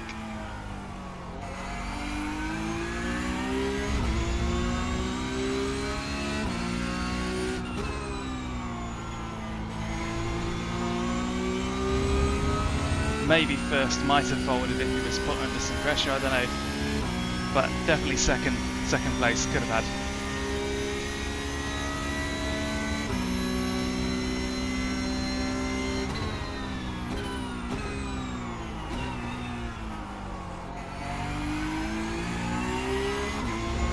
Never mind. Hello there, V.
Like the only thing that could possibly maybe change how this goes is if Darley catches up to John. If they catch up and start fighting, there could be something to be had. But otherwise, just done at 136.0. Sector 1's quick. You're 2/10 off the pace in Sector 2. You need to find a 10th in Sector 3.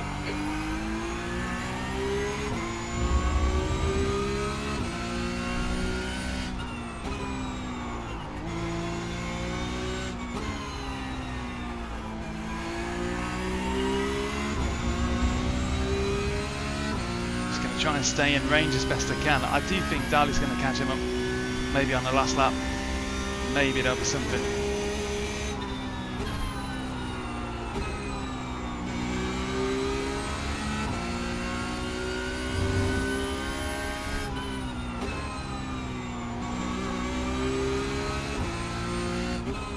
I hope so. It's just to be the dash of chaos that I need if I'm going to opportunistically take that second place back. Well, I never had it in the first place, but you know. P4.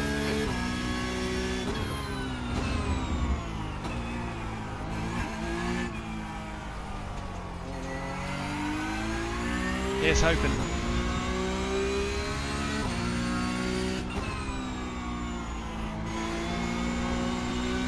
I'm looking for a through goes Hamilton moment.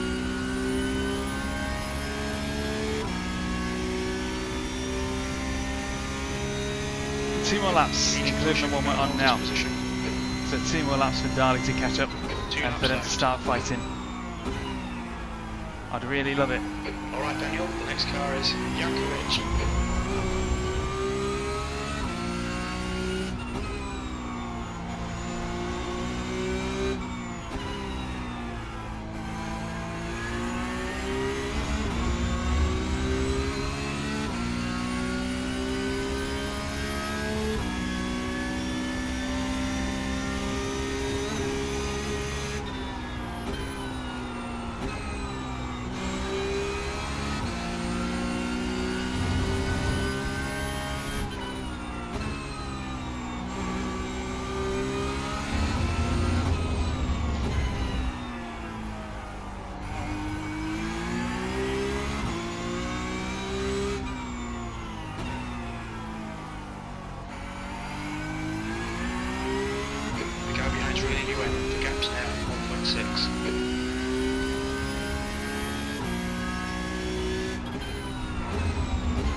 No, I don't think there's going to be any last lap action here.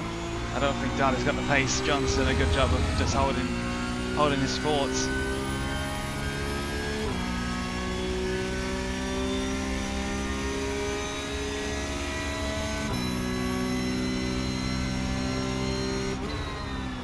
That lap was at 136.2. The guy behind has just done a 135.9.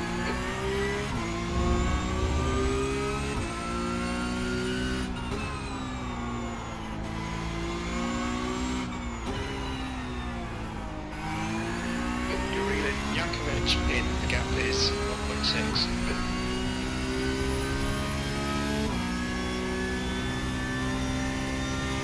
Yeah, under the circumstances, 4th is ridiculous.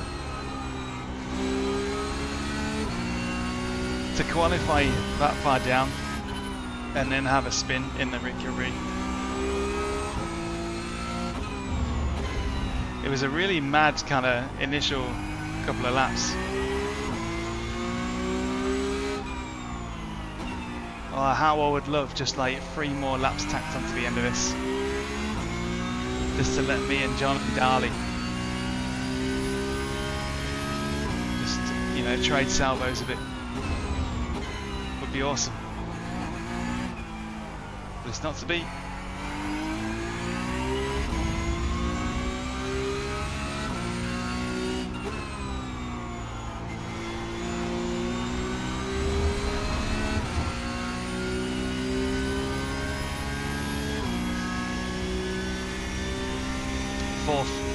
Under the circumstances, pretty good. P4, well done mate, good finish. Crikey, what happened then?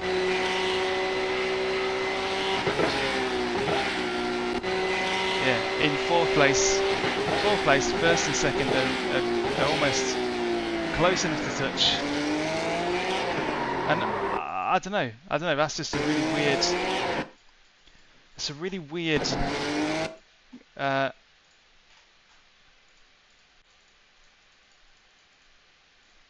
just really weird.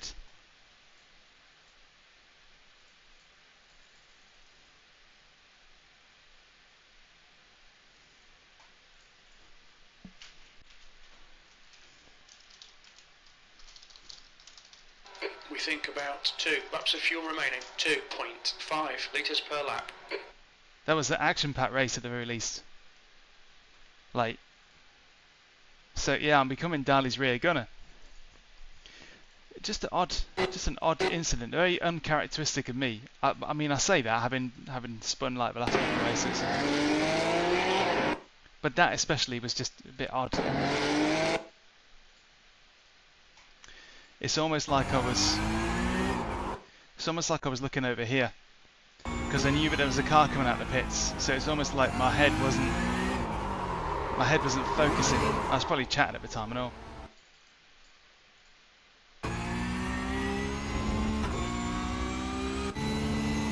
And there you go. So let's have a look at the lap 1. Lap 1 chicanery.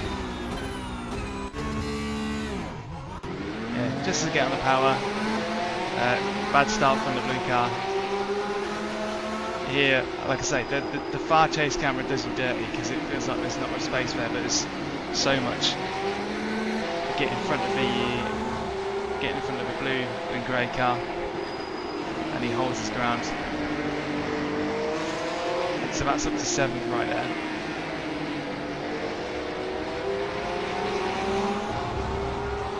So 7th.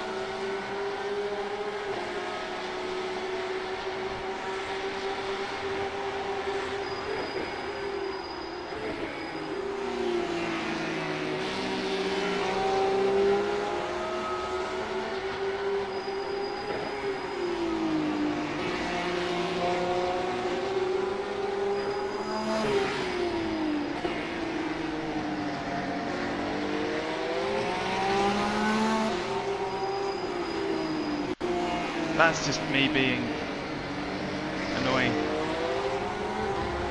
Really? Yeah, that's me being annoying. But this was good. We made it through there.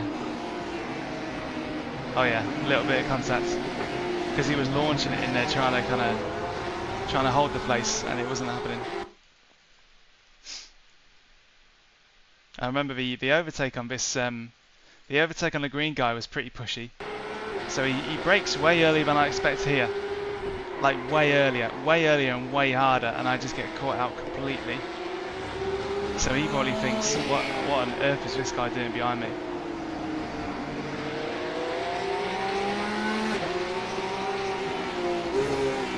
And he misses his braking point and goes off the road.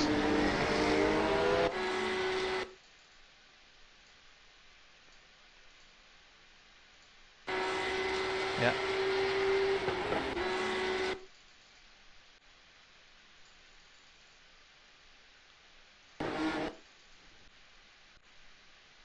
Yeah, misses braking point, goes off a road. And then first locks up, third goes completely off the road, and I take that spot. And then there you go. Cookie cutter overtake into turn 1. Beat on the brakes. Beat him on the brakes, and there you go.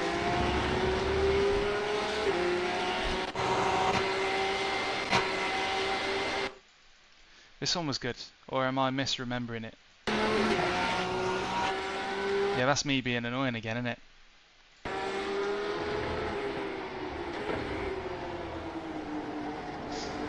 So, right on the tail. Right on the tail, he gets a bit wide. He wants to late apex it, but I'm there now. Left the door open too long. And then your classic side by side through whatever this corner's called. But he kept it super clean though. You can't complain about that, can you? He was really clean and respectful.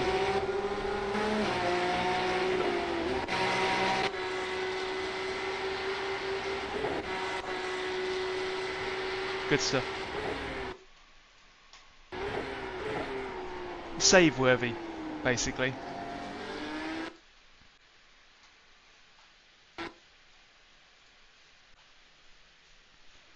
So here we are, right between races. So the next one is in next one again is Q2. But in the meantime, I'm just gonna do something. Just gonna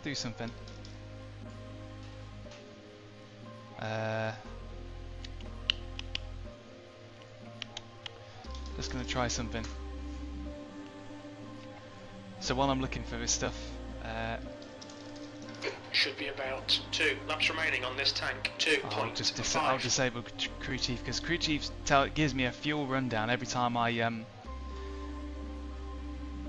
press the letter Y.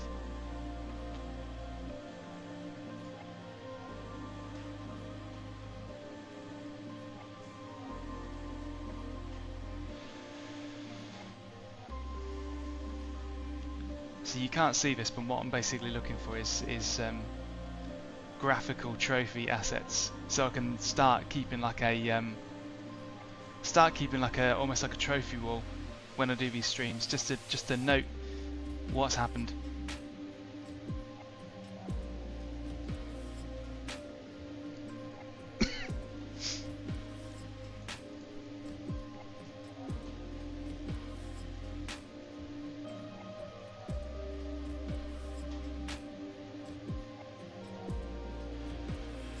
Where are we looking?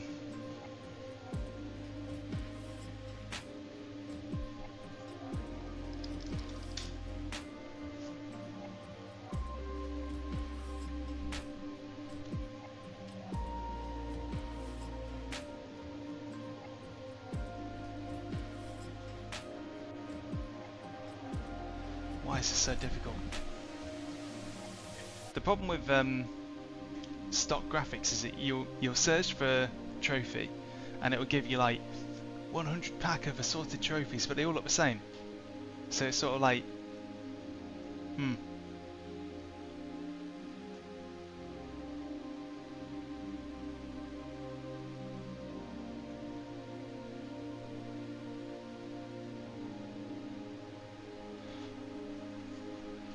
Okay.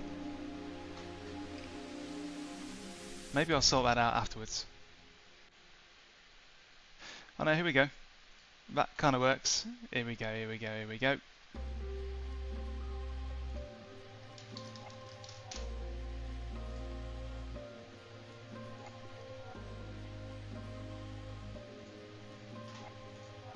Bear with me, folks. There will be a point to this.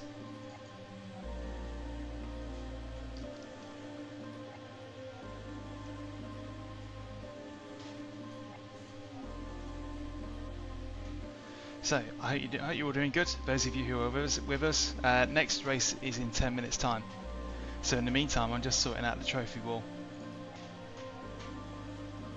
So I've got my gold and silver and bronze trophies, which you'll see in a minute. Probably won't need too many of them.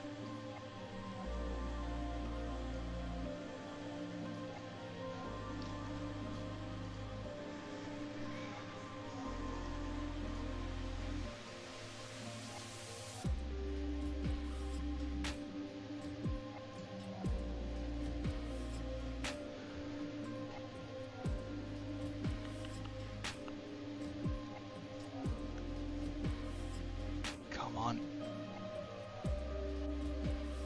Stream media, there you go. I am not organised at all. Trophies. Bronze.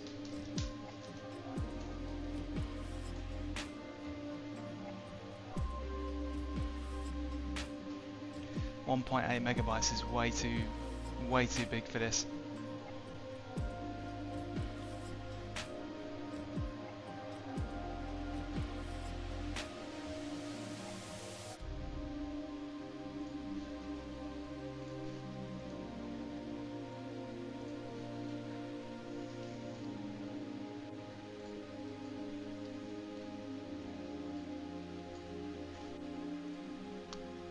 That's more like it.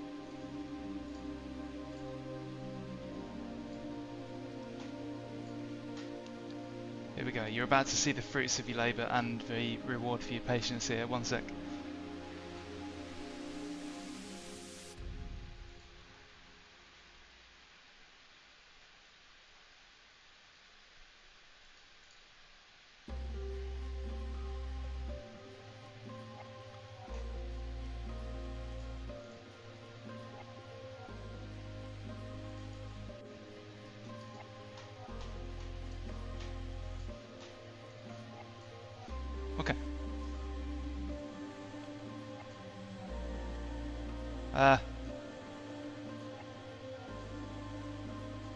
Kind of works.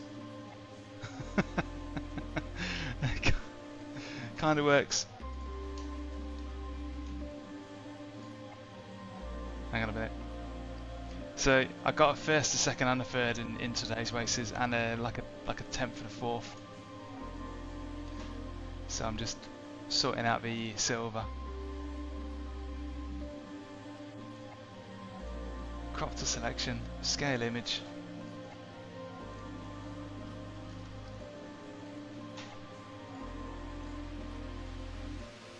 And export to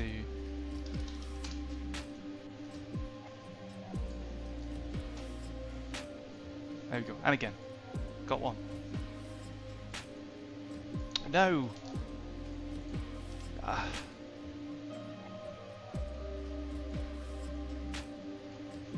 Technology, man.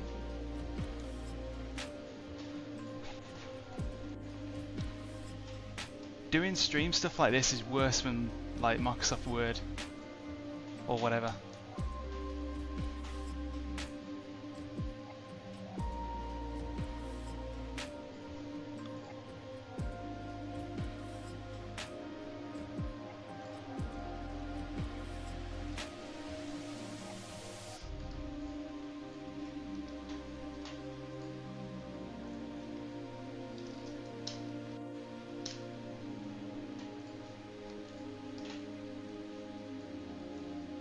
Okay.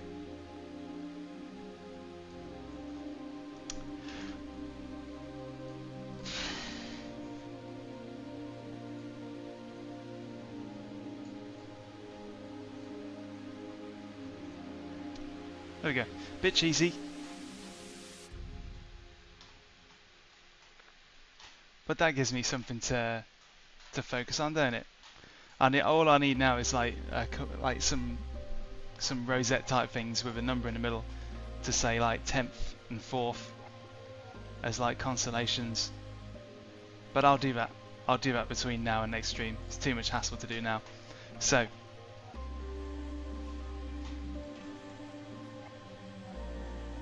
that makes sense. Next race coming up in 5 minutes.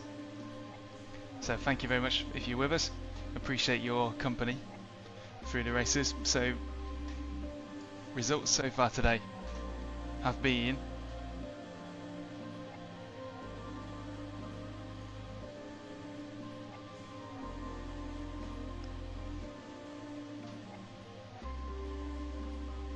it's been a second, a third, a first, a 10th and a 4th. And the one which I won in was a 3.3k strength of field, and it was a wet race, so that really helped. That was great.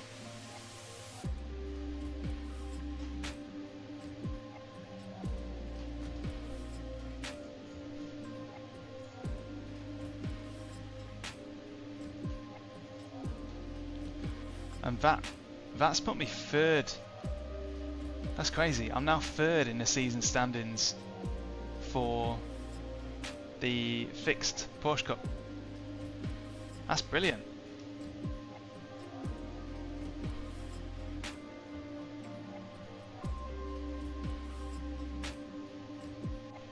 Wow, okay. I'm 8th in the open side and 3rd in the fixed side. That just goes to show, doesn't it? So if I carry on like that, I'll be alright.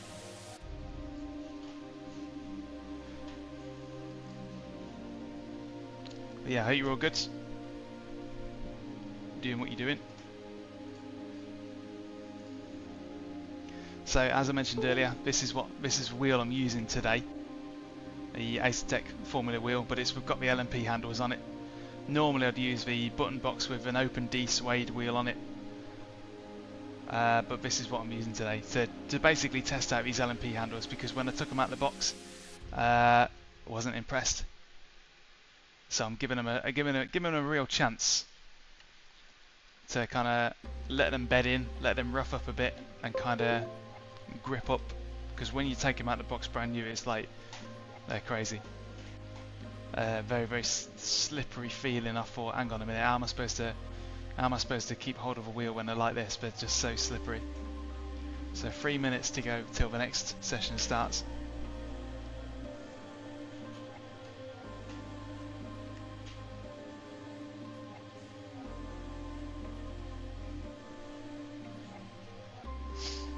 And after today's stream is wrapped up, I'll be changing some things on the rig.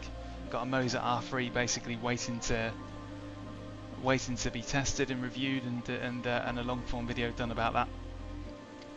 So that's what's going to be going on. So I'll be spending a good few days with that to put that through its paces, and then I'll be working on a video review, and then I'll get the Invicta back on in time for next week's stream, and then I'll probably put something else on in the interims. So when it comes to the stream, because I want to give you my best performance, I'll use the best kit for the stream. So at the minute it's far and away the Invicta setup, as of course it is, because it's so blooming it's way higher level than what else I have currently. So yeah, but I'm well used to it. People say like, "Are you tearing the rig up and down all the time?" Yeah, it's a bit of hassle, but I'm well used to it now. I can do it pretty quick. And further to that, anybody who is on the sort of Asetek radar, I've been using in the past couple of videos. You would have seen the front mount. That's the one with the sort of cross section with the gaps in it from Asetek. That's like 120 quid. That's crazy expensive. I've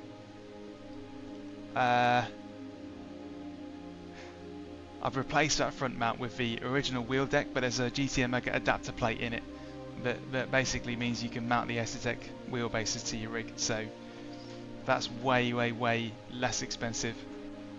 15 quid can save you a lot of money against the more expensive Asetek first party mounts, which are kind of mandatory for most cockpits at the minute. Until they accommodate Asetek's mounting patterns, they're going to remain really expensive. So that will help. If anybody's been thinking of moving to Asetek, then don't forget about that mount. It exists and it's really cheap. And so far, works great. No complaints here. Right, jumping into the session.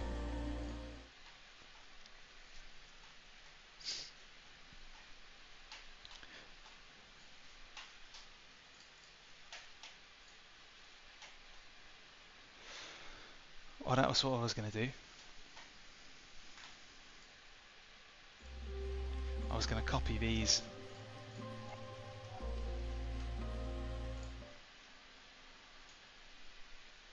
To the live scene.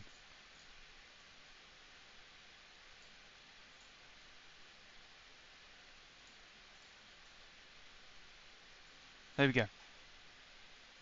Trophy wall. All I need to do is sort out some like rosette things that have got that go from like fourth to like 20th. Maybe a little DNF traffic cone or something, just to keep track of the day's take-ins. Would be nice. Big grid. We got 1, 2, 3, 4, 5, 6, 7, 8, 9.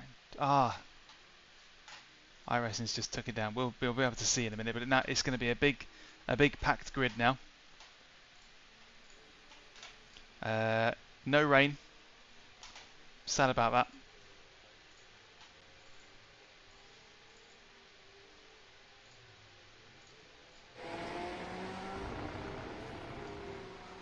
And we have 23 cars. 23 cars, 3.4k strength in the field.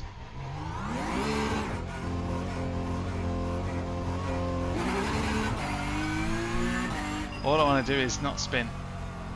If I do that, then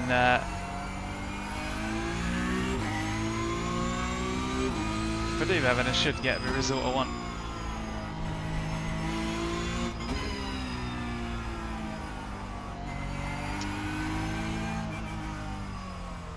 Got a drive through for an unsafe pit exit. The pit exit line is really strict here. Radio check. Really strict.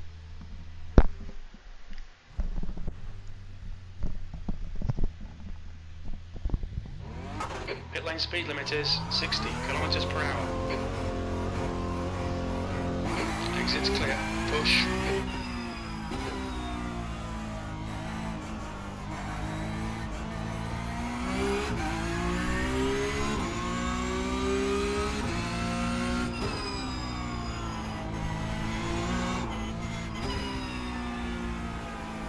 Some pit exit lines do let you just trample all over them, but not here. This one's very strict.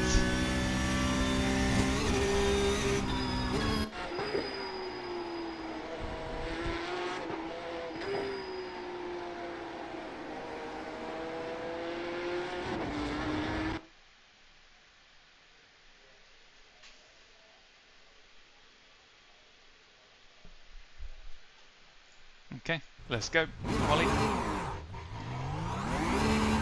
Pit exit looks clear. We have 2 laps to get the job done.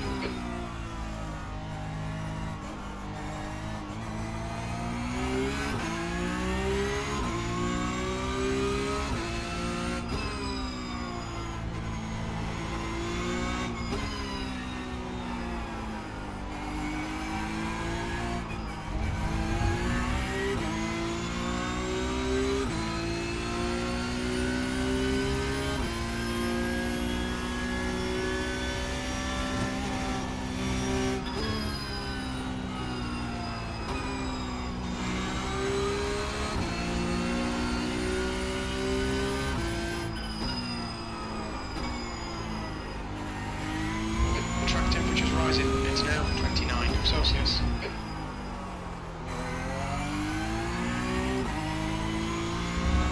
Just trying to get these tyres heated up and turned up.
Good corner.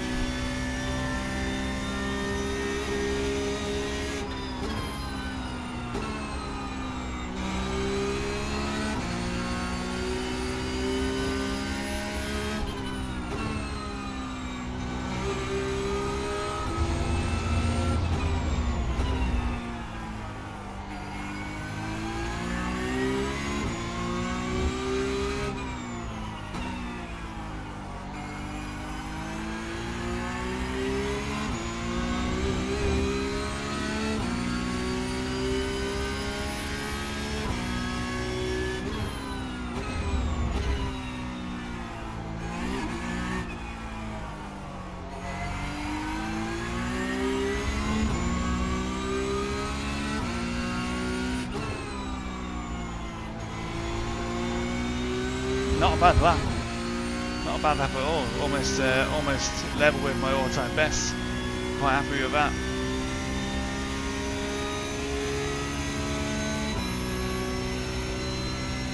P2, you've just done a 136.0.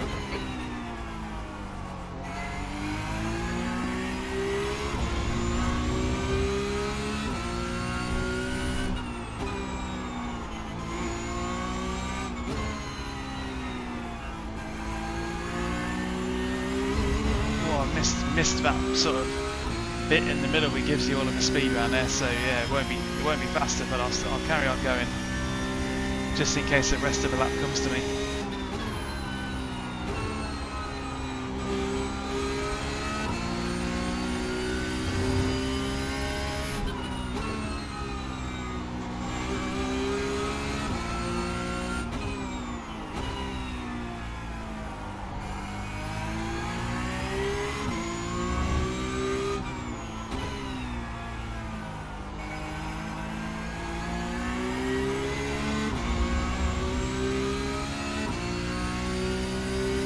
Cheers, car spotting.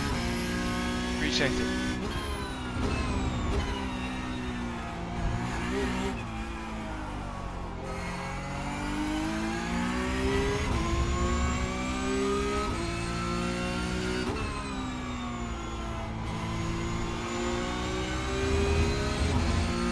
It's not an improvement. I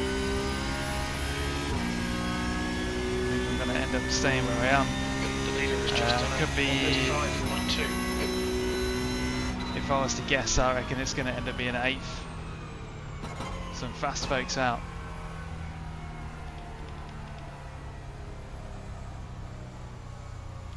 It's a strong field with a lot of people in it. So being in the mid pack is no shame at all in that.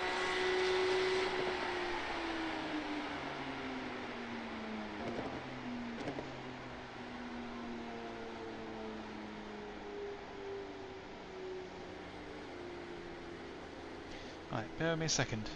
I'm just gonna find an Allen key for the thing, because I think that my I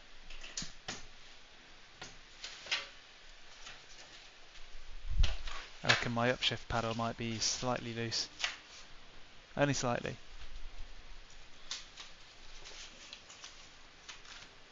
There we go. I'm just going to nip that up. So the paddles on Asetek's wheels work by magnetic detection.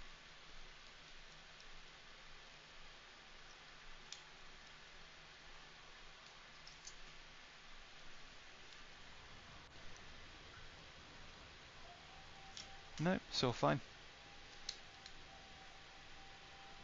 Okay.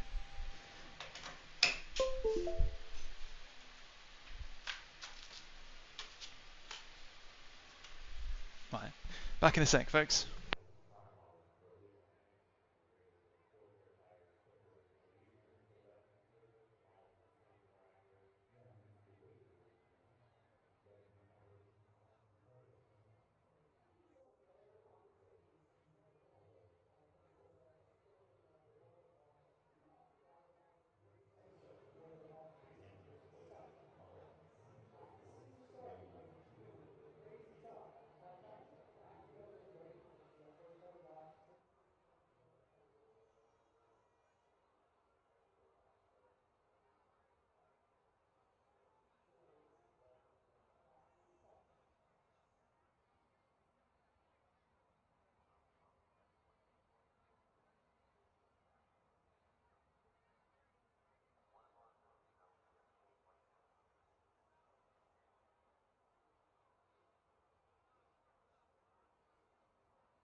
That's the end of the session, P11. Here we go.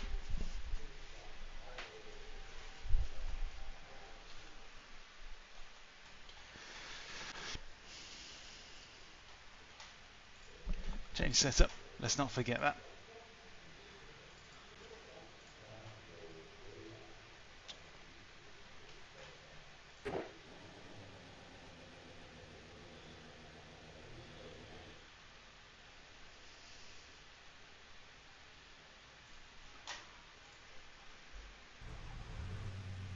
Where are we?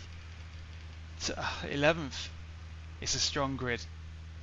I'll just keep telling myself that.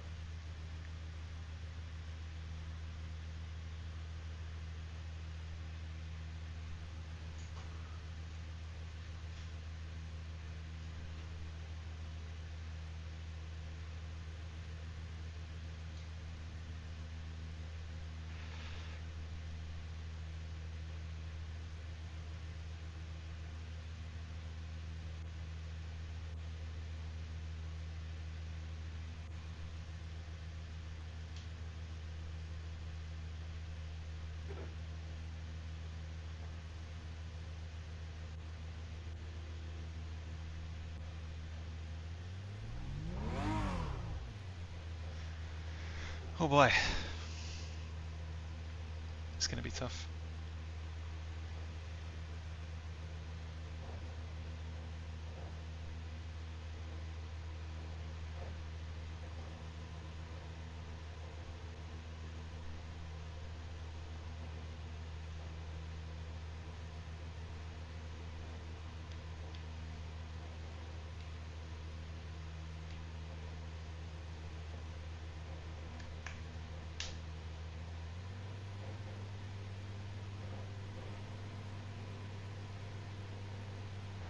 P11, 17 laps. Get ready. Green, let's go, let's go. Whoa, clutch burn, clutch burn. Car left. That guy is Still there. gutsy. Clear left. Left side. Clear left.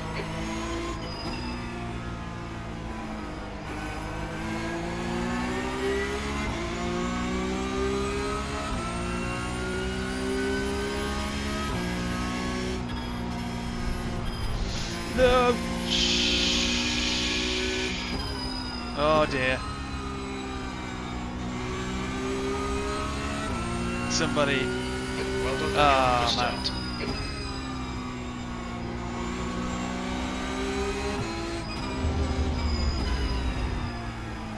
Really, really glad not to be caught by that. Here we go. A straight fight then between me and Dali. It's happening. It's finally happening.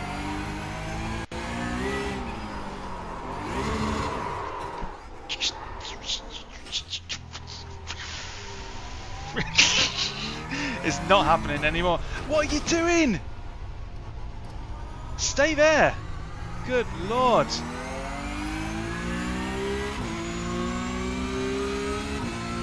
As it crawls into Ah, the it's the repairs. meatball. Car right. Right side's clear.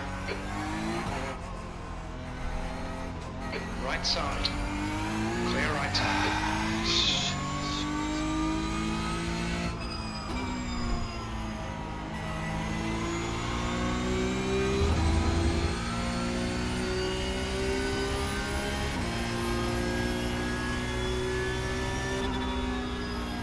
Left side. Clear left. What on earth? Watch your speed. Pit lane speed limit is 60 kilometers per hour. 100 meters, 50 meters. You've got loads of fuel. I don't want any fuel, do I? No, I do not. Oh my God.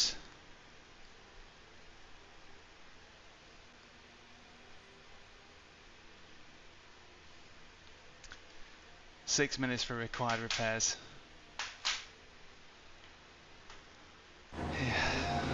What a shame.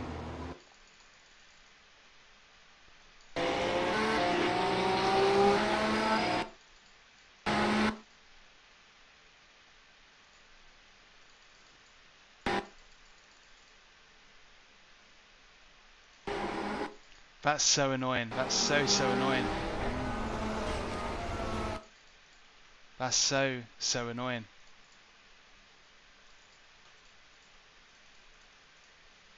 Okay, so what exactly ran through my head here? Why would I do that? Why would I do that?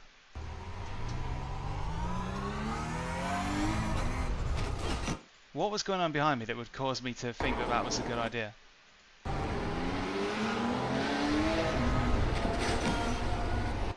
Why?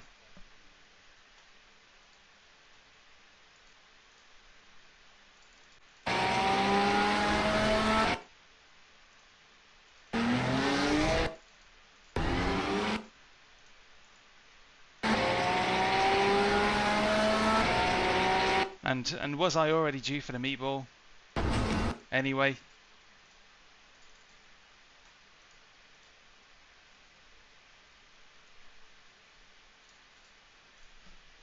Just calamity. Calamity, calamity, calamity.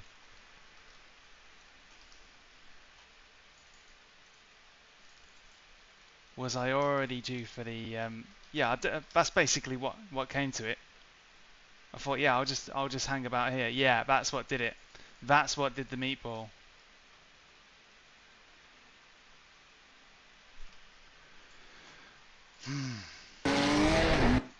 Not much you can really say there, but why on earth would you expect anybody to go behind you there? So I can't blame him for that. I can't blame him for that. All he would have done would have been looking at the relative, doing a reverse, and that's it. And it's my own blooming fault for spinning that in the first place. It's almost like it was on cue. Almost like it was on cue. Yeah, we're finally going to get a straight fight with... We're finally going to get a straight fight with Dali. No, you ain't. That's not happening.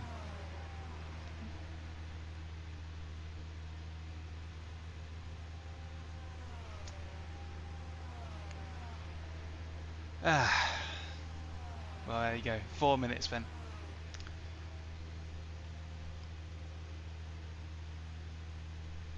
Four minutes till we're back on the road.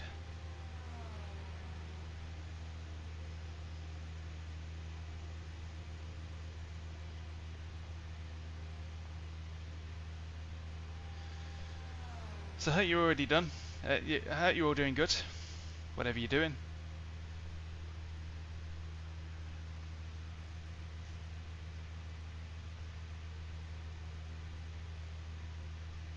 It's just a shame. Just a shame. It's not about the iRacing or anything like that. It's just the fact that that was going to be a good race. That was going to be an excellent bunch of racing. But there you go. That's just what happens. So we're approximately one lap of Le Mans away from getting back going again.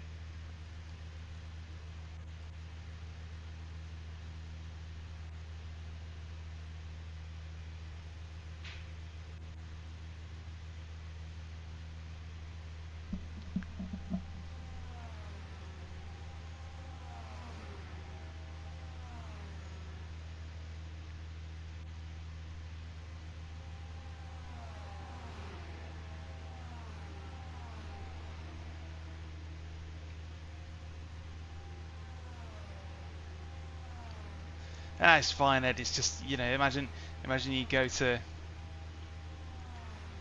imagine you're just taking the first pint. Imagine you just walk into the table with it, and literally 10 feet away from reaching the table, you drop it on the floor. You can always get another one, but you were really looking forward to that one. 2 minutes.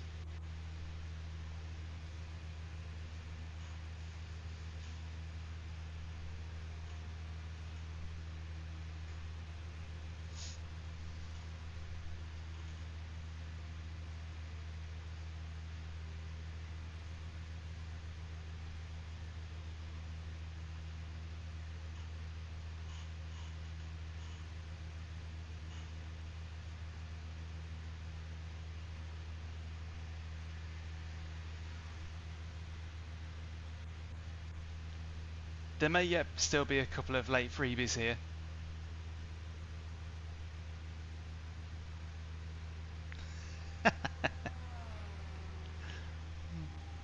Dusty, I know I've made myself sound like 135.5. I've made myself sound like a certain type of person. Trust me, it ain't like that.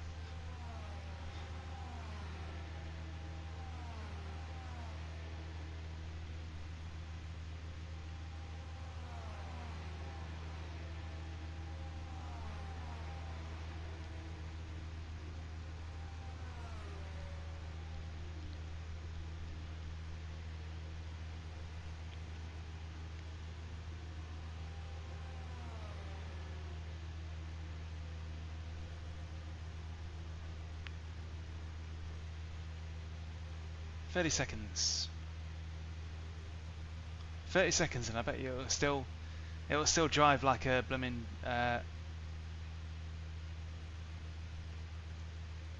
it'll still drive like a shopping trolley when I get out as well, I reckon."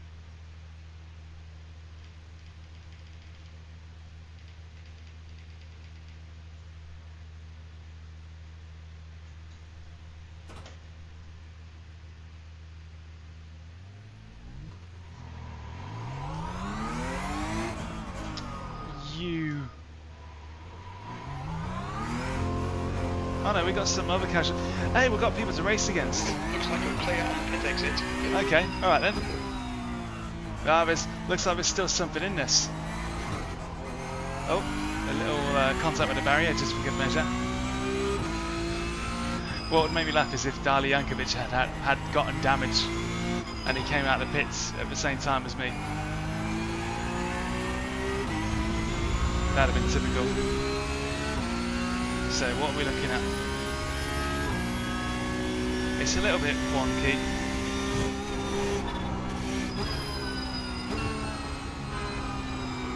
And I nearly made sure of it then.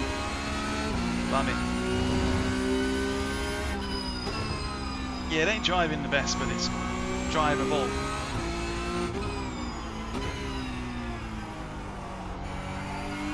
It's got a bit of NASCAR steering geometry going on. Car right. Right side's clear. Nice one, Daniel. Great move. Keep it up.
Now 1.8.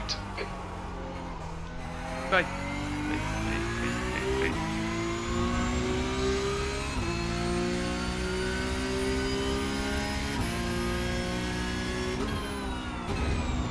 No, I'm not likely to run when it comes to endurance events.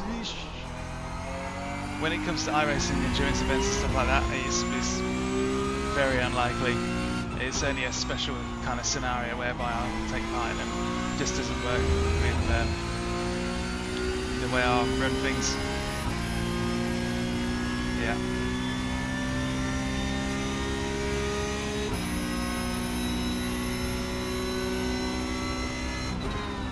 That's the fastest lap of the race.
The last endurance event I ran, well, the last endurance event that we finished was the Sebring 12 hour. That was great. Really loved that.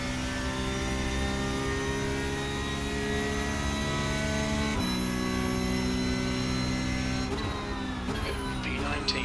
That was a 137.0. Entered the Watkins going 6 hour, but it was DNF due to someone else's incident. Came back on the track, you know, all that kind of stuff. So yeah.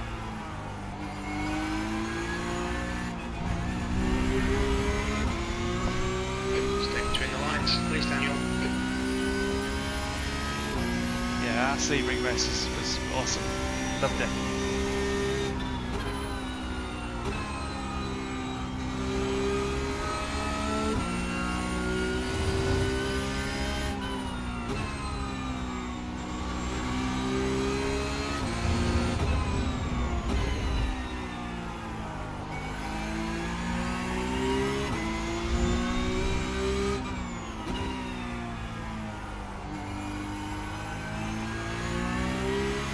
The gap ahead is now 8.7 seconds.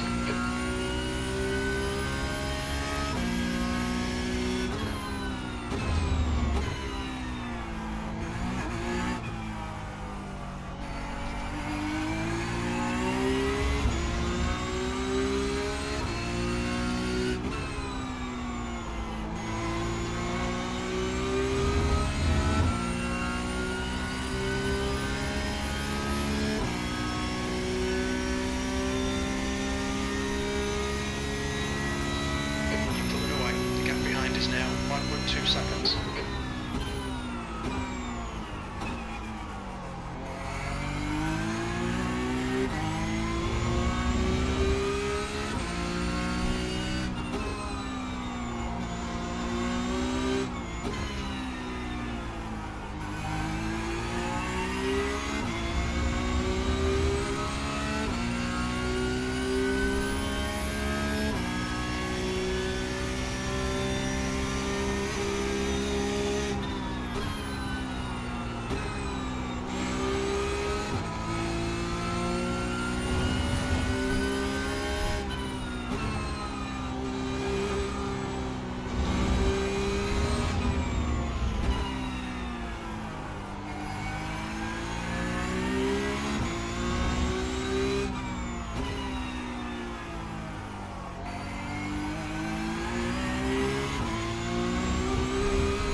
Blue flag.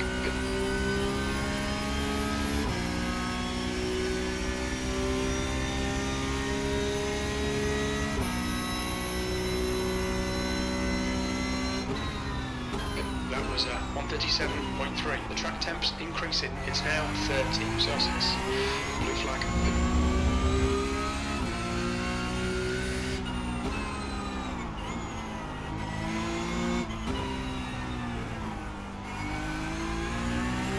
The gap in front is now 8.8 seconds. Blue flag.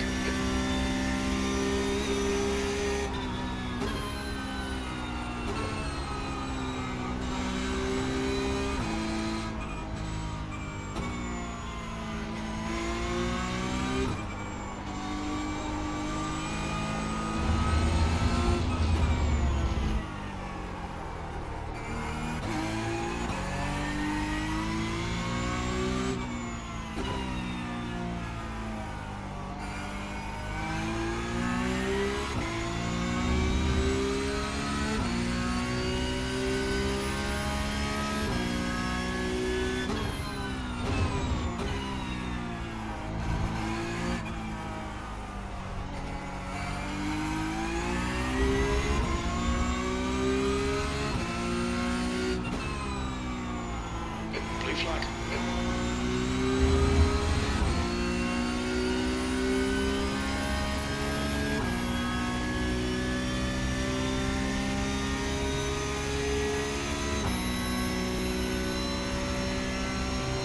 You've just done a 138.2.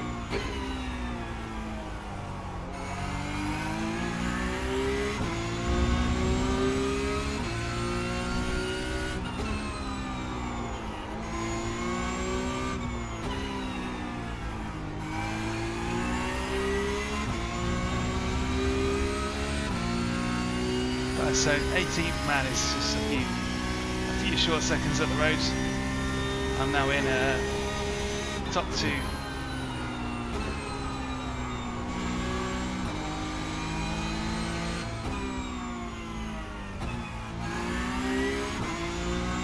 Yeah, so I need to basically try and lose the least amount of time letting traffic through, because 18th is up ahead, and you know, every spot can make a difference.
Still all to play for. Still got a target. P19.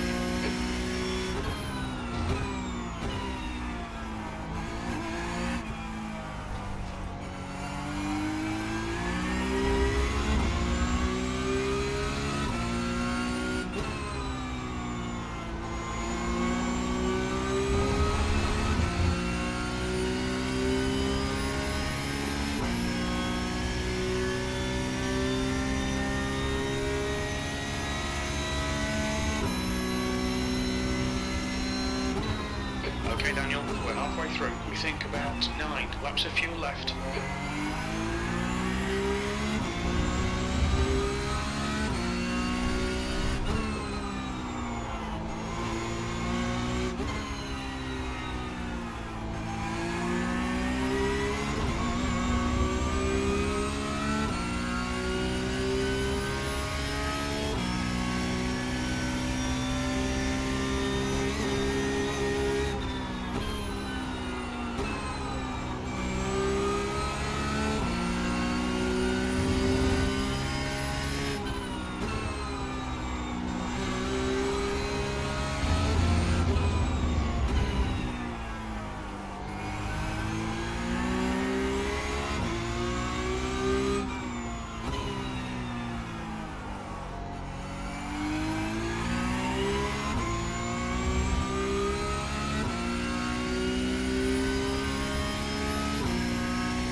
Fastest lap from barrier, 1:35.4. The gap ahead is now 1.5 seconds.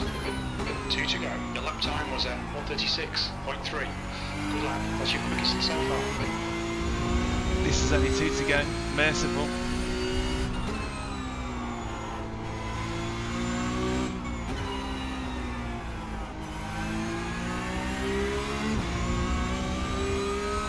Might be able to snag 18. Who knows?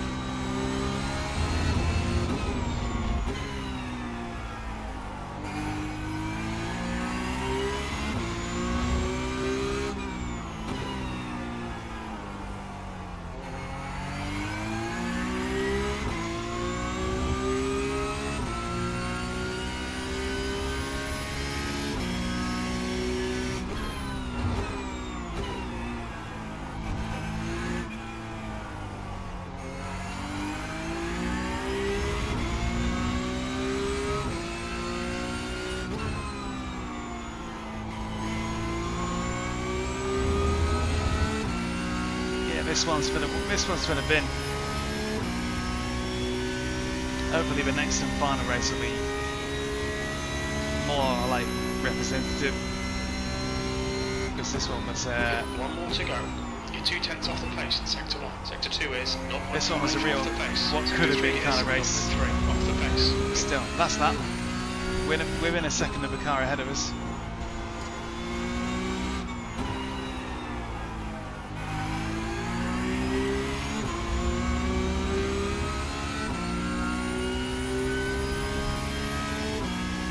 But I'm sorry to say, I'm sad to say it, but it's mathematically impossible for me to win this race now.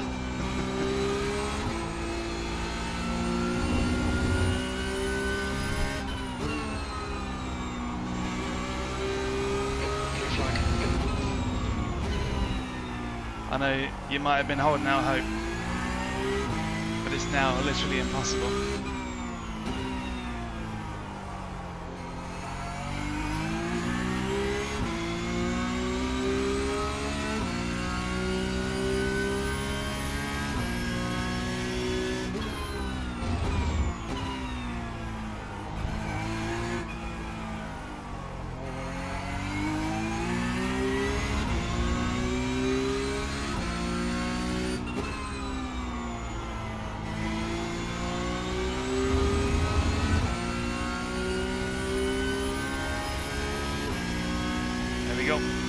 Over the line. That's it. Done. Ah, what a shame. What a shame. P19. That's the end of the race. Never mind. Yeah, Jim's got the vibe. So for those that missed it, this is what happened. Yeah, so we finished the rest of the race with a crumpled bumper, but all that happened was this. Let's run it through from the start. The race starts, decent enough launch.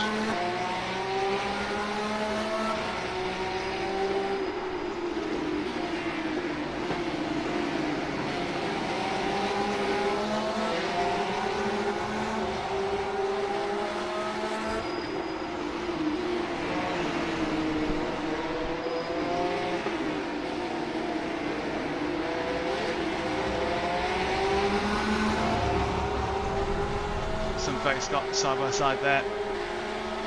Wonder who that was. Well, that was,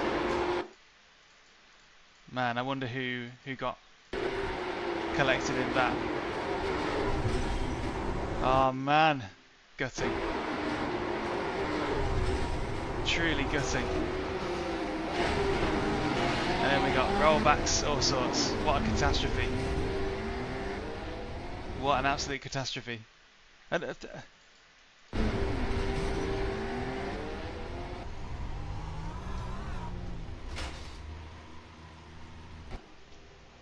what?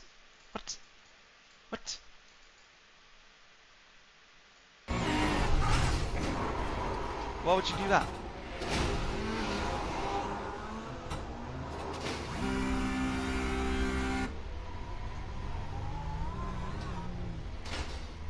Why would you do that? What's the point in that? Yeah, never mind.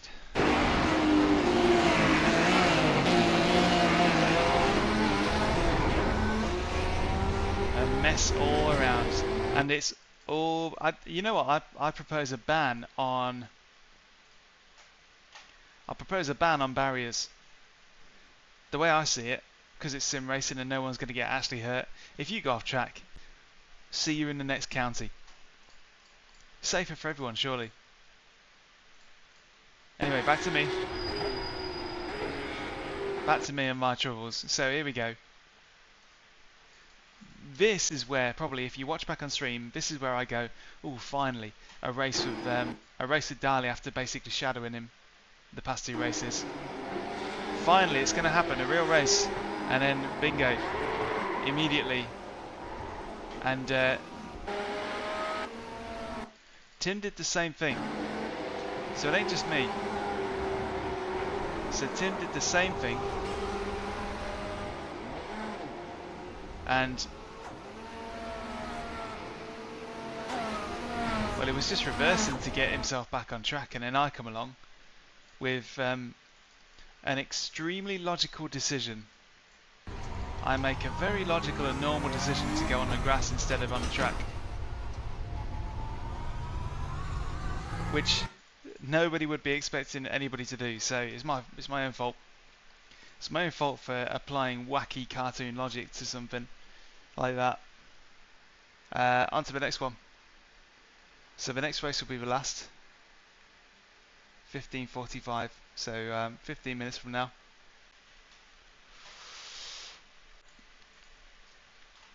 I'll save it just in case I want to make a point out of how silly that was, but you know, whatever. So annoying. I was so looking forward to that.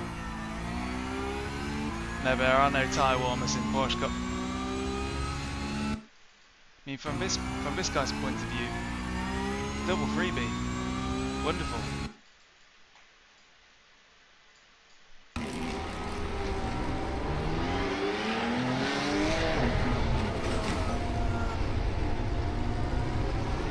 Next time I'm not going to do that.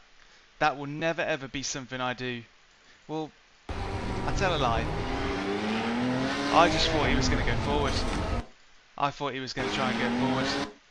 I never for a second dreamed that he would go backwards. And also, he probably never dreamed for a second that somebody would try and go behind him. So there you go. Air crash investigation complete.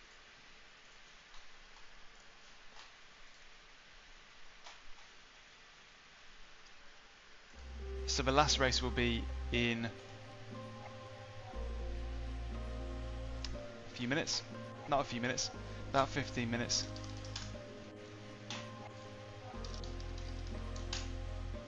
In the meantime,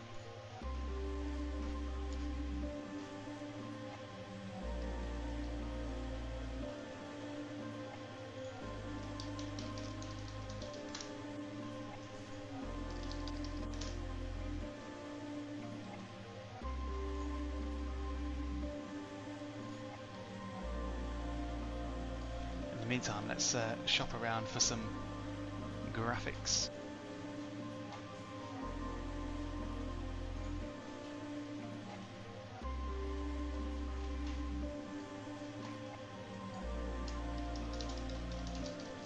We estimate 6 laps of fuel remaining, 2.5 litres per lap.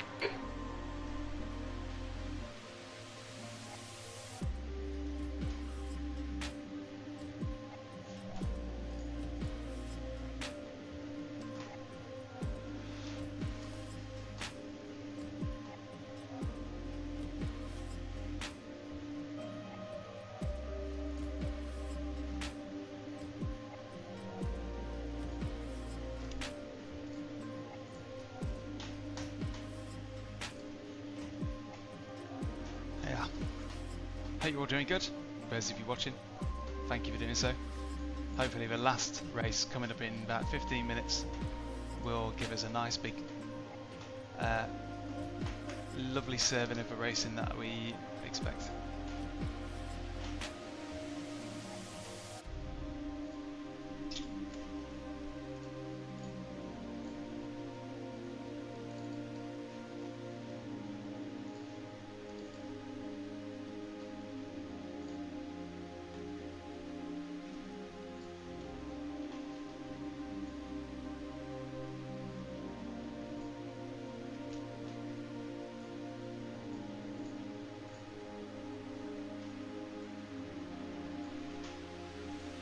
Just doing some graphics.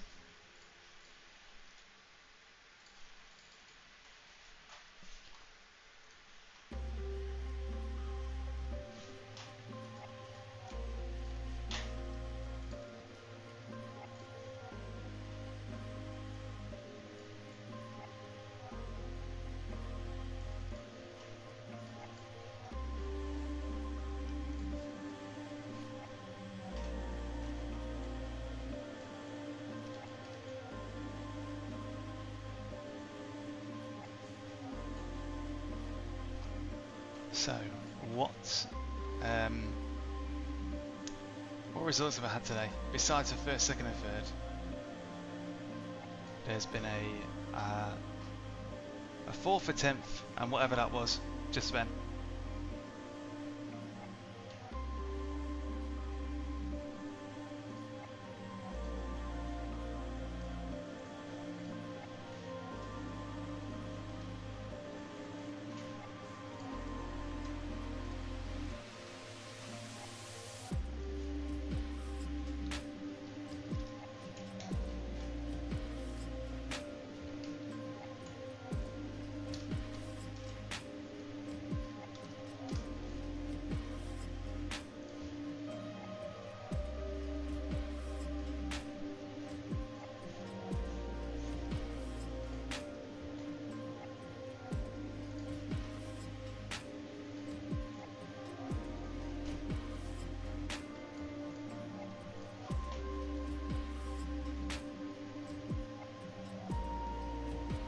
Hi Ed, no clear movement yet. It's always going to be low on the to-do list, unfortunately. But it would be nice to get doing it. It would be nice to start doing that. But it's a wish list item, unfortunately, because it doesn't make kind of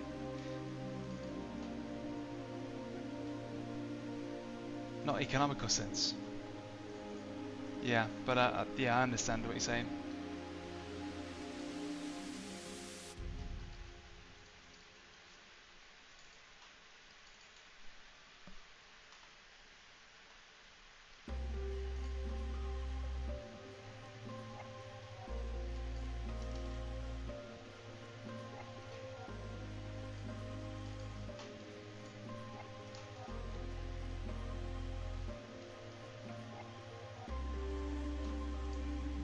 Bear with me, because I am just doing some live stream editing.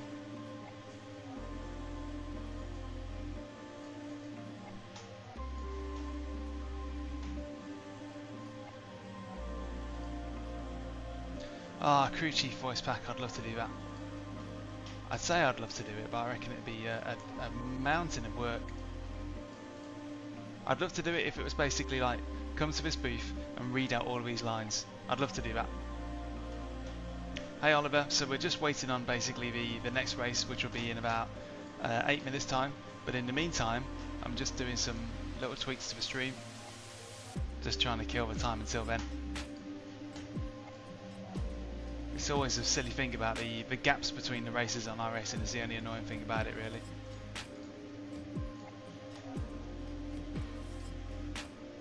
It's probably the reason why I do Porsche Cup mostly, because the gaps are least annoying. Then when it runs seamlessly, then you get a pretty good hop from one race to the next. Yeah, next race is at 1:45. Qualifying comes first, 8 minutes of that comes before the race, so the actual race itself kicks off at around 5:45.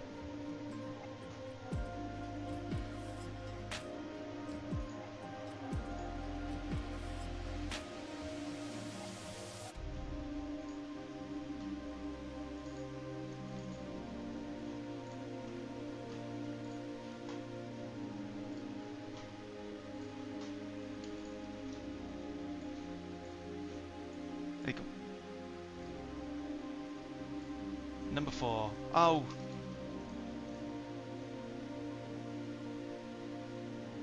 Four.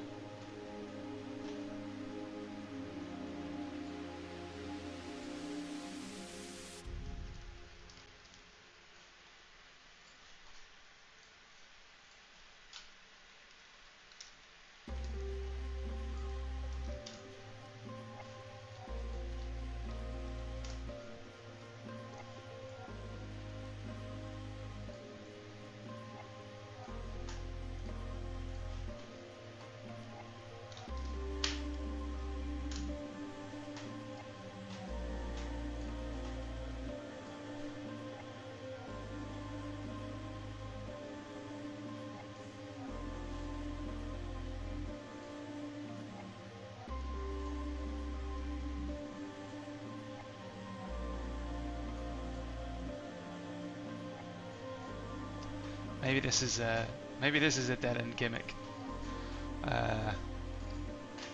Where did I get? Right, iRacing's back to just scraping above 5k. So yeah, shame about that, but it don't really matter at the end of the day. So that race was a 19th. Oof.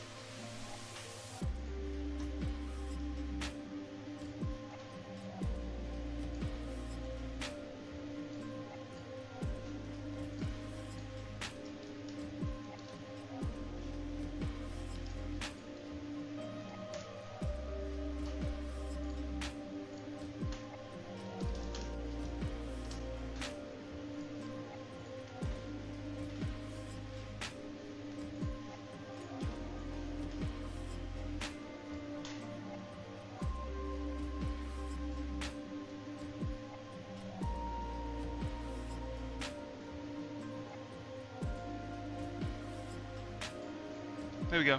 6 races done today, and that's the haul. And we're about to have the 7th and final one. So let's pop these where they need to be.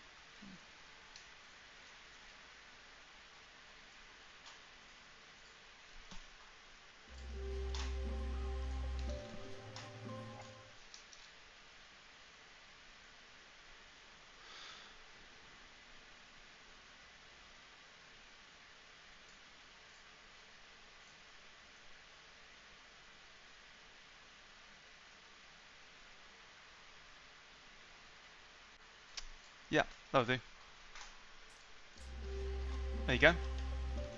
See? Time passed, and the next race will feel like 2 minutes away.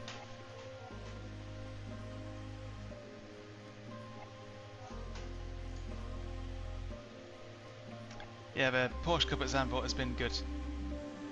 Past couple of... The race just gone, not so good. The first race perfect. Third race was a wet one.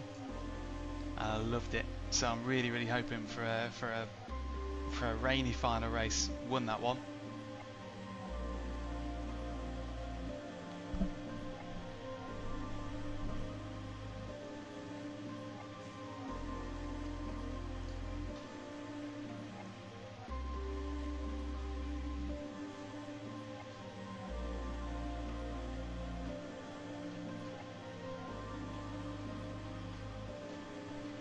Oh, the dirt racing is really fun. It is definitely fun. Oh, I can't deny that. iRacing doesn't have a Yas Marina circuit right now, but they're likely to include it. They are definitely likely to think about it.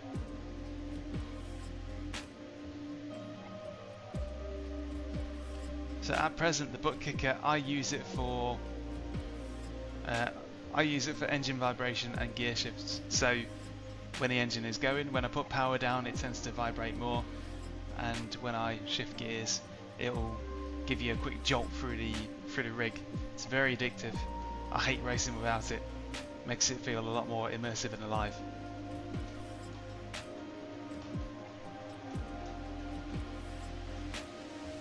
That's proper left field. That is. I've never seen it. What are your thoughts on the Speed Racer film? We don't have Popeyes in the UK, but we do have KFC, so they kind of win by default. Yeah, the butt kickers are brilliant. I really like them.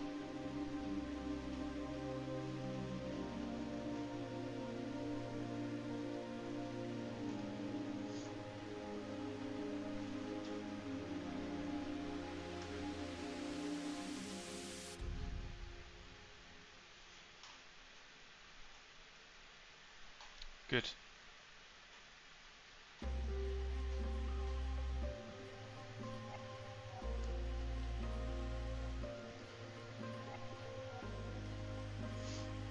I would say the one thing that I would love to see more of is sort of fast food variety in the UK, because it really does it is basically just McDonald's, KFC, Burger King.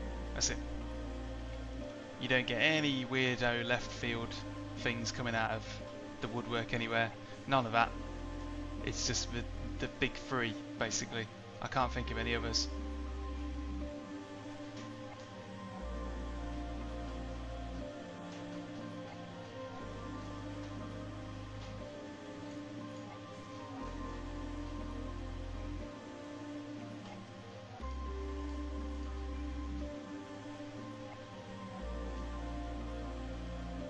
Nando's is alright.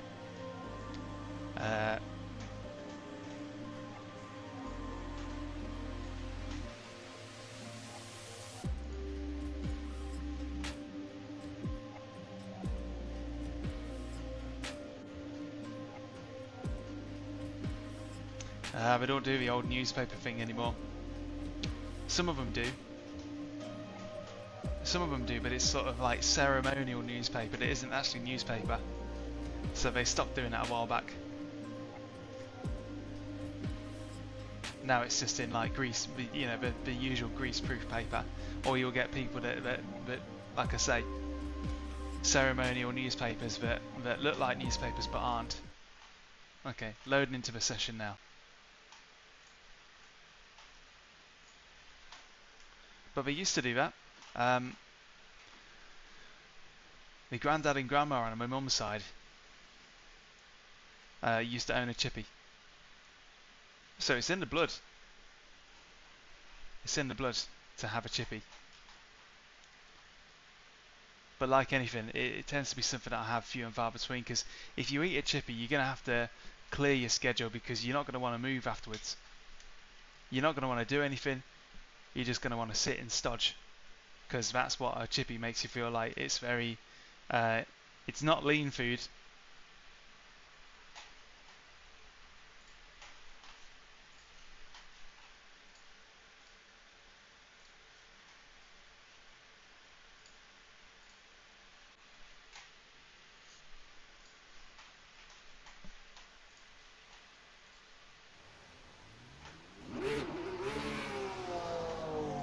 Here we go.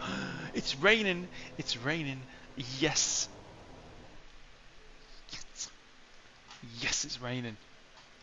Amazing.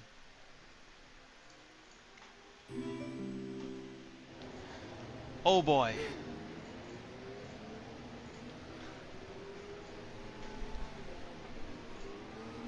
Yes. Here we go.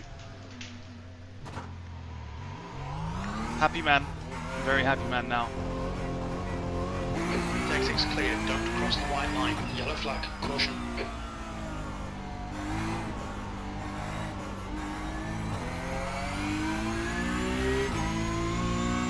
Yeah, the prime light is a superb choice. Its only weakness is your pedal deck. The pedal deck is not amazing, but it is replaceable, it is upgradable. You can put the Prime's pedal tray on it. But it's the one weakness of that Prime Light rig. I've got a full review on it, so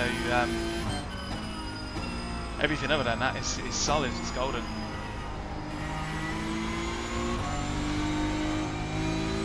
Car left. Clear left.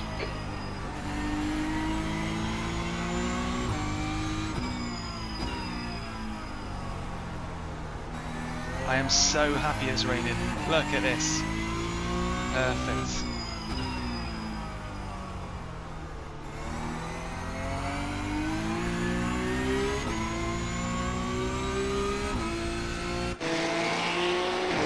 Yeah, you can. You can just buy the Prime pedal plate, and that will work fine. They're interchangeable. They fit.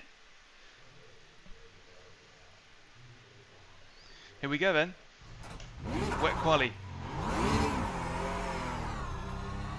All clear on pit exit, you can push now. Disengage limiter. Okay, Daniel. Dry we've tyres. got 2 Why do we laps do to set that? a decent Why do we do time. that?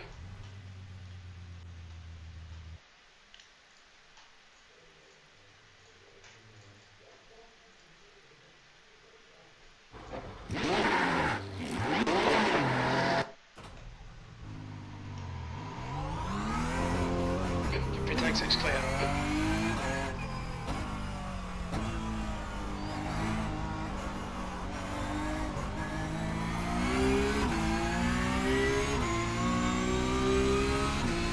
Oh yeah, of course. Yeah, don't forget. GT Omega is one of the numerous brands for which a discount code exists, and you can use mine, Danny Lee. That works in the US, UK, and EU.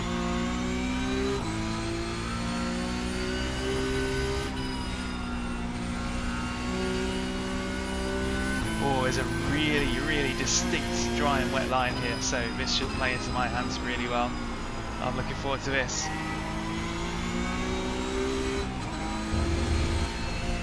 Yeah, this is a very well used track.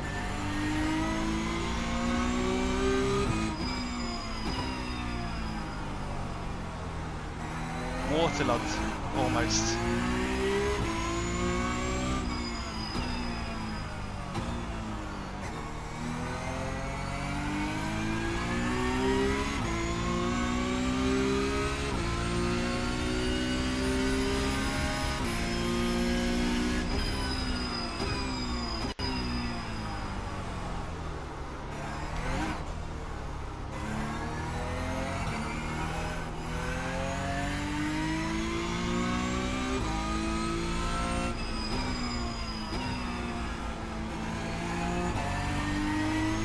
First flyer, so you can see that dry line. And when I mention dry line throughout this, it's not physically dry, it's just the line you would take in the dry. So many people got it confused in the YouTube short.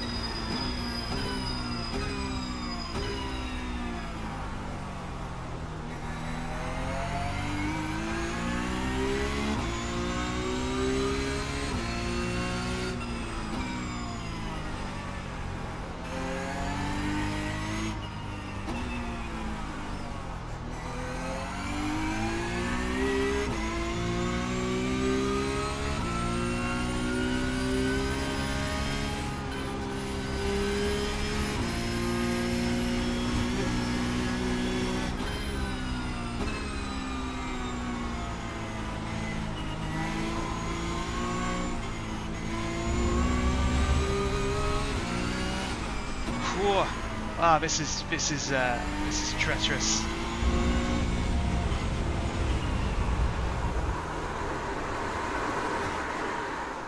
Yeah. Okay. Second lap it is then.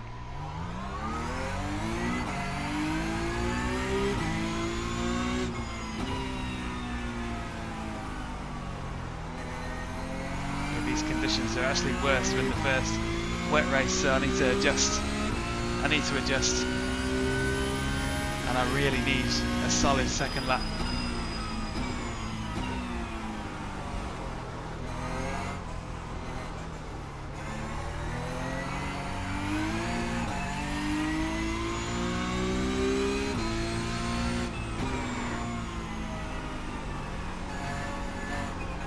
Can't afford to crumble.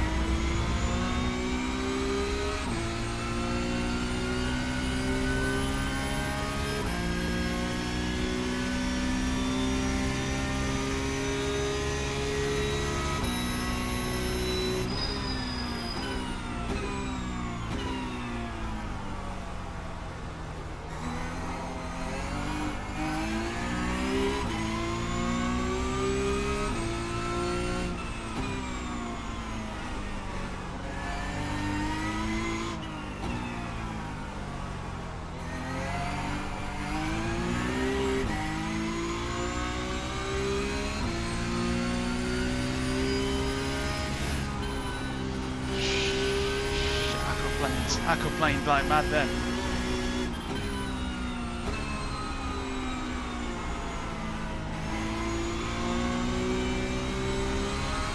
Gotta be honest, I'm not expecting pole.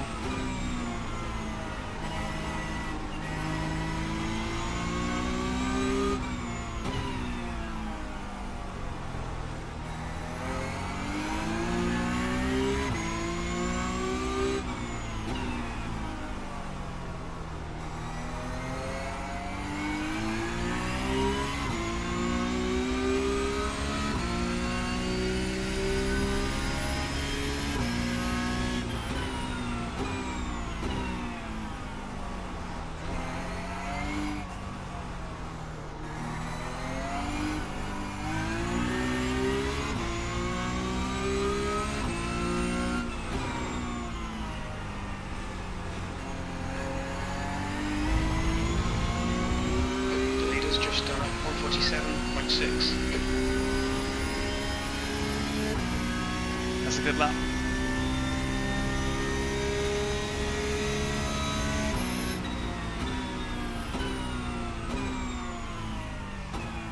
Definitely some work to do.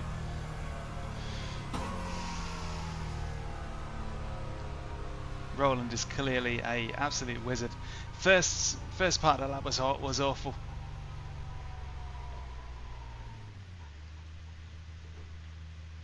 But here we go then. I wanted rain, I got rain, and now I've got it.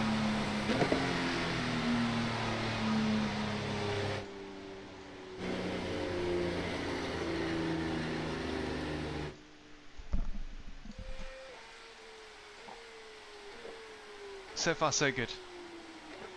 The pace spread is just astronomical.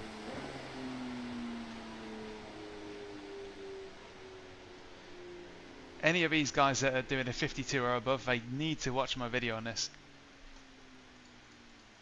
It will completely rewrite the rules.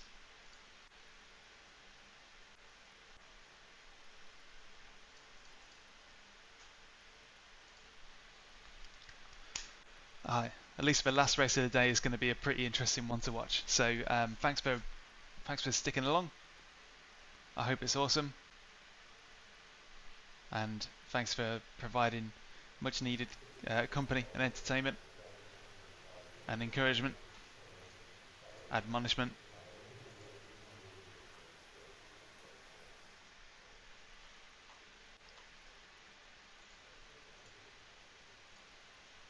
Held on to third place. That's the end of the session. P3. Which is lovely.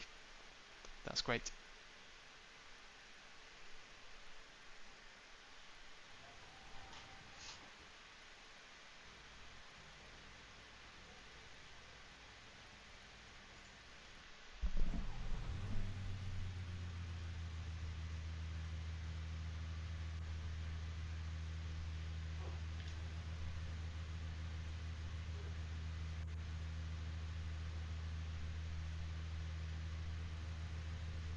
The fact that wipers don't really make any noise is a little bit distracting, isn't it?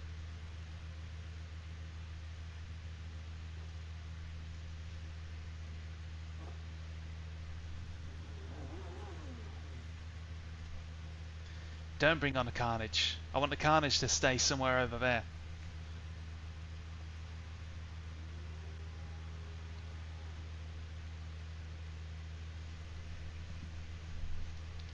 Right, last race of the day.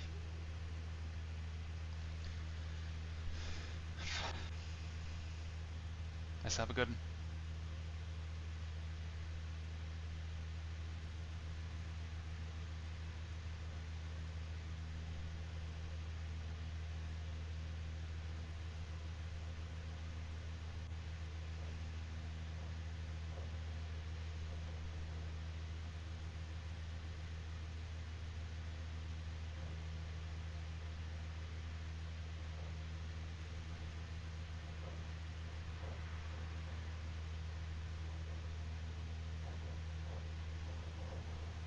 I might go quiet because I don't want to spin out again.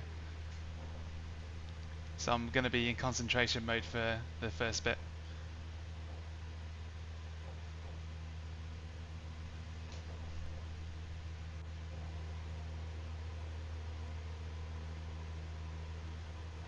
P3, 17 laps.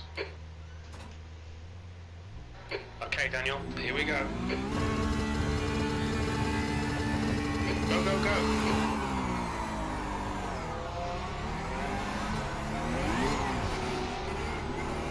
What is happening here? Car right. I'm on dries. Why am I on dries? Still there. Why? Hold your line. Right side's clear. Clear right.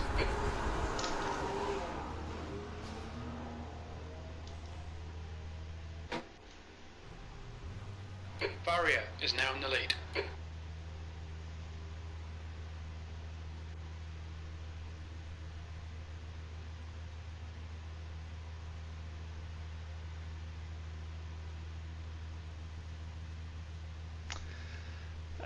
There we go.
The car ahead's pitting now.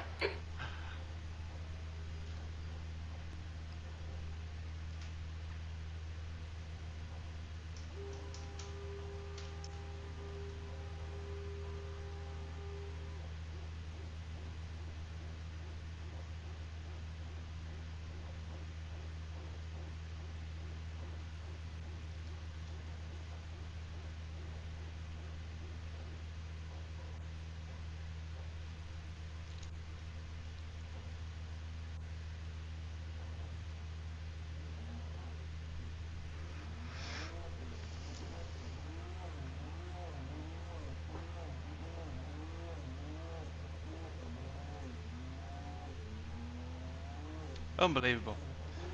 Unbelievable.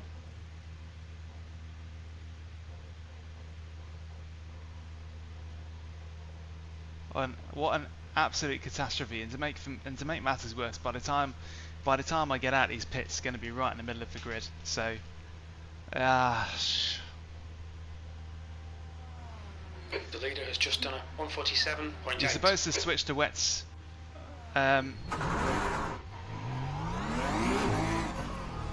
Supposed to switch to wets before you grid. Car approaching. Watch your mirrors. Stay behind the white line.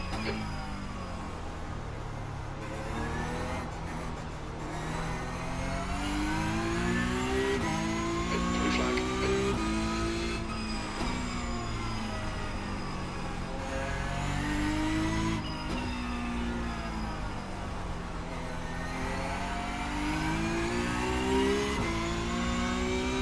Blue flag.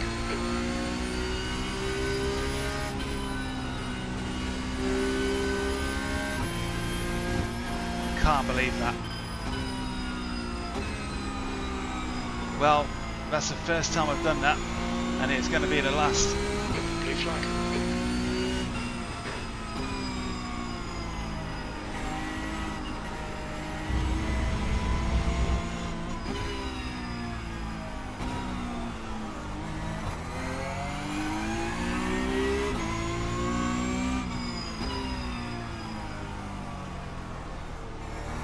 There's no fight back possible from here. I don't think so. 2 laps down. There's nothing in it. Just doing it for the fun of it now, and that's been greatly cut down. Blimmin' heck. Right, let this be a lesson to all of you watching.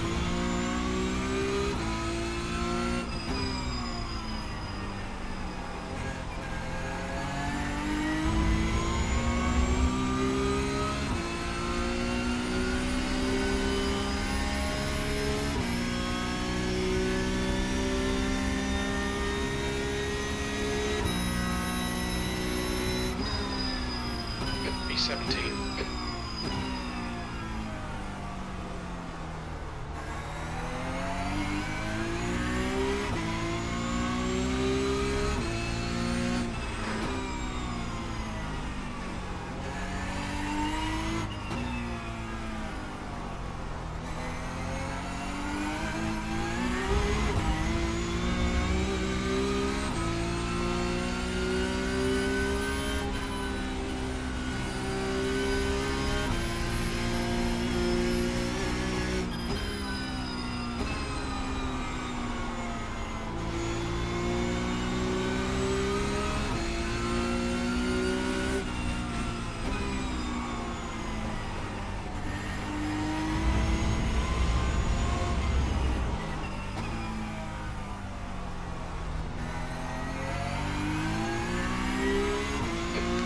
That's increased to 6.7.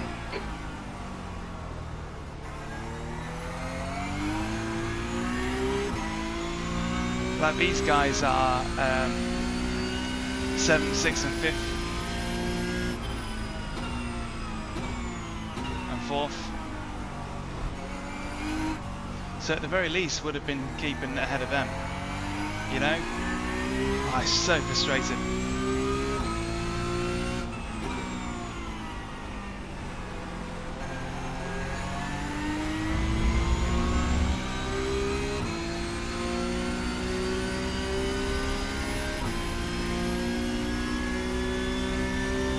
Yeah, he's got like a dirt shooting livery.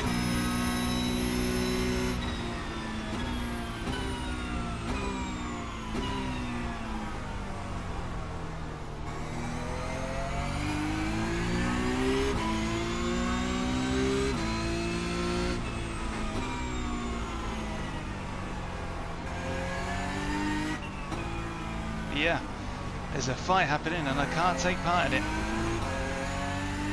Real shame.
Looks like a great fight and all.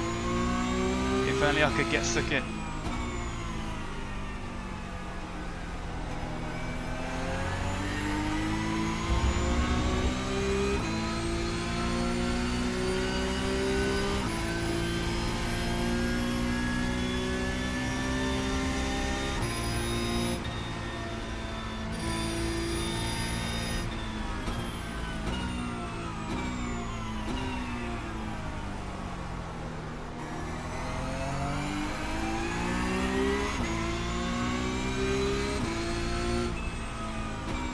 I'm allowed to unlap myself, but there's no real benefit to me, and it would just be getting in the middle of these guys with their legitimate fights, so I shan't be doing that.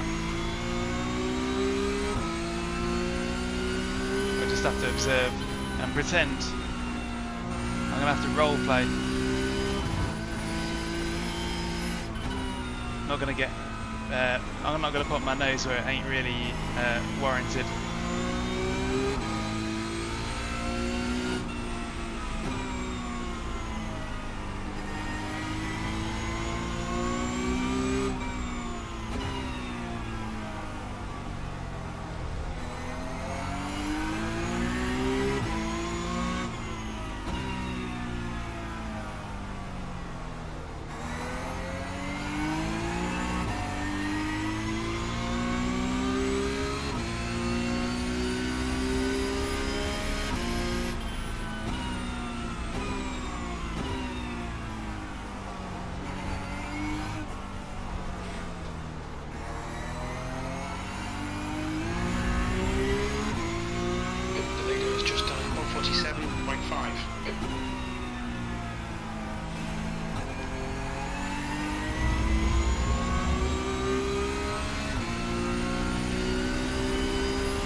This was sad.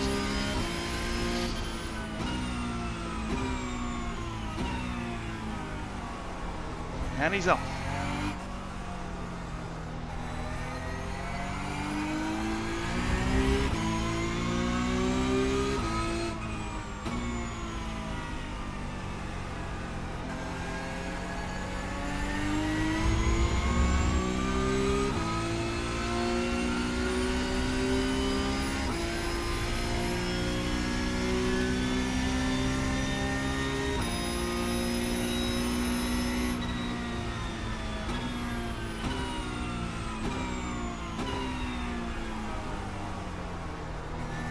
Struggling. Clear left. Blue flag.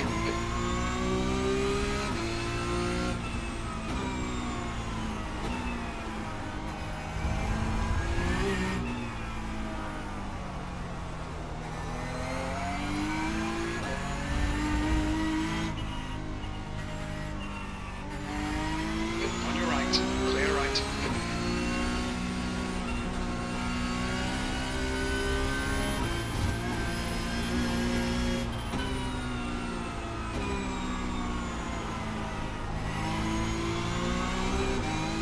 Oh, we've got a situation now then, where I am actually racing for position. Oh no, he's backed off a bit. I think he went wide.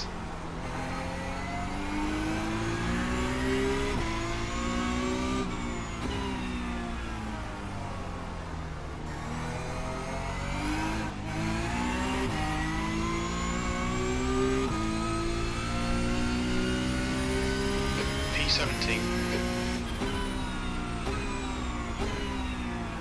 And he's off again, and he's definitely not enjoying this. Left side. Clear left.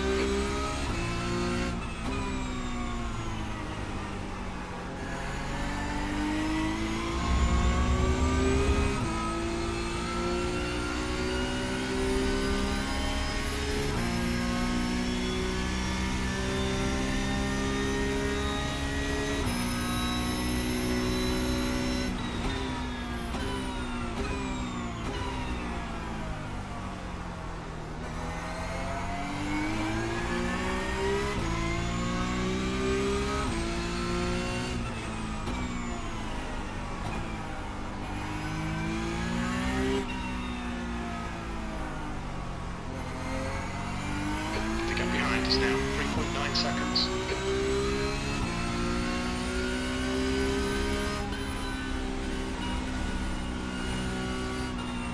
Whoa! Okay.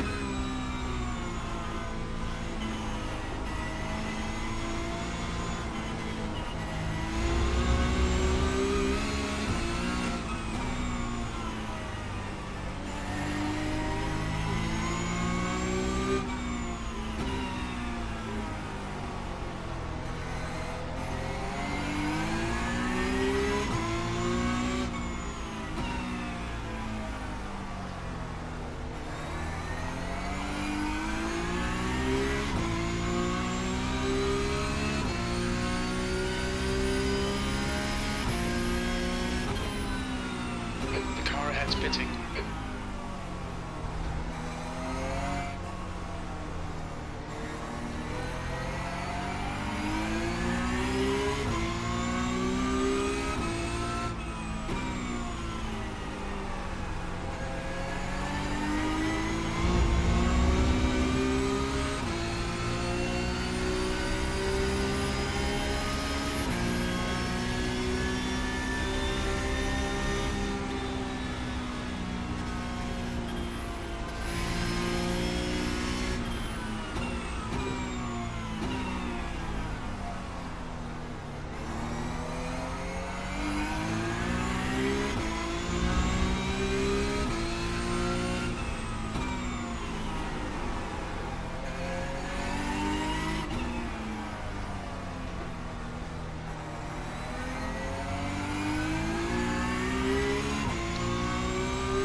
I accept my place in the world as a back marker right now.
it's a little bit wobbly. It's probably just lag or latency.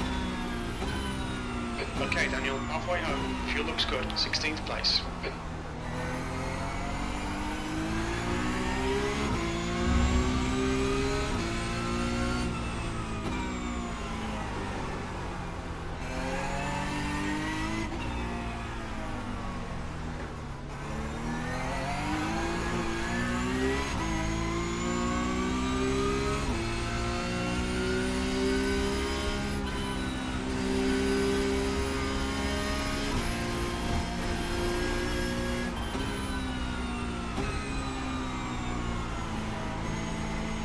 Not sure how we're going to figure this out because there's a car behind me and we're for position.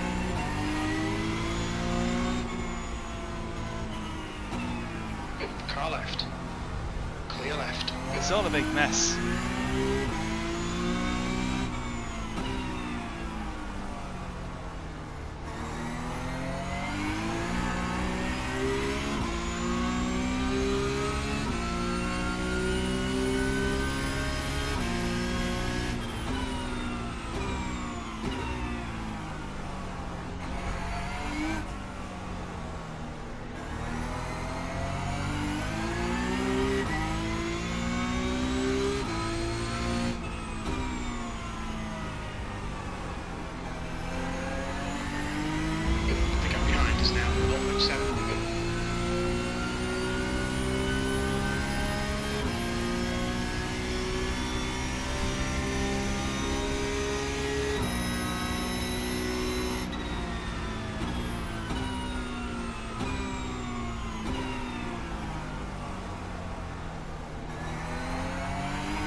It just depends on whether Hayden considers this a non-aggression pact, because I'm just trying not to stick my nose into this bunch of cars in front, but if he starts fighting then I've got no choice really, do I?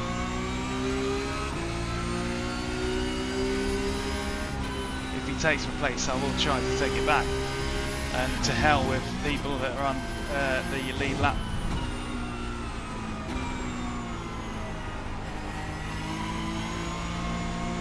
They're not making it easy, are they? Clear left, blue flag.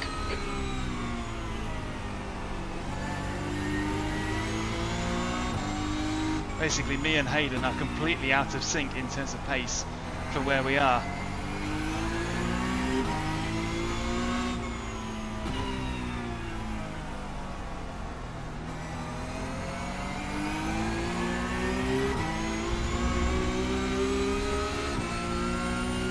I think he gets it.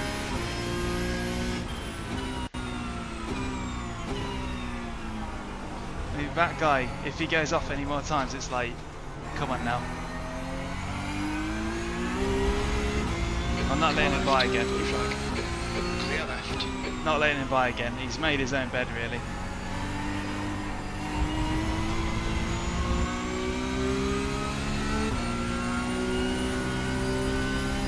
He ain't gonna catch me now anyway.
only a couple more laps left in the tank, really.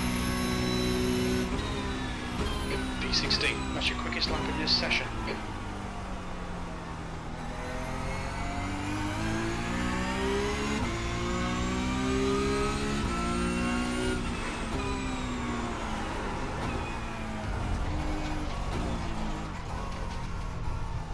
Track limits.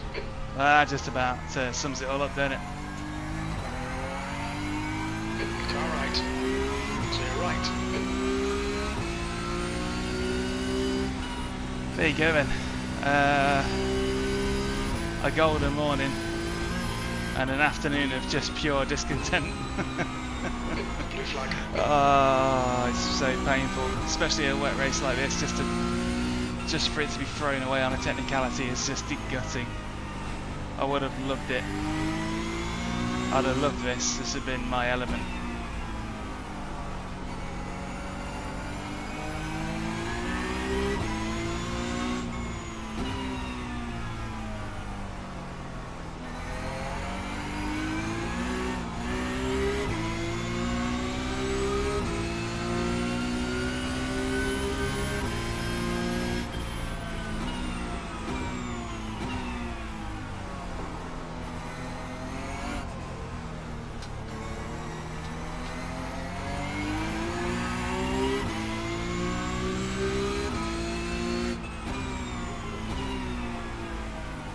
Where's he going? The gap behind is now 2.4.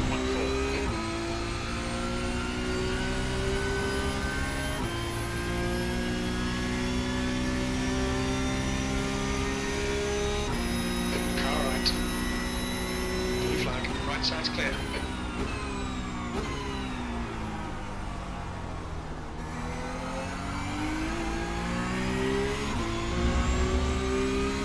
He must be using me as like the canary.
It's not even white flag lap.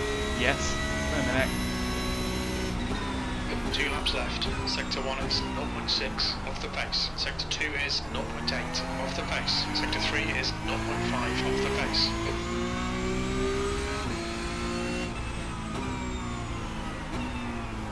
That outside line does not work there. It doesn't work at all.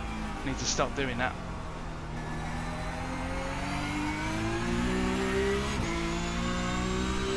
It doesn't work. Stop trying it.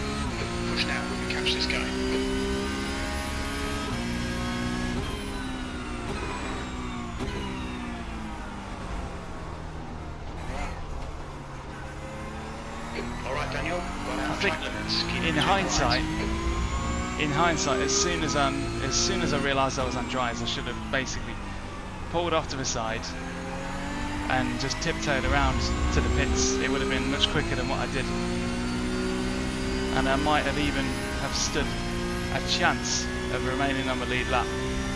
But as it was, did not have that presence of mind to do it. 14th. One more lap to go. So I'll remember that for next time. Next time, it simply isn't worth towing.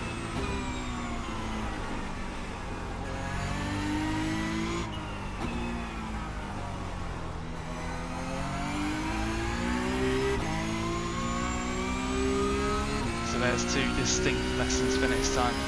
Check your blooming tyres. If you're first to the grid and everyone seems to take a little bit longer, there's probably a good reason for it. And to think, I wonder why I'm going to lose me blooming 16th place at this rate.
E14, that's the end of the race. Well done, mate.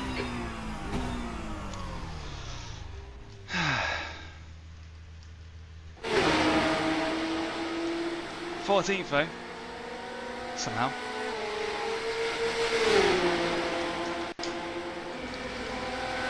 I think 5 laps of fuel left, 2.4 litres per lap. Yeah, I was close at the end. So let's look at this then.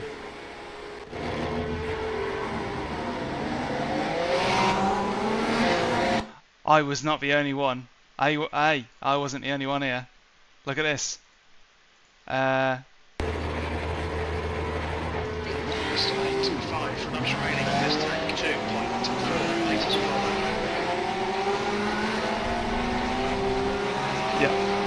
Yep, 100% Hayden had the same issue.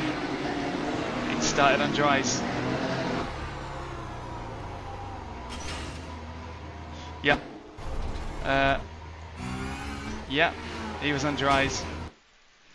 Ah, dear me.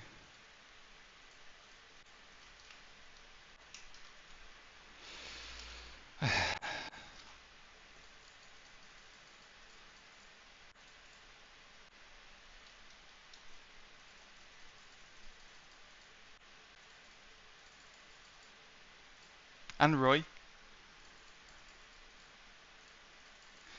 Just us three bozos. And this is when I realised I was on dries. I should have had a bit more presence of mind, but it was like I just checked out. I should have just carried on going. I would have been at the back of the pack then. Should have just carried on. Should have carried on, come into the pits, change tyres. There might have been a really slim chance of being on the lead lap at least. But no, it just wasn't the way it played out. But there you go. That's experience for you. Now I know what to do next time. Because that's never happened. I've never actually started a race on dries. And you can bet I'm never going to do it again.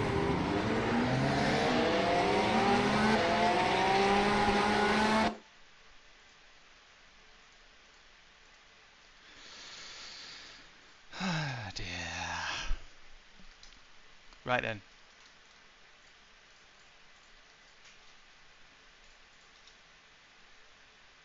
Rain looks so good there, doesn't it? It looks so good. There we go then. End of the day. A shame that it wasn't a banger. The afternoon's been pretty strife-full, if that's a word. So, yeah, sadly, that is it. I will leave you. Lick me wounds. I'm basically back where I started again. Just a touch under 5k. A smidge. And I think that was probably 3 races too many mentally. You got the best out of me in the morning. So, yeah, thanks for riding along. Much appreciated. And add that to the list of things not to forget when gridding. First, don't forget to grid, because I've already done that once.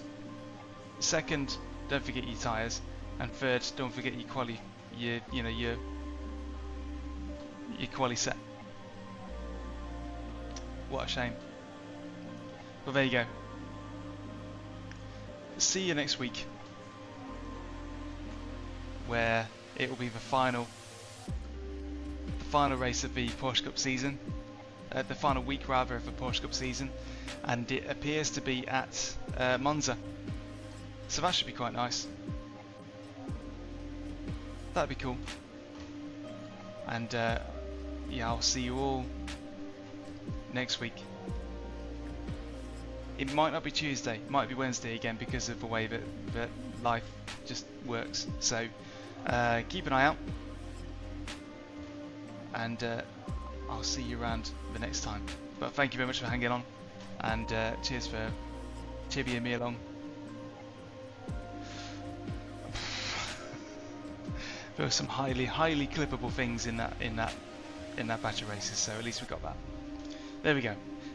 Enjoy your evenings and your afternoons and your mornings and your days wherever you are, and see you again next week. Thank you very much.